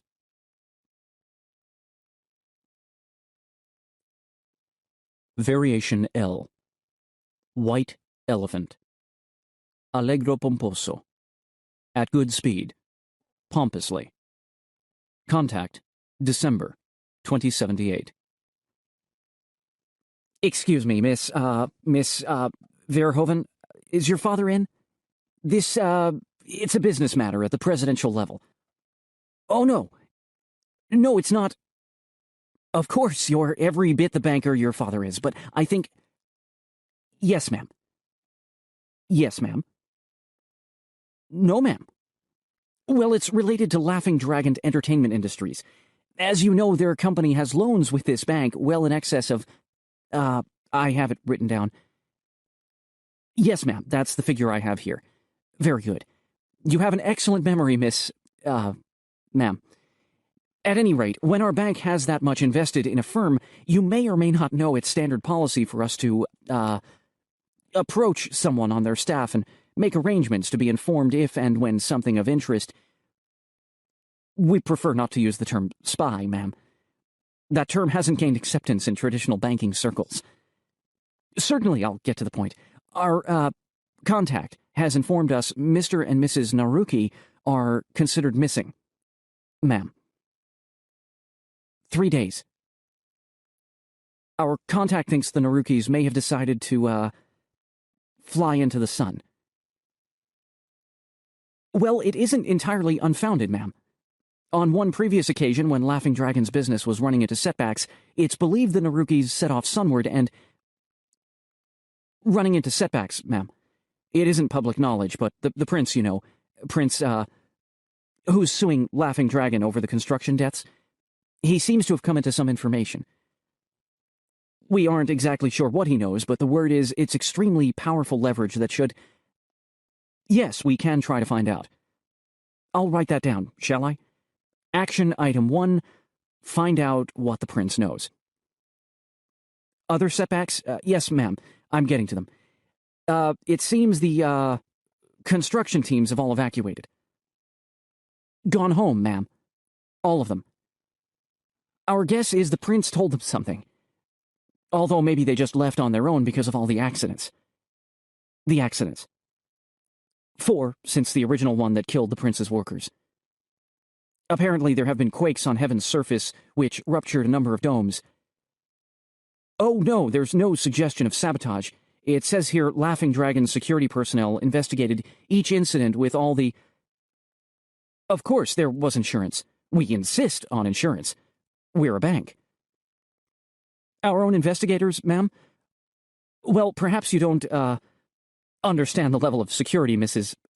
Naruki has imposed on Heaven. No photographs, no close approach from space, no unauthorized visits from...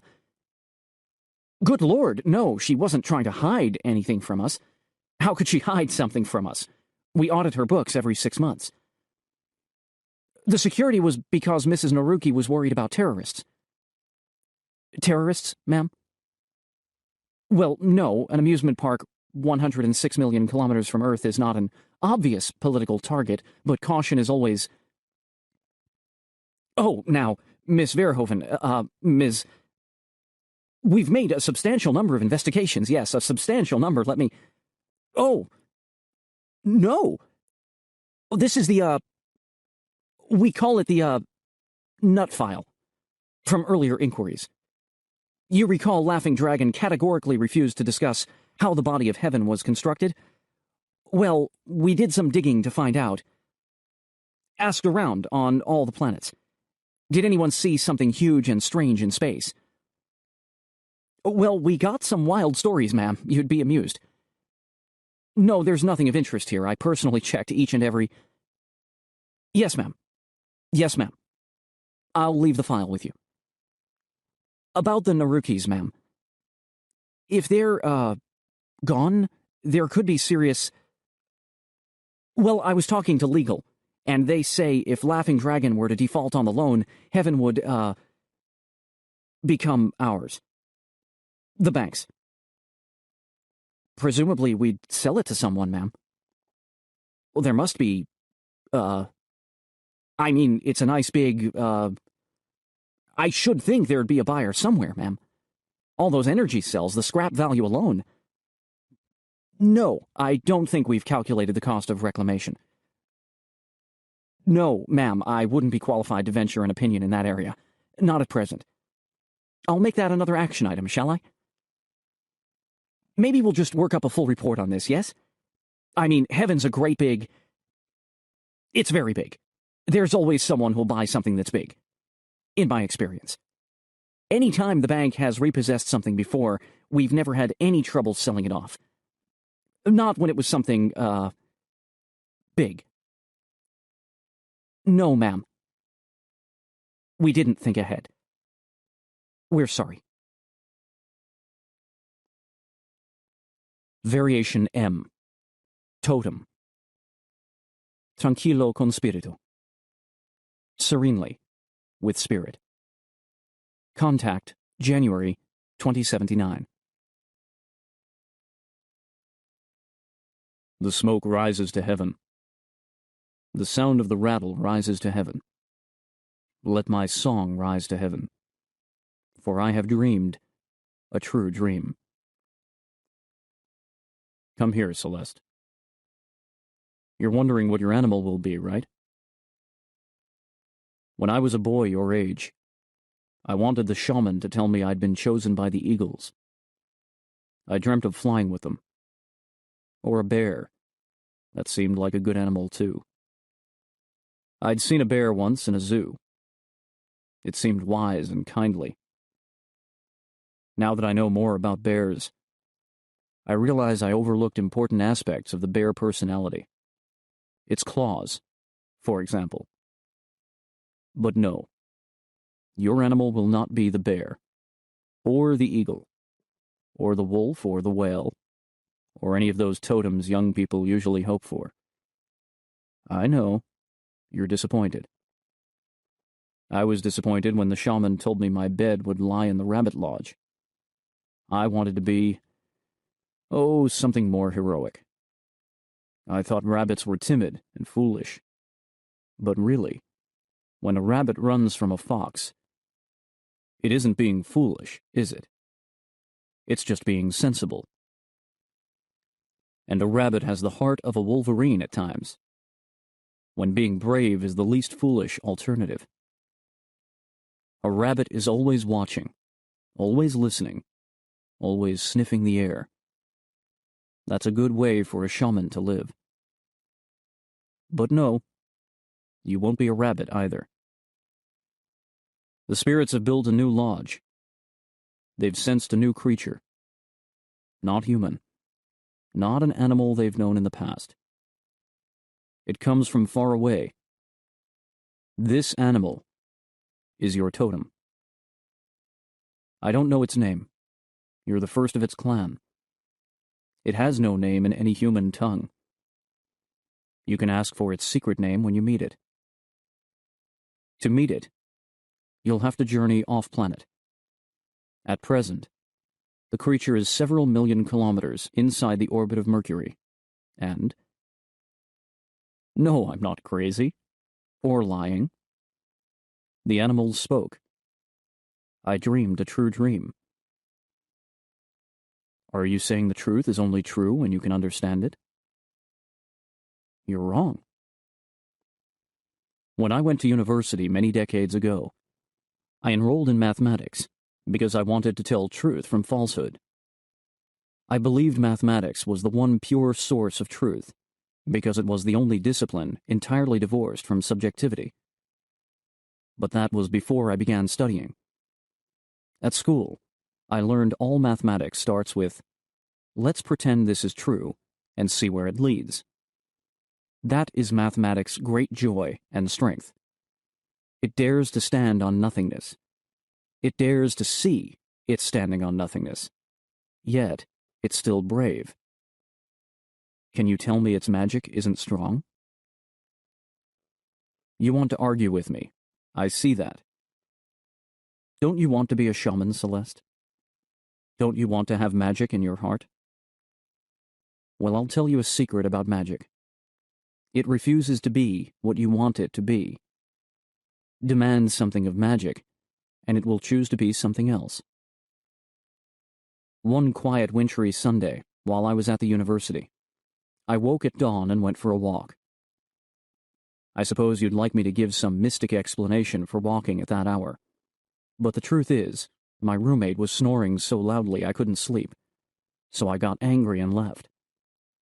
I walked nowhere in particular, and because I was angry, I paid little attention to the world around me. The cardinals whistling in the trees, the squirrels running across the snow. I was in no magical mood, I assure you. But, as I passed one of the university parking lots, I saw a spirit. It was the thunderbird, I think. A man's body with the head of a bird of prey.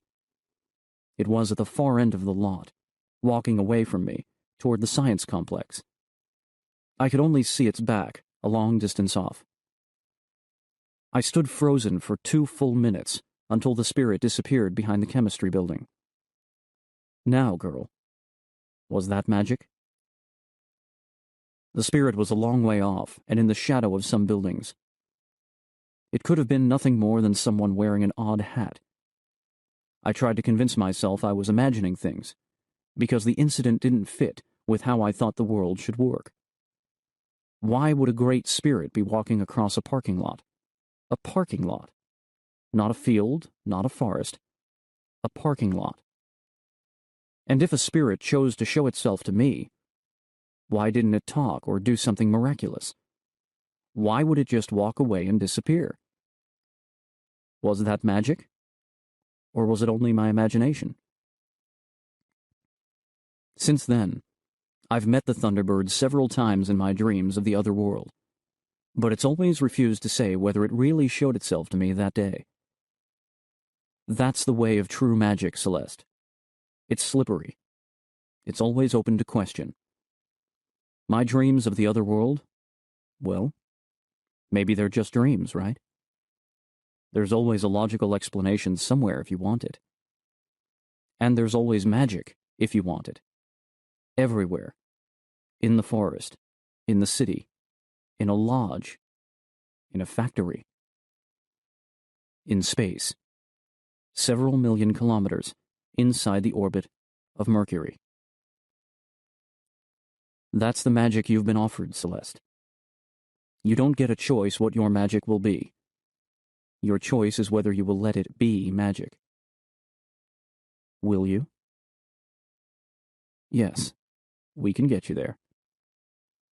A woman named Verhoeven is bringing people to see the new creature. She's become curious about it. She's gathering those with knowledge of its travels. It won't be hard for you to join this group. You belong to the creature's clan. You have to speak for it. The spirits will make sure you get where you belong. Are you willing to accept this magic, young shaman?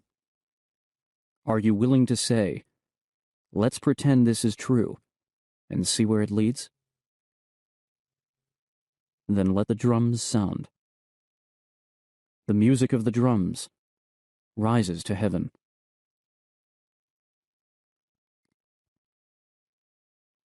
Fugue. Organism. Allegro con tutti. At good speed, with the entire orchestra. Contact. March 2079. According to the laws of the League of Peoples, the boundary of a single sun solar system is that set of points where the gravitational attraction of the primary exactly equals the gravitational attraction of the rest of the universe. Humans might claim determining this line is impossible, maybe even in violation of quantum physics, but the laws of the League have taken precedence over the laws of physics so long, physics no longer contests the issue. A few meters outside the boundary of Sol's system, the outpost prepared for action. Sensors had recorded a steady increase in the organism's mass over the past months as it drank in Sol's energy. Within minutes, the organism would have enough energy to open a wormhole out of the system. Wormholes were a haphazard way to travel. The hole's outlet might open as much as a light year off target. But species without true FTL flight found wormholes a convenient shortcut whenever they wanted to leapfrog a parsec or two. Of course, wormholes had an unfortunate tendency to suck in every particle of matter for kilometers around. The outpost of the League of Peoples watched and waited. The odds were good that humans would become an interstellar race much sooner than they expected. Leviathan. On Heaven, the environment domes and dormitory pods were slowly being shaken apart by twitches in the organism's skin.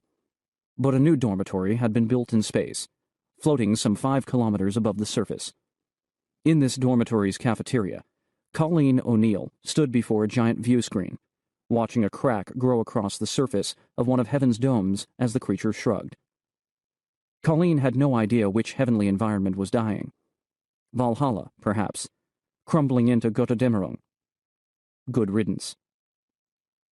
She hated the sight of her grandfather's magnificent Leviathan, reduced to this decrepit clown. But at the farthest ranges of vision, she could see the creature's wings spread wide to the sun, a clear, clean black, darker than the night sky behind them, Valhalla and Nirvana, and the Sunboat Fun Ride were just barnacles on Leviathan's hide. They'd be scraped off soon enough. Nessie. Stitch Ashworth entered the cafeteria and nearly left again immediately. The only other person he saw there was a fellow Martian, but dressed in laborer's khaki, her red hair braided with the gritty twine that miners called sand string. Stitch's family were Olympians, residents of the heights of Olympus Mons, where the corporate executives lived. As a boy, he'd been beaten up by miners' children whenever he ventured out of the Olympian safe areas. He'd become a pilot to get away from the mines, the miners, and everyone associated with the desolation of Mars. The woman must have heard him come in, for she turned and nodded without smiling. Hello. Hello, he answered carefully. Anything doing out? Heaven is warring with itself, she said. The idols are crashing down. Oh. He looked at the wreckage shuddering across the surface. A concrete tower toppled soundlessly across a cluster of roller coaster tracks. The windows in the distant tower's observation deck shattered. The air inside burst outward, its humidity turning to a spray of white. Stitch couldn't remember if the white was steam because of the low pressure, or frost because of the cold. Wild, isn't it? He said. Yes, said the woman, sounding very satisfied. I was thinking of driving down, Stitch said suddenly. Surprising himself, he'd revealed this to a stranger. I'm licensed for mini shuttles, and there are dozens in the docking bay. I'd like to see. But there was something too intense in the woman's expression to let him tell the truth. That he was hoping to find some huge chalk letters his grandfather had scribbled decades earlier. I'd like to see it close up, he said. The woman looked down at the surface again. She seemed to be smiling at the continuing destruction. I'd like to see it close up, too. Angel. Dr. Simon Esteban met two of his fellow passengers in the corridor. Martians, both of them. A laborer built like a she-bear, and a shy dandy dressed like he was heading for Club Olympia. No, Esteban corrected himself. It was wrong to pigeonhole people so quickly. As soon as a psychiatrist labeled a patient, he started treating the label instead of the person. Esteban had repeated that axiom to himself so often it was like a mantra. Jogging around the track at the gym, he sometimes caught himself muttering, "Treat the person, not the label," over and over and over and over. "We're going for a closer look at the surface," the she-bear said. "Interested?" "Certainly," Esteban said, smiling his professional smile. In fact, he'd heard that vicious quakes rocked the surface from time to time, scattering rubble into the air.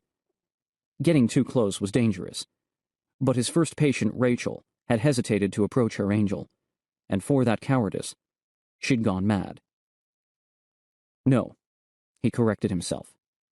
She'd succumbed to delusional paranoia, brought about by unresolved guilt. No, he corrected himself again. She'd gone mad. Bogey. In the docking bay, Jenny Harrington slid into the shadows of an inactive mini-shuttle storage tube when she heard approaching footsteps. Not that Jenny was afraid to be caught here.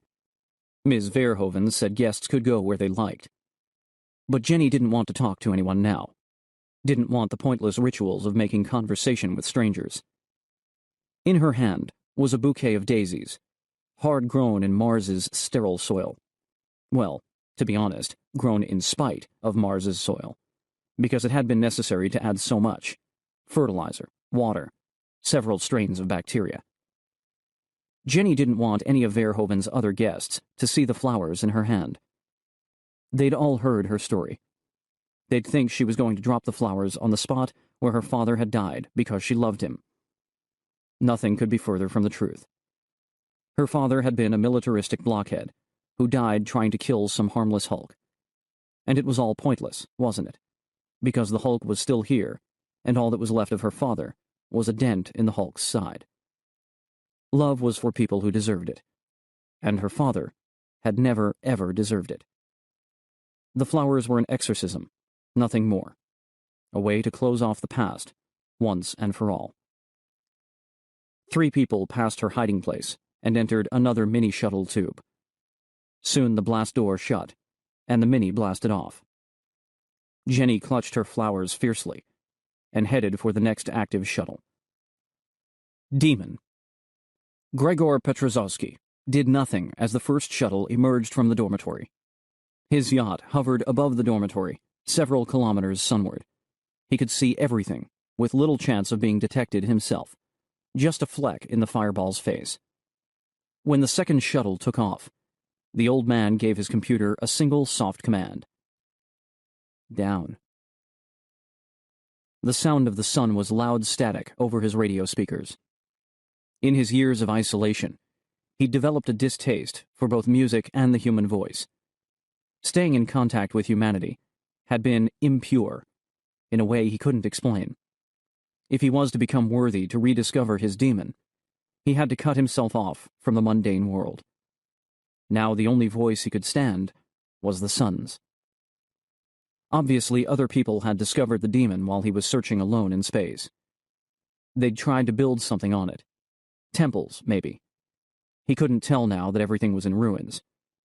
If he'd been listening to human broadcasts, he would have come here much earlier. But he was here now. He had found the demon, unaided, in the vast depths of space. And he could feel in his bones that he'd arrived just in time. Down, he whispered. Down. Bujum. That's Petrozowski's yacht, Emil Mayus told his son Yorgi. Petrozowski himself.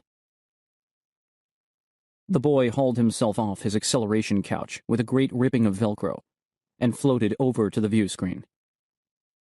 Yacht looks like shit, he said, after a moment's inspection. The boy Yorgi thought he was an expert on yachts now that he owned one himself. Emil didn't want to know where the boy got enough money to buy the ship. Emil hadn't wanted to come to heaven either. But Yorgi thought the Verhoeven woman might pay big money to hear about his father's Bujum hunt. Petrozowski's probably been in space ever since he abandoned the company, Yorgi said. I bet he hasn't. Jesus Christ! A jet-black wing swept past the view screen, like a flapping chunk of night. Proximity alarms blared throughout the ship. You stupid flea! Emil shouted at his son, for no reason except his fear. Titan. The last maxi shuttle to heaven was en route to the main dormitory when the organism lifted its wings to full height. Suddenly, the shuttle found itself in a trough 6 kilometers deep. The walls and floor so black they were nearly invisible. Overhead, the wide face of the sun burned down into the chasm, but it was far, far away, like a glimpse of sky to a child trapped in a well. Ooh, said Beatrice Malio, age 4. Wow, said Benedict Malio, age 5. Something nice on the view screen? Their mother asked.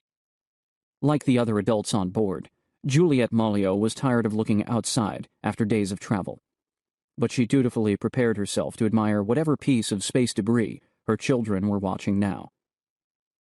Her eyes widened as she saw the deep black of the organism's skin towering over both sides of the ship, the wings forming massive walls of starless night. At first, she thought the shuttle had entered some sort of landing bay, but as she watched, dim flecks of blue-tinged light flickered into life against the blackness. Pretty, said Beatrice. Like electric spiders, said Benedict. And they did look like spiders, skittering out of their nests and racing across the surface of both wings. The spiders danced madly, colliding with each other, coalescing, and suddenly one leapt across the gap between the wings, trailing a pale thread of lightning directly in front of the shuttle. Without thinking, Juliet stamped down with her foot, as if she had a brake pedal that could stop the ship from flying through the lightning. The shuttle's pilot must have had reflexes equally quick, for the ship suddenly dipped, just managing to slip under the glowing thread. All over the cabin, people cried out at the ship's sudden maneuver, but Juliet remained tensely silent, her eyes on the screen, her arms reaching out to wrap around her children's shoulders. More and more of the lightning threads sparked from one wing to another, weaving a net, a web across the trough. There was no way the pilot could avoid them all. One thread whipped against the shuttle's hull, and for a moment the view screen image twisted into jagged distortion. But a moment later, the picture snapped back into focus with an audible crackle. Another lightning strike, another crackle, a third, a fourth. Then a fountain of light gushed crimson, and the view screen went dead. "Children," said Juliet Malio, "are your safety belts very snug?" "Yes, make sure. Let me check. Good. Good. A kiss for each of you. That's nice. Very nice. Now it's too bad the pretty show has gone off the screen, but maybe you'd like a story instead. Yes? Maybe a story about a titan." The shuttle veered sharply upward. "A titan named Prometheus. A sad story, but a brave one." The shuttle rocked like a cradle under an impatient hand. "Ready? Once upon a time." Dragon. Sunward, the Narukis looked back for a final time on their dragon. The wings were now pulled so far forward, it seemed as if the laughing dragon of heaven had reshaped itself into a cavernous mouth, and its breath was a rainbow of fire. "A true dragon," said Yushio, awestruck.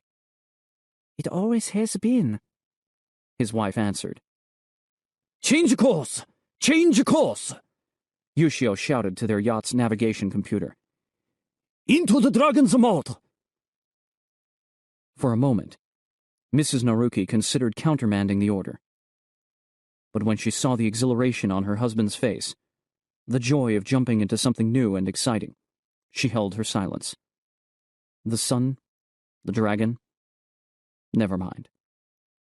She took Yushio's hand and squeezed fondly.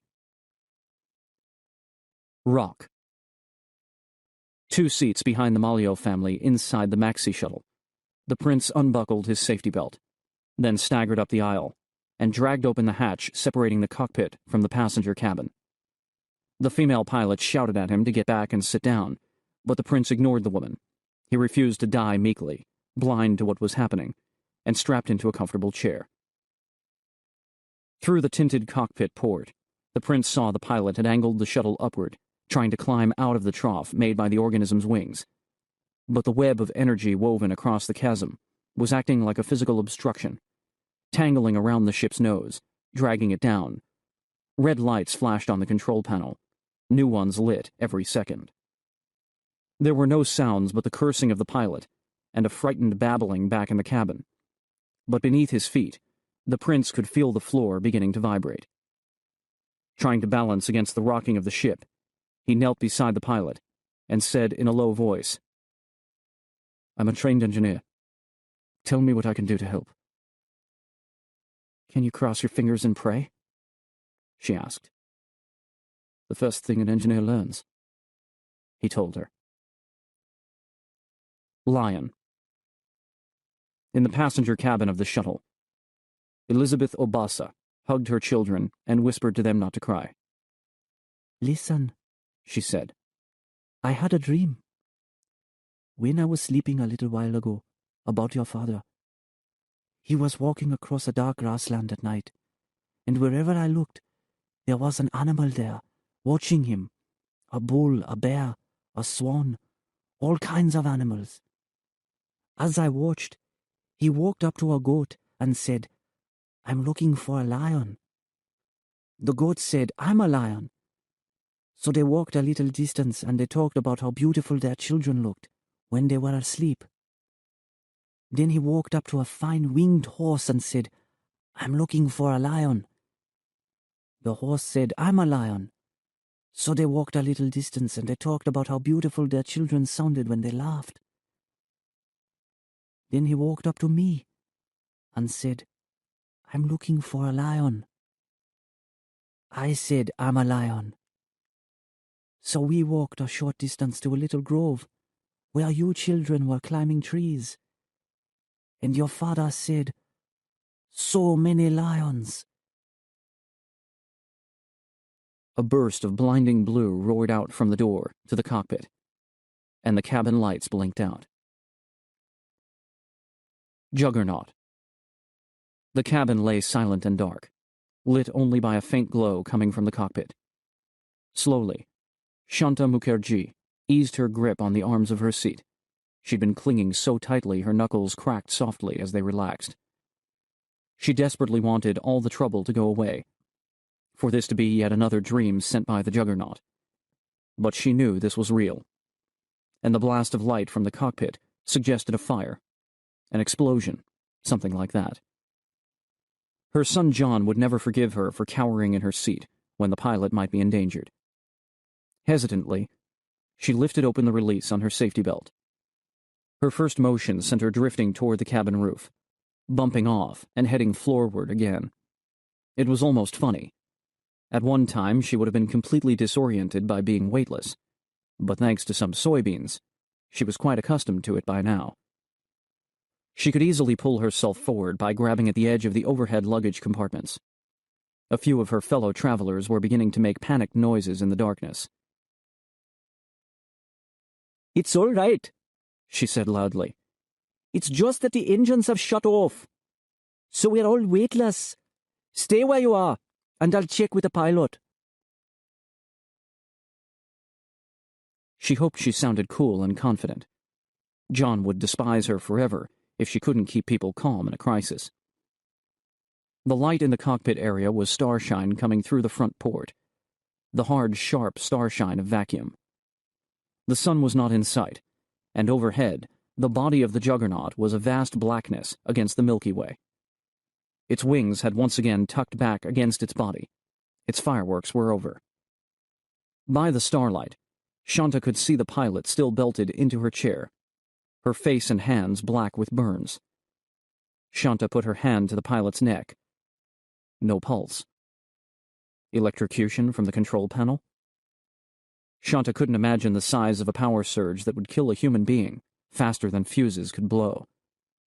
But still, the pilot was dead.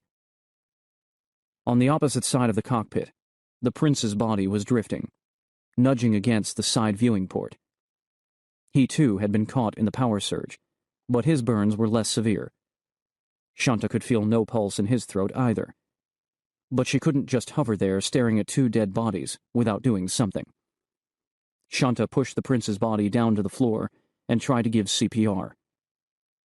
Weightlessness made it almost impossible. When she pressed on his chest, she drifted toward the roof. She managed to prop her shoulder under the pilot's chair to get some leverage, then began again. Patiently.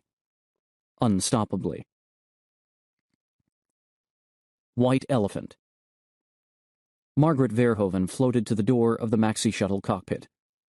She could see the dead pilot, and Shanta Mukherjee trying to revive the prince. She could also see other ships outside, 2 mini-shuttles and 3 yachts. The shuttles were stenciled with the name of her bank, but the yachts were unfamiliar. Verhoeven scanned the sky for some indication of where she was. Against the swath of untwinkling stars, one star stood out from the rest, brighter than any planet seen from Earth. The star was yellow. It was either the sun much too far away, or another star much too close up. The outpost of the League of Peoples suddenly appeared below the shuttle, seeming to materialize from nowhere. A huge habitat, bigger than any orbital or space wheel, its brilliantly white skin surrounded by a milky envelope of particles agitated by its arrival. Teleportation? Verhoeven asked herself silently. Or just moving so fast I didn't see it come. And what the hell is it? The outpost began to ascend slowly. Looking at the stark white outpost below and the jet-black organism above, Verhoeven had the image of being crushed between giant salt and pepper shakers. She stifled a laugh before it threatened to become hysterical. When the outpost nudged up against the shuttle, Verhoeven heard only a soft bump. She floated downward as the outpost continued to ascend, pushing the shuttle with it. With one hand, she grabbed the edge of the cabin door and pulled herself back up to keep a clear view out the cockpit port. One by one, the other ships made contact with the ascending outpost and were caught in its upward push. They were not far apart to begin with, all sucked through the same small wormhole and spat out at the same point. Now gentle nudges from the outpost clumped them closer together until they were bumping each other lightly like rowboats tied to the same ring on a dock. Verhoeven thought about the time her father had taken her fishing. The only time. She was 8 years old, and for some reason he thought she hadn't enjoyed herself. Whenever she asked if she could go with him on another trip, he thought she was being polite, or sarcastic. Throughout her whole life, no one had ever been able to tell when she was sincere. She told herself the white giant beneath them would really crush the ships against heaven above. But when the gap was almost closed, the outpost stopped pushing and let the ships drift the rest of the way to heaven's surface. For a moment, nothing happened but a gentle bump. Then, without hurry, gravity imposed itself. Gravity from the organism overhead, making the shuttle's roof into a floor. Verhoeven had ample time to reorient herself. Across the cabin, she saw Shanta Mukherjee cradling the prince's body as the world reversed. The prince was breathing weakly. Behind Verhoeven's back, the hatch to the outside world slid open. Adrenaline shot into her blood, and she dragged in a huge breath, expecting the ship's atmosphere to gust out into vacuum. But there was no wind, nor the sudden cold of space. A warm breeze blew in through the hatch, smelling as pleasant as a sunny hillside. She remembered the smell from the 2 weeks she and her father had spent at a mountain resort in the Rockies. They'd never done that again, either. Verhoeven found she had tears in her eyes. Totem. Celeste Dumont was the first person to leave the shuttle. She walked slowly down the gangway, trying to memorize every sensation as she set foot on her totem's skin. The eyes of its scales tracked her as she moved. She knelt and held her hand out close to the surface, the same way she would let a dog smell her when she met it for the first time. The eyes focused on her, drank in her body heat. Behind her, other passengers came slowly out of the shuttle, and farther off, people emerged from the other ships that lay on the surface. Some talked excitedly. Others seemed struck dumb. Celeste remained silent and tried to hear a deeper voice. When the babble of humans became too distracting, she moved away from them, coming at last to a hatchway in the side of a large black bulge in the organism's skin. The hatch slid open at her touch, revealing an airlock. She went inside, closed the outer door, opened the inner. Celeste found herself in a place of quiet greenery. A well-tended Japanese temple stood before her, and somewhere inside a flute was playing. As she followed the sound of the music, a wild joy filled her heart, tightening her chest, burning through her whole body. The taste of magic. The sensation of truly not knowing what might be abroad in the world, yet racing eagerly to meet it. Organism. The envoy of the League of Peoples sat in a bamboo chair beside the temple's altar, his heart filled with the same fierce excitement. He'd lost track of how many human lifetimes he'd waited for this moment, although he was human himself, very human. Could a being live centuries and still be truly human? Yes. Yes. If he couldn't calm himself by playing the flute, he felt as if his heart would batter its way out of his chest. A woman entered the sanctuary, nearly running, her face shining. He lowered his flute and smiled, self-consciously. He was sure she'd be disappointed to see a very ordinary man here. But there was no disappointment on her face. "Hello," he said. Hello? She answered, a bit out of breath. Do you know anything about this creature we're standing on? "I've been watching it a long time. From the outpost. The outpost is the big white thing." He laughed. "I've been watching everything a long time." "Hello." Yes. Hello. "The League of Peoples wrote me a speech to welcome humanity as new citizens of the universe," he said. "But it's very pompous. At the moment, I'd be embarrassed to deliver it. If you people invite me back to Earth, I'm sure I'll have plenty of public speaking engagements. I can be pompous then. So, just hello." She smiled brilliantly, and his heart beat even harder. He'd never met another human. He couldn't believe how magnificent humans could be. He wanted to see them all, touch them, embrace them. This woman, the others outside, a solar system full of them. Oh, wonder, he thought. How many goodly creatures are there here? How beauteous mankind is. Oh, brave new world that has such people in it. An allusion to a human celebration text. His mentor would be proud. This creature, the woman said to him, pointing downward. Do you know its name? "I just call it the organism." She nodded, as if she found the name perfect. It's my totem, she said. I finally found my totem. He smiled. So have I. 3 hearings on the existence of snakes in the human bloodstream. 1. Concerning an arrangement of lenses, so fashioned as to magnify the view of divers animalcules, too tiny to be seen with the unaided eye. His Holiness, Supreme Patriarch Septus the 24th, was an expert on chains. By holy law, chains were required on every defendant brought to the court immaculate. However, my lord the jailer could exercise great latitude in choosing which chains went on which prisoners.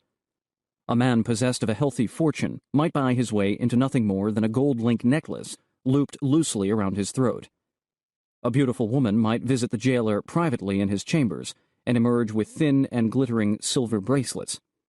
Chains, yes, but as delicate as thread. If, on the other hand, the accused could offer neither riches nor position nor generous physical charms, well then, the prison had an ample supply of leg irons, manacles, and other such fetters, designed to show these vermin the grim weight of God's justice.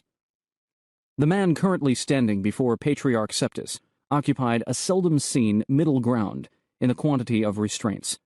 2 solid handcuffs, joined by an ironclad chain of business-like gauge, strong enough that the prisoner had no chance of breaking free, but not so heavy as to strain the man's shoulders to the point of pain. Clearly, my lord the jailer had decided on a cautious approach to this particular case, and Septus wondered what that meant. Perhaps the accused was nobody himself, but had sufficient connections to rule out unwarranted indignities. A sculptor or musician, for example, who had won favor with a few great households in the city. The man certainly had an artistic look, fierce eyes in an impractical face, the sort of high-strung temperament who could express passion but not use it. "Be it known to the court," cried the first attendant, "here stands one Anton Leeuwenhoek, a natural philosopher who is accused of heresy against God and Our Lady, the unbetombed Virgin. Kneel, supplicant, and pray with His Holiness that this day shall see justice." Septus waited to see what Leeuwenhoek would do. When thieves and murderers came before the court, They dropped to their knees immediately, making a gaudy show of begging God to prove their innocence. A heretic, however, might spit defiance or hurl curses at the patriarchal throne. Not a good way to win mercy. But then, many heretics came to this chamber intent on their own martyrdom. Leeuwenhoek had the eyes of such a fanatic, but apparently not the convictions. Without so much as a grimace, he got to his knees and bowed his head. The patriarch quickly closed his own eyes and intoned the words he had recited 5 times previously this morning. God grant me the wisdom to perceive the truth. Blessed Virgin, grant me the judgment to mete out justice. Let us all act this day to the greater glory of thy divine union. Amen. Amens sounded around the chamber, attendants and advocates following the form. Septus glanced sideways towards Satan's watchboy, an ominous title for a cheerfully freckle-faced youth, the one person here excused from closing his eyes during the prayer.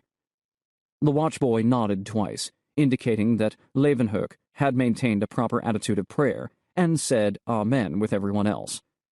Good. This had just become a valid trial, and anything that happened from this point on had the strength of heavenly authority. My Lord Prosecutor, Septus said, state the charges. The prosecutor bowed as deeply as his well-rounded girth allowed, perspiration already beading on his powdered forehead. It was not a hot day, early spring, nothing more, but Prosecutor Ben Jacob was a man famous for the quantity of his sweat, a trait that usually bothered his legal adversaries more than himself. Many an opposing counsel had been distracted by the copious flow streaming down Ben Jacob's face, thereby overlooking flaws in the prosecutor's arguments. One could always find flaws in Ben Jacob's arguments. Septus knew. Dear old Abraham was not overly clever. He was, however, honest, and could not conceive of winning personal advancement at the expense of those he prosecuted. Therefore, the patriarch had never dismissed the man from his position. Your Holiness, Ben Jacob said, this case concerns claims against the doctrine of the, sleeping snake. Ah. Septus glanced over at Leeuwenhoek. My son, do you truly deny God's doctrine? The man shrugged. I have disproved the doctrine. Therefore, it can hardly be God's. Several attendants gasped loudly. They perceived it as part of their job to show horror at every sacrilege. The same attendants tended to whisper and make jokes during the descriptions of true horrors, murders, rapes, maimings. The spectators will remain silent, Septus said wearily.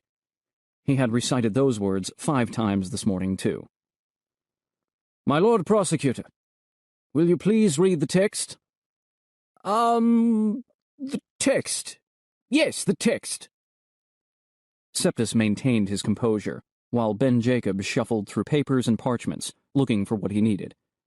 It was, of course, standard procedure to read any passages of Scripture that a heretic denied, just to make sure there was no misunderstanding. It was also standard procedure for Ben Jacob to misplace his copy of the relevant text in a pile of other documents. With any other prosecutor, this might have been some kind of strategy. With Ben Jacob, it was simply disorganization. Here we are, yes, here we are, he said at last, producing a dog-eared page with a smear of grease clearly visible along one edge. Gospel of Susanna, chapter 23, first verse.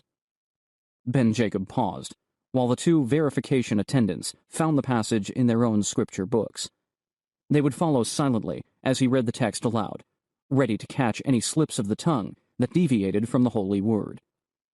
When the attendants were ready, Ben Jacob cleared his throat and read, After the procession ended, they withdrew to a garden outside the walls of Jerusalem.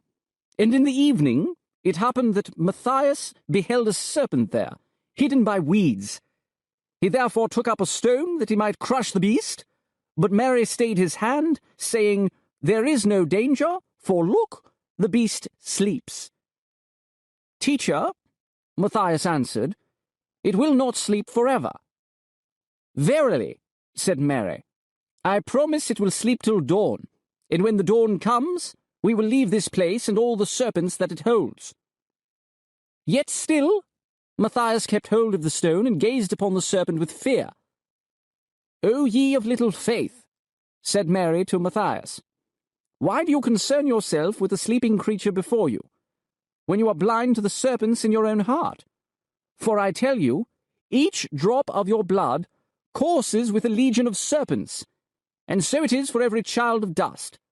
You are all poisoned with black venoms, poisoned unto death. But if you believe in me, I will sing those serpents to sleep. Then will they slumber in peace until you leave this flesh behind, entering into the dawn of God's new day. Ben Jacob lowered his page and looked to the verifiers for confirmation. The patriarch turned in their direction too, but he didn't need their nods to tell him the scripture had been read correctly. Septus knew the passage by heart. It was one of the fundamental texts of Mother Church, the Virgin's promise of salvation. It was also one of the most popular texts for heretics to challenge. The presumption of original sin, of damnation being inherent in human flesh, that was anathema to many a fiery young soul. What kind of God, they asked, would damn an infant to hell merely for being born? It was a good question, its answer still the subject of much subtle debate, but the Virgin's words were unequivocal, whether or not theologians had reasoned out all the implications. Anton Leeuwenhoek, Septus said, you have heard the verified word of Scripture. Do you deny its truth? Leeuwenhoek stared directly back. I must, he answered. I have examined human blood in meticulous detail. It contains no serpents. The toadies in the courtroom had their mouths open, ready to gasp again at sacrilege, but even they could hear the man was not speaking in deliberate blasphemy. He seemed to be stating a fact. How odd. Septus straightened slightly in the patriarchal throne. This had the prospect of more interest than the usual heresy trial. You understand, he said to Leeuwenhoek. This passage is about original sin. The Blessed Virgin states that all human beings are poisoned with sin and can only be redeemed through her. On the contrary, Your Holiness. Leeuwenhoek's voice was sharp. The passage states there are snakes in human blood. I know there are not. The snakes are merely... Septus stopped himself in time. He had been on the verge of saying the snakes were merely a metaphor. But this was a public trial, and any pronouncements he made would have the force of law. To declare that any part of Scripture was not the literal truth. No patriarch had ever done so in open forum, and Septus did not intend to be the first. Let us be clear on this point, Septus said to Leeuwenhoek. Do you deny the doctrine of original sin? No. I could never make heads or tails of theology. What I understand is blood, and there are no snakes in it. One of the toadies ventured a small gasp of horror, but even a deaf man could have told the sound was forced.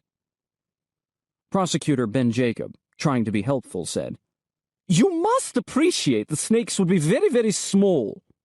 That's just it, Leeuwenhoek answered with sudden enthusiasm. I have created a device which makes it possible to view tiny things as if they were much larger. He turned quickly toward Septus. Your Holiness is familiar with the telescope, the device for viewing objects at long distances. The patriarch nodded, in spite of himself. My device, Leeuwenhoek said, functions on a similar principle. An arrangement of lenses which amplify one's vision to reveal things too small to see with the naked eye. I have examined blood in every particular, and while it contains numerous minute animalcules I cannot identify, I swear to the court there are no snakes, sleeping or otherwise. Septus took a moment to fold his hands on the bench in front of him. When he spoke, he did not meet the prisoner's eyes. It is well known that snakes are adept at hiding, are they not? Surely it is possible a snake could be concealed behind these other minute animalcules you mention. A legion of serpents, Leeuwenhoek said stubbornly. That's what the text said. A legion of serpents in every drop of blood. Surely they couldn't all find a place to hide. And I have spent hundreds of hours searching, Your Holiness. Days and weeks and months. Troublesome to admit. Septis didn't doubt the man. The Patriarch had scanned the skies with an excellent telescope and had seen a universe of unexpected wonders. Mountains on the moon, hair on the sun, rings around the planet Cronus. He could well believe Leeuwenhoek's magnifier would reveal similar surprises, even if it didn't show serpents in the bloodstream. The serpents were merely a parable anyway. Who could doubt it? Blessed Mary often spoke in poetic language that every educated person recognized as symbolic rather than factual. Unfortunately, the Church was not composed of educated persons. No matter how sophisticated the clergy might be, parishioners came from humbler stock. Snakes in the blood? If that's what Mary said, it must be true, and heaven help a patriarch who took a less dogmatic stance. The bedrock of the Church was authority. Ecclesiastic authority. Scriptural authority. If Septis publicly allowed that some doctrines could be interpreted as mere symbolism, that a fundamental teaching was metaphor, not literal fact, well, all it took was a single hole in a wineskin for everything to leak out. On the other hand, truth was truth. If there were no snakes, there were no snakes. God made the world and all the people in it. If the Creator chose to fashion human lifeblood a certain way, it was the duty of Mother Church to accept and praise Him for it. Clinging to a lie in order to preserve one's authority was worse than mere cowardice. It was the most damning blasphemy. Septis looked at Leeuwenhoek, standing handcuffed in the dock.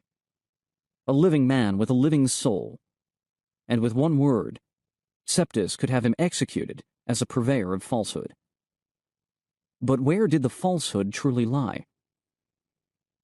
This case cannot be decided today, Septis announced. Mother Church will investigate the claims of the accused to the fullest extent of her strength. We will build magnifier devices of our own, properly blessed to protect against Satan's interference. Septis fought back a smile at that. There were still some stuffy inquisitors who believed the devil distorted what one saw through any lens. We shall see what is there and what is not. Attendants nodded in agreement around the courtroom, just as they would nod if the sentence had been immediate acquittal or death.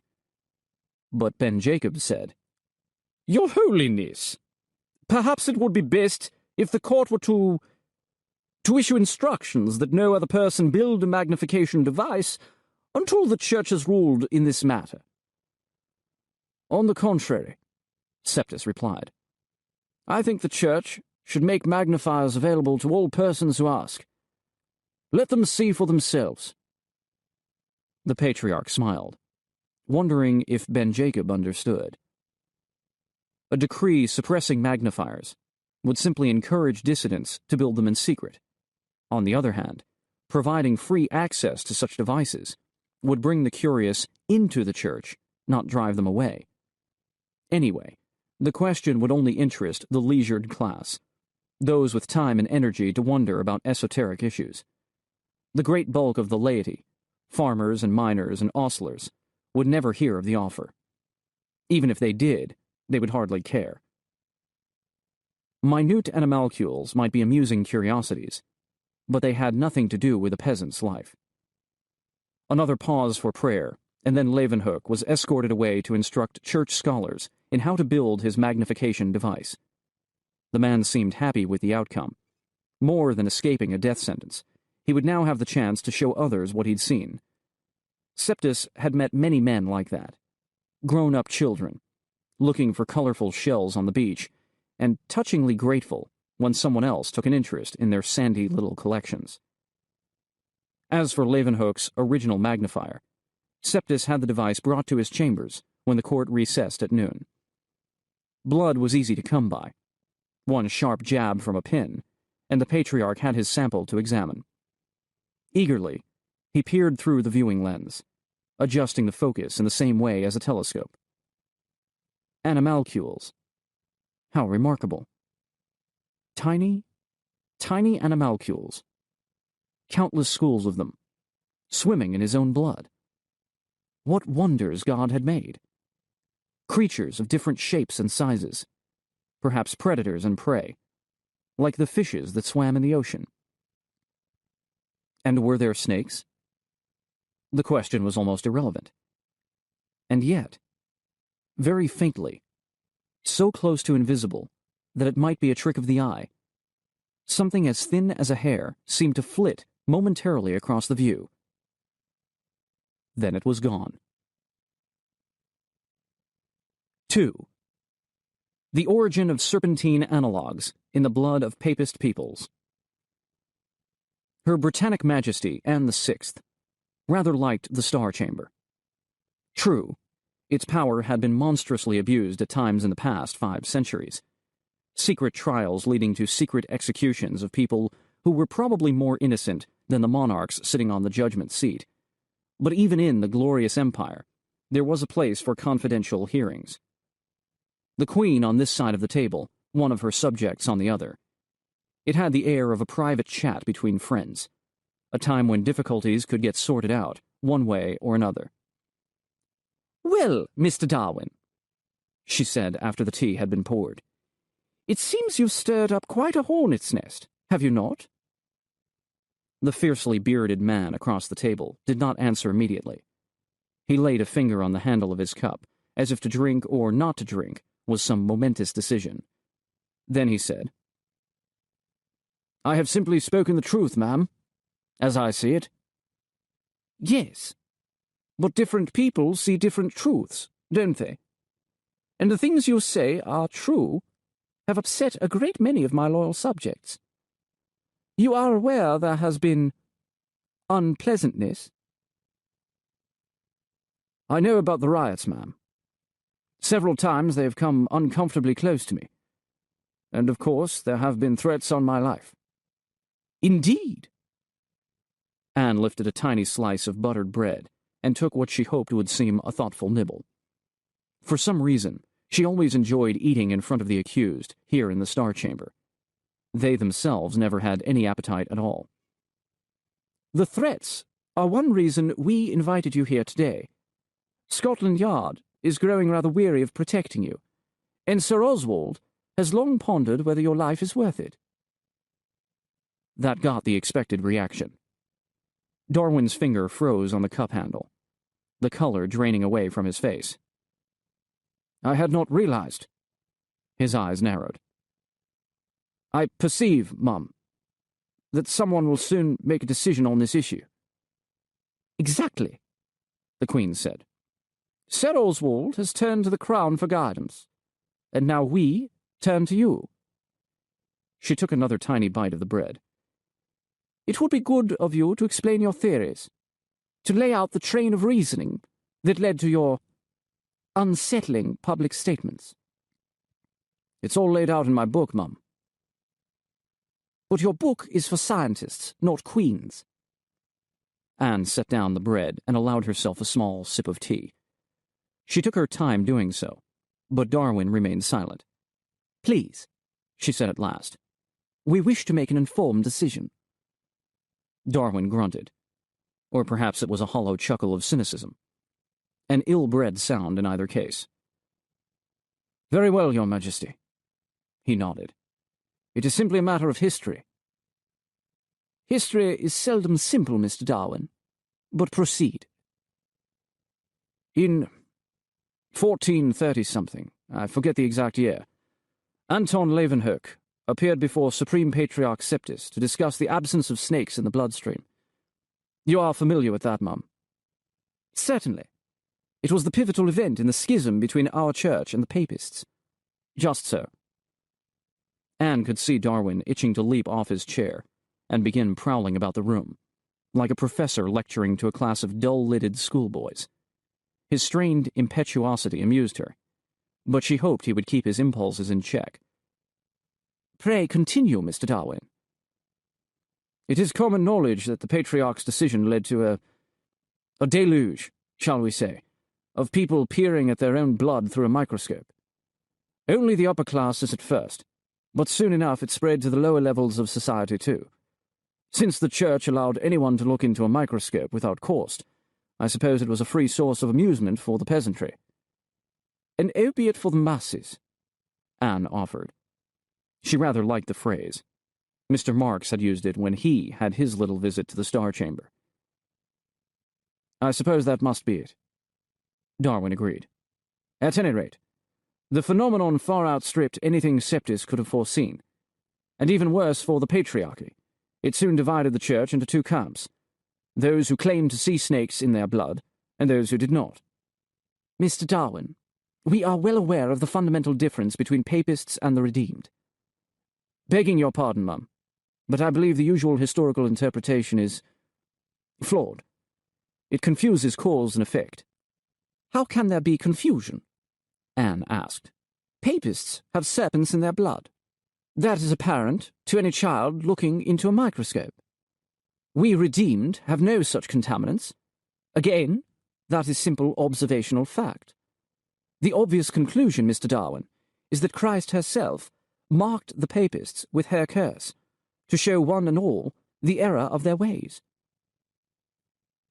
According to the Papists, Darwin reminded her, the snakes are a sign of God's blessing. A sleeping snake means sin laid to rest. Is that what you think, Mr. Darwin? I think it more practical to examine the facts before making any judgment. That is why we are here today, Anne said with a pointed glance. Facts and judgment. If you could direct yourself to the heart of the matter, Mr. Darwin. The heart of the matter, he repeated. Of course. I agree that today, any microscope will show Papists have snakes in their bloodstream. Or as scientists prefer to call them, serpentine analogues, since it is highly unlikely the observed phenomena are actual reptiles. Let us not bandy nomenclature, Anne interrupted. We accept that the entities in Papist blood are unrelated to cobras and puff adders, but they have been called snakes for centuries, and the name is adequate. Proceed to your point, Mr. Darwin.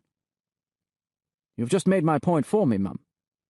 Several centuries have passed since the original controversy arose. What we see now may not be what people saw then. He took a deep breath. If you read the literature of that long-ago time, you find there was great doubt about the snakes, even among the Papists.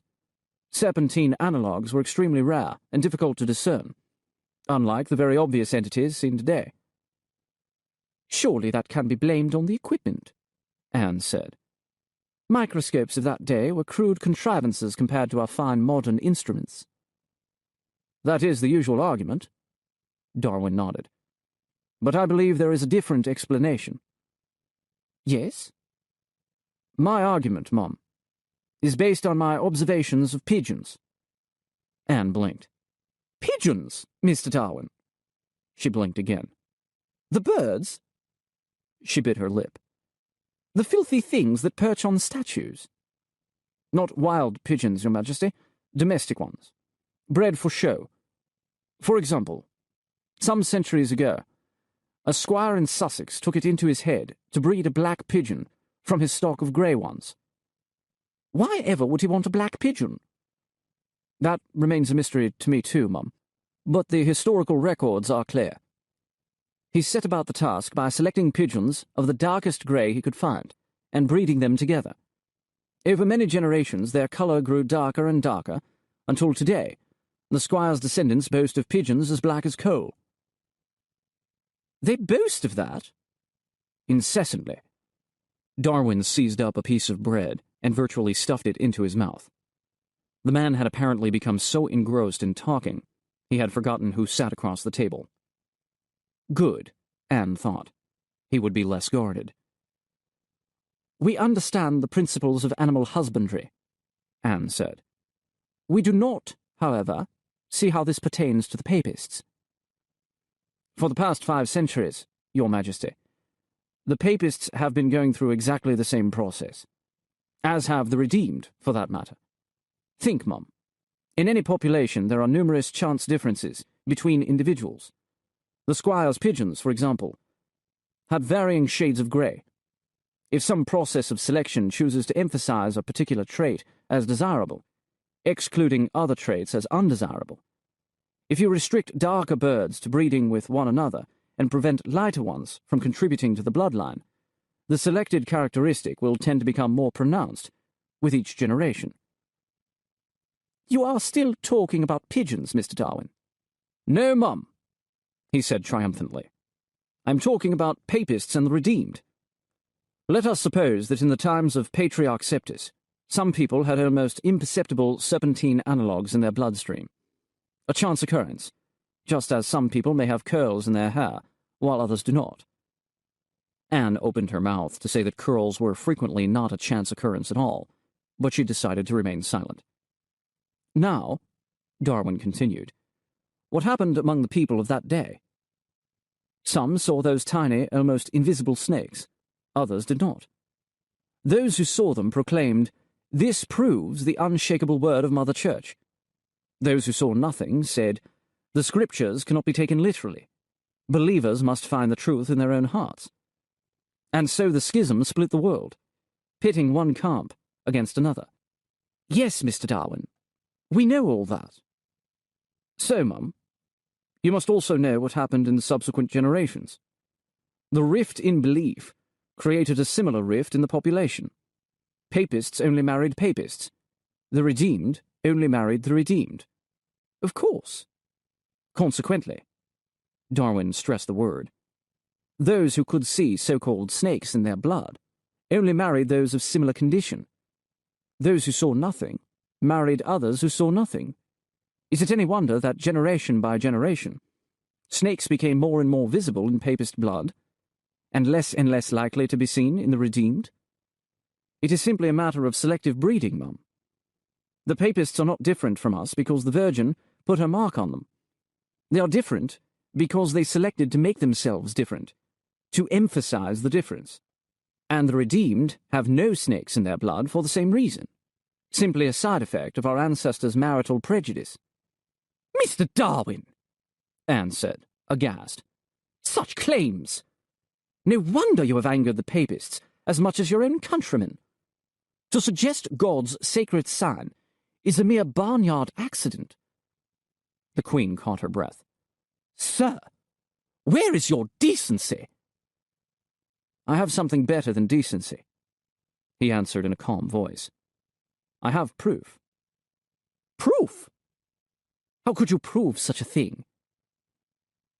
Some years ago, Mum, he said, I took passage on a ship sailing the South Seas, and during that voyage, I saw things that completely opened my eyes. More pigeons, Mr. Darwin. He waved his hand dismissively. The birds of the Pacific Islands are hardly fit study for a scientist. What I observed were the efforts of missionaries, Mum, both Papists and the redeemed, preaching to the natives who lived in those isles. Have you heard of such missions? We sponsor several of those missions personally, Mr. Darwin. And the results, Mum? Mixed, Anne confessed. Some tribes are open to redemption, while others... She shrugged. The Papists do no better. Just so, Your Majesty. As an example, I visited one island where the Papists had been established for 30 years. Yet, the local priest claimed to have made no true converts. Mark that word, true. Many of the natives espoused Papist beliefs, took part in Papist worship, and so on. But the priest could find no snakes in their blood. So he told himself they had not truly embraced Mother Church. You would argue with the priest's conclusion? Certainly, Darwin replied. In my eyes, the island tribe was simply a closed population, which for reasons of chance never developed serpentine analogues in their blood. If you interbreed only white pigeons, you will never develop a black. Anne said, But...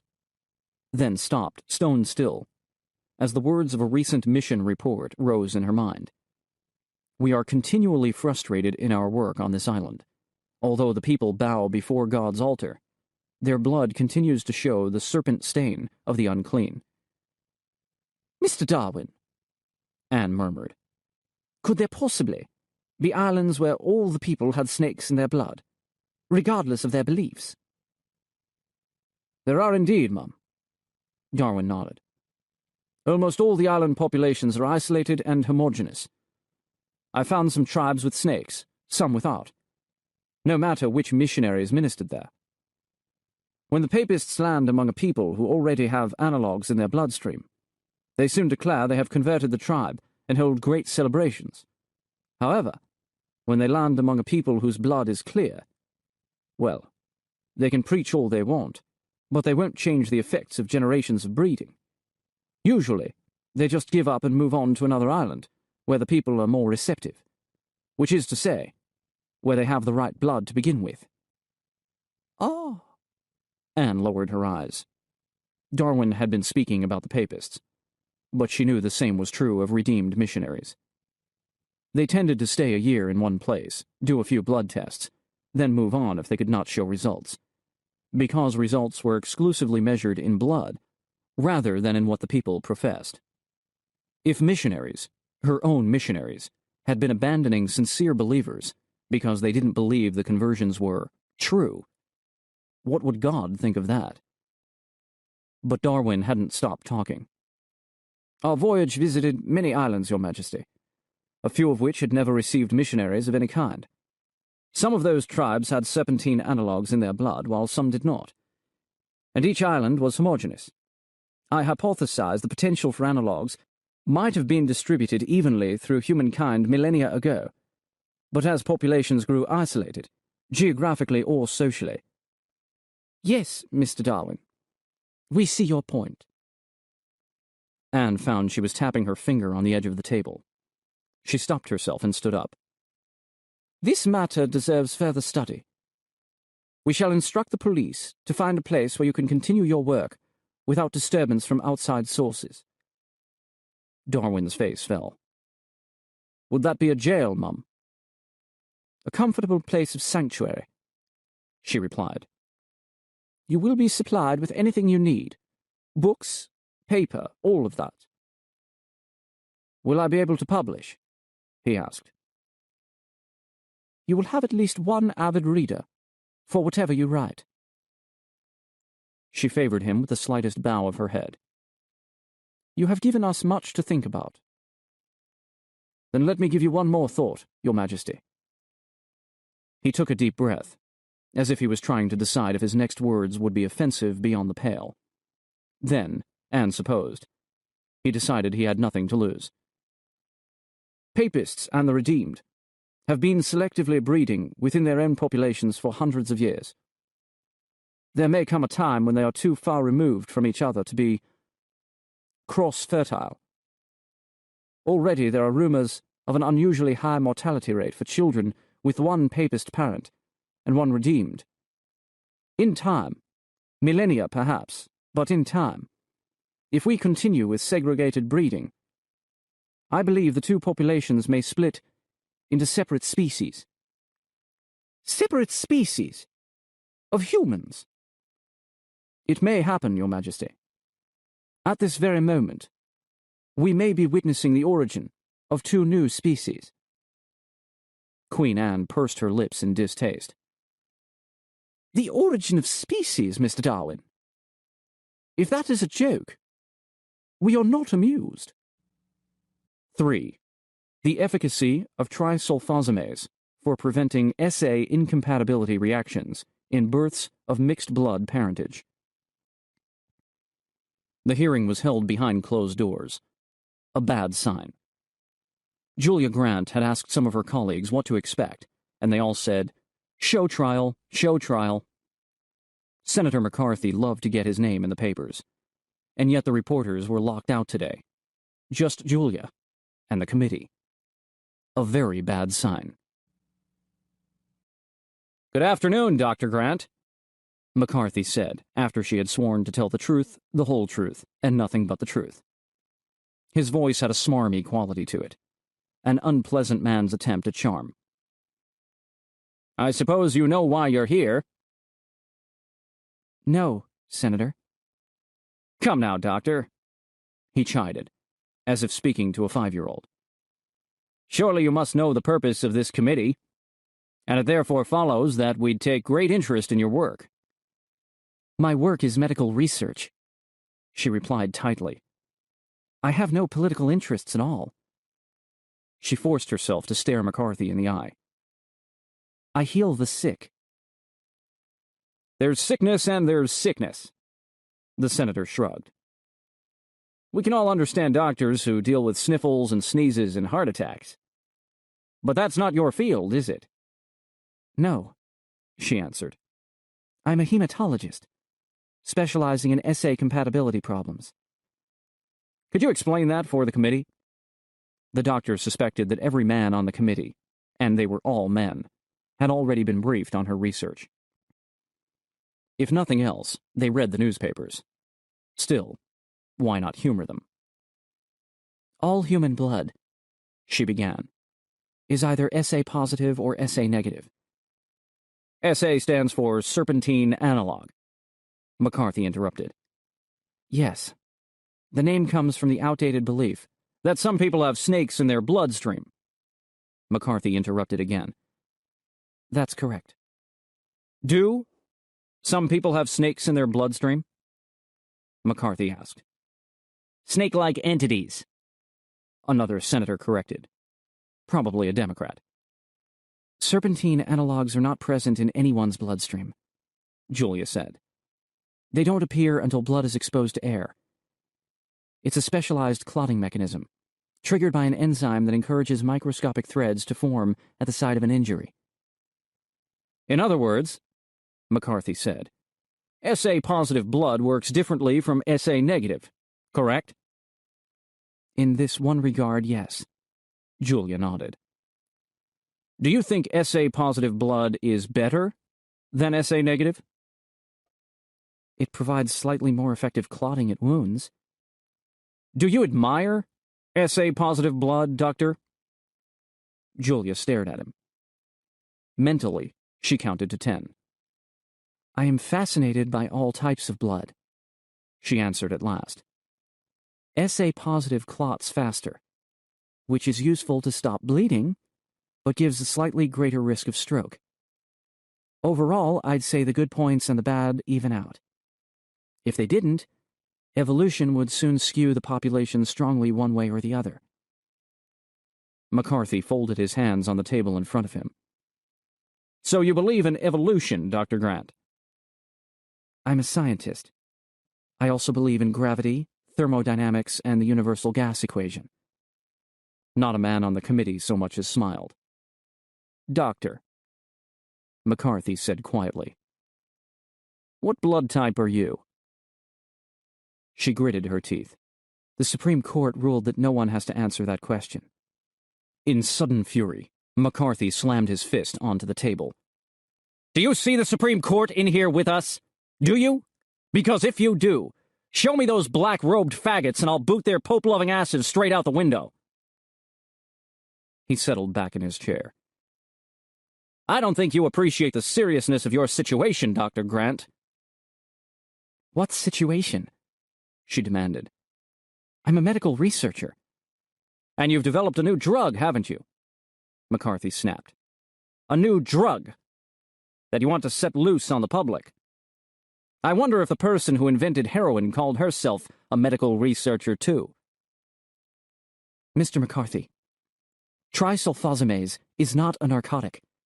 It is a carefully developed pharmaceutical. Which encourages miscegenation between papists and the redeemed. McCarthy finished. That's what it does, doesn't it, Doctor? No. She took a deep breath. Trisulfosamase combats certain medical problems that occur when an SA-positive father and an SA-negative mother. When a papist man sires his filthy whelp on a redeemed woman, McCarthy interrupted. When a papist fucks one of the saved. That's what you want to encourage, Doctor. That's how you'll make the world a better place? Julia said nothing. She felt her cheeks burn like a child caught in some forbidden act, and she was infuriated that her reaction was guilt rather than outrage at what McCarthy was saying. Yes, she wanted to say, it will make the world a better place to stop separating humanity into hostile camps. Most people on the planet had no comprehension of either papist or redeemed theology, but somehow the poisonous idea of blood discrimination had spread to every country of the globe, regardless of religious faith. Insanity. And millions recognized it to be so. Yet the McCarthys of the world found it a convenient ladder on which they could climb to power. And who was stopping them? Look at Germany. Look at Ireland. Look at India and Pakistan. Ridiculous. And deadly. Time and again throughout history. Perhaps she should set aside essay compatibility and work on a cure for the drive to demonize those who were different. A doctor deals with lives, not lifestyles, she said stiffly. If I was confronted with a patient whose heart had stopped beating, I would attempt to start it again, whether the victim was an innocent child, a convicted murderer, or even a senator. She leaned forward. Has anyone here ever seen an essay incompatibility reaction? How a newborn infant dies?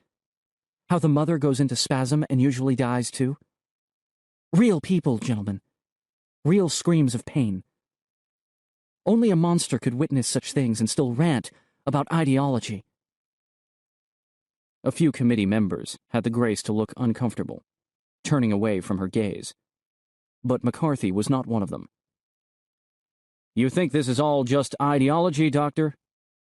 A lofty discussion of philosophical doctrine? He shook his head in unconvincing sorrow. I wish it were. I truly wish it were. I wish the papists weren't trying to rip down everything this country stands for, obeying the orders of their foreign masters to corrupt the spirit of liberty itself. Why should I care about a screaming woman when she's whored herself to the likes of them? She made her decision. Now she has to face the consequences. No one in this room invented essay incompatibility, Doctor. God did. And I think we should take the hint. Don't you? The sharp catch of bile rose in Julia's throat. For a moment, she couldn't find the strength to fight it. But she couldn't be sick. Not in front of these men. Swallowing hard, she forced herself to breathe evenly until the moment passed. Senators, she said at last, do you actually intend to suppress trisulfosamase? To withhold life-saving treatment from those who need it? Some might say it's a sign, McCarthy answered, that a redeemed man can father a child on a papist without complications. But it doesn't work the other way around. Doesn't that sound like a sign to you? Senators, she said, ignoring McCarthy, does this committee intend to suppress trisulfosamase? Silence. Then McCarthy gave a little smile. How does trisulfosamase work, Doctor? Julia stared at him, wondering where this new question was going. Warily, she replied, the drug dismantles the SA factor enzyme into basic amino acids. This prevents a more dangerous response from the mother's immune system, which might otherwise produce antibodies to the enzyme. The antibodies are the real problem because they may attack the baby's... So what you're saying, McCarthy interrupted, is that this drug can destroy the snakes from a papist's bloodstream? I told you, there are no snakes. Trisulfosamase temporarily eliminates the extra clotting enzyme that is present in SA-positive blood. It's only temporary? That's all that's needed. One injection shortly before the moment of birth. But what about repeated doses? McCarthy interrupted. Or a massive dose? Could you permanently wipe out the SA factor from a person's blood? You don't administer trisulfosamase to an SA-positive person, Julia said. It's given to an SA-negative mother to prevent... But suppose you did give it to a papist. A big dose. Lots of doses. Could it destroy the SA factor forever? He leaned forward eagerly. Could it make them like us? And now Julia saw it. What this hearing was all about. Because the committee couldn't really suppress the treatment, could they? Her results were known in the research community. Even if the drug was banned here, other countries would use it. And there would eventually be enough public pressure to force reevaluation. This wasn't about the lives of babies and mothers. This was about clipping the devil's horns. Keeping her voice steady, she said, "It would be unconscionable to administer this drug, or any other, to a person whose health did not require it. Large doses or long-term use of trisulfosamase would have side effects I could not venture to guess." The faces in front of her showed no expression. "Gentlemen," she tried again, "in an SA-positive person, the enzyme is natural, a natural component of blood. To interfere with a body's natural functioning when there's no medical justification." She threw up her hands. "Do no harm, gentlemen. The heart of the Hippocratic Oath. At the very least, doctors must do no harm." "Does that mean," McCarthy asked, "you'd refuse to head a research project into this matter?" "Me?" "You're the top expert in your field." McCarthy shrugged. "If anybody can get rid of the snakes once and for all, it's you." "Senator," Julia said, "have you no shame? Have you no shame at all? You want to endanger lives over this triviality? A meaningless difference you can only detect with a microscope?" "Which means they can walk among us, Doctor. Papists can walk among us. Them with their special blood, their snakes, their damned inbreeding. They're the ones who care about what you call a triviality. They're the ones who flaunt it in our faces. They say they're God's chosen, with God's mark of blessing. Well, I intend to erase that mark, with or without your help." "Without," Julia told him. "Definitely without." McCarthy's gaze was on her. He did not look like a man who had just received an absolute no. With an expression far too smug, he said, "Let me tell you a secret, Doctor. From our agents in the enemy camp.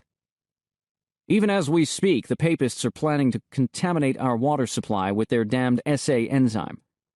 Poison us. Or make us like them.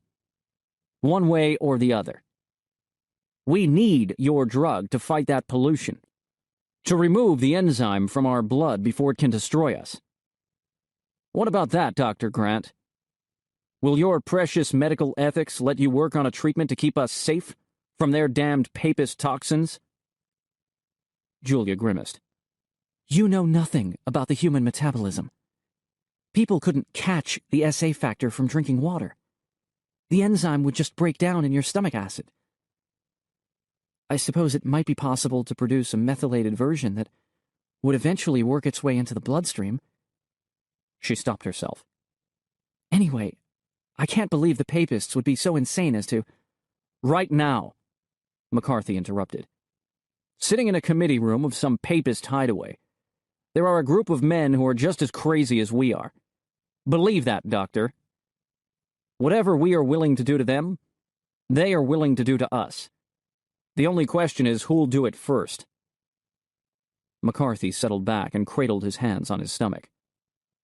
"Snakes all round, Dr. Grant. You can make a difference in who gets bitten." It was, perhaps, the only true thing McCarthy had said since he'd started speaking. Julia tried to doubt it, but couldn't. SA positive or negative, you could still be a ruthless bastard. She said nothing. McCarthy stared at her a few moments more, then glanced at the men on both sides of him. "Let's consider this hearing adjourned, all right? Give Dr. Grant a little time to think things over." He turned to look straight at her. A little time. We'll contact you in a few days. Find out who scares you more. Us or them. He had the nerve to wink before he turned away. The other senators filed from the room, almost bumping into each other in the hurry to leave. Complicitous men. Weak men, for all their power. Julia remained in the uncomfortable witness chair, giving them ample time to scurry away. She didn't want to lay eyes on them again when she finally went out into the corridor. Using trisulfosamase on an SA-positive person. What would be the effect? Predictions were almost worthless in biochemistry. Medical science was a vast ocean of ignorance, dotted with researchers trying to stay afloat in makeshift canoes. The only prediction you could safely make was that a large enough dose of any drug would kill the patient. On the other hand, better to inject trisulfosamase into SA-positive people than SA-negative. The chemical reactions that broke down the SA enzyme also broke down the trisulfosamase. Mutual assured destruction. If you didn't have the SA enzyme in your blood, the trisulfosamase would build up to lethal levels much faster, simply because there was nothing to stop it. SA-positive people could certainly tolerate dosages that would kill a... Julia felt a chill wash through her. She had created a drug that would poison SA-negatives, but not SA-positives. That could selectively massacre the redeemed, while leaving the papists standing. And her research was a matter of public record. How long would it take before someone on the papist side made the connection? One of those men McCarthy had talked about, just as ruthless and crazy as the senator himself. How long would it take before they used her drug to slaughter half the world? There was only one way out. Put all the snakes to sleep. If Julia could somehow wave her hands and make every SA-positive person SA-negative, then the playing field would be level again. No, not the playing field. The killing field. Insanity. But what choice did she have? Sign up with McCarthy? Get rid of the snakes before they began to bite? Pray the side effects could be treated. Perhaps, if saner minds prevailed, the process would never be deployed. Perhaps the threat would be enough to force some kind of bilateral enzyme disarmament. Feeling 20 years older, Dr. Julia Grant left the hearing room.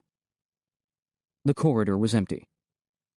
Through the great glass entryway at the front of the building, she could see late afternoon sunlight slanting across the marble steps. A single protester stood on the sidewalk, mutely holding a sign aloft. No doubt what McCarthy would call a papist sympathizer, traitorously opposing a duly appointed congressional committee. The protester's sign read, "Why do you concern yourself with the sleeping creature before you, when you are blind to the serpents in your own heart?" Julia turned away, hoping the building had a back door.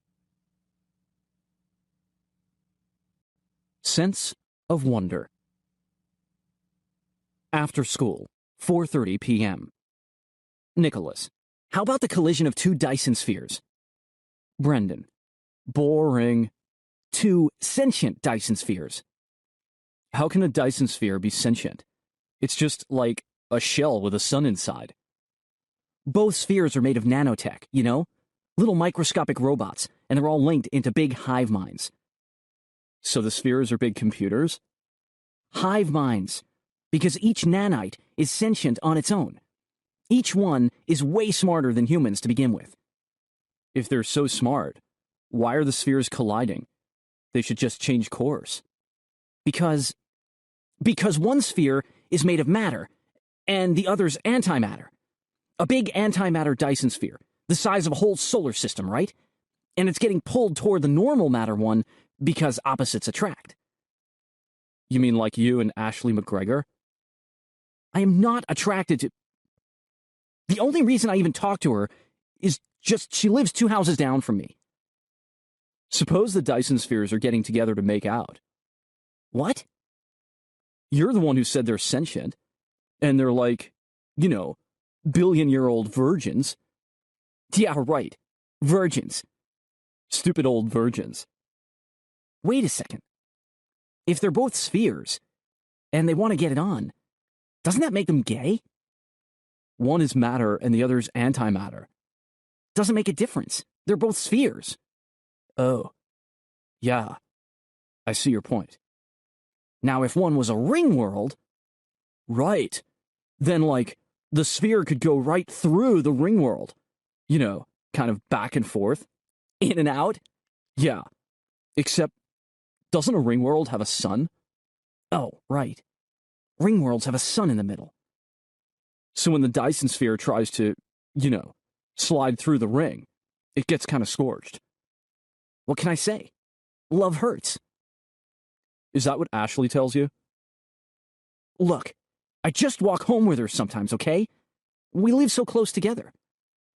Suppose it's a ghost ring world. A what? It doesn't have a sun. It's all dark and cold and creepy. And the Dyson sphere is just going through space, minding its own business, when it sees this thing floating out there. So the sphere kind of drifts up slowly, and as it's sliding inside, it goes, "Hello? Hello? Anybody here?" Oh, sure. Like it can talk in vacuum. It sends radio signals. How about it creates holographic words across its surface? Or maybe Dyson spheres talk with pheromones. That's cool. Its atmosphere is filled with this kind of perfume called "Hello? Hello? Anybody here?" Which is basically what they should call all perfumes. Hello? Hello? Is anyone paying attention to me? Like Janis Wozniak. Yeah, right, Janis Wozniak. Swimming in Chanel or something. Does Ashley wear perfume? She wants to, but her mom won't let her. Perfume, makeup, all that stuff. You talk to Ashley about makeup? Oh, fuck off! Fuck right off! I thought we were talking about Dyson spheres. A Dyson sphere sliding into a ghost ring world. And it gets partway inside when the ring closes up like a bear trap. Boom! And the Dyson sphere is snared. Very psychological.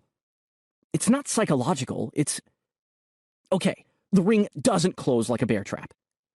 It just sits there, dark and cold. And the sphere passes through and keeps on going. Pheromones and all. Off into the blackness. Pause. It's still psychological. I know it's psychological, but what do you want? You want the sphere to turn around and come limping back? No way. The ring world is the one who's being all cold and dark. It's not the sphere's fault if it's just, a friend, and the ring world is really interested in some jerk of a nebula. Ashley likes Justin? As if she talks about anyone else. Maybe she's just trying to make you jealous.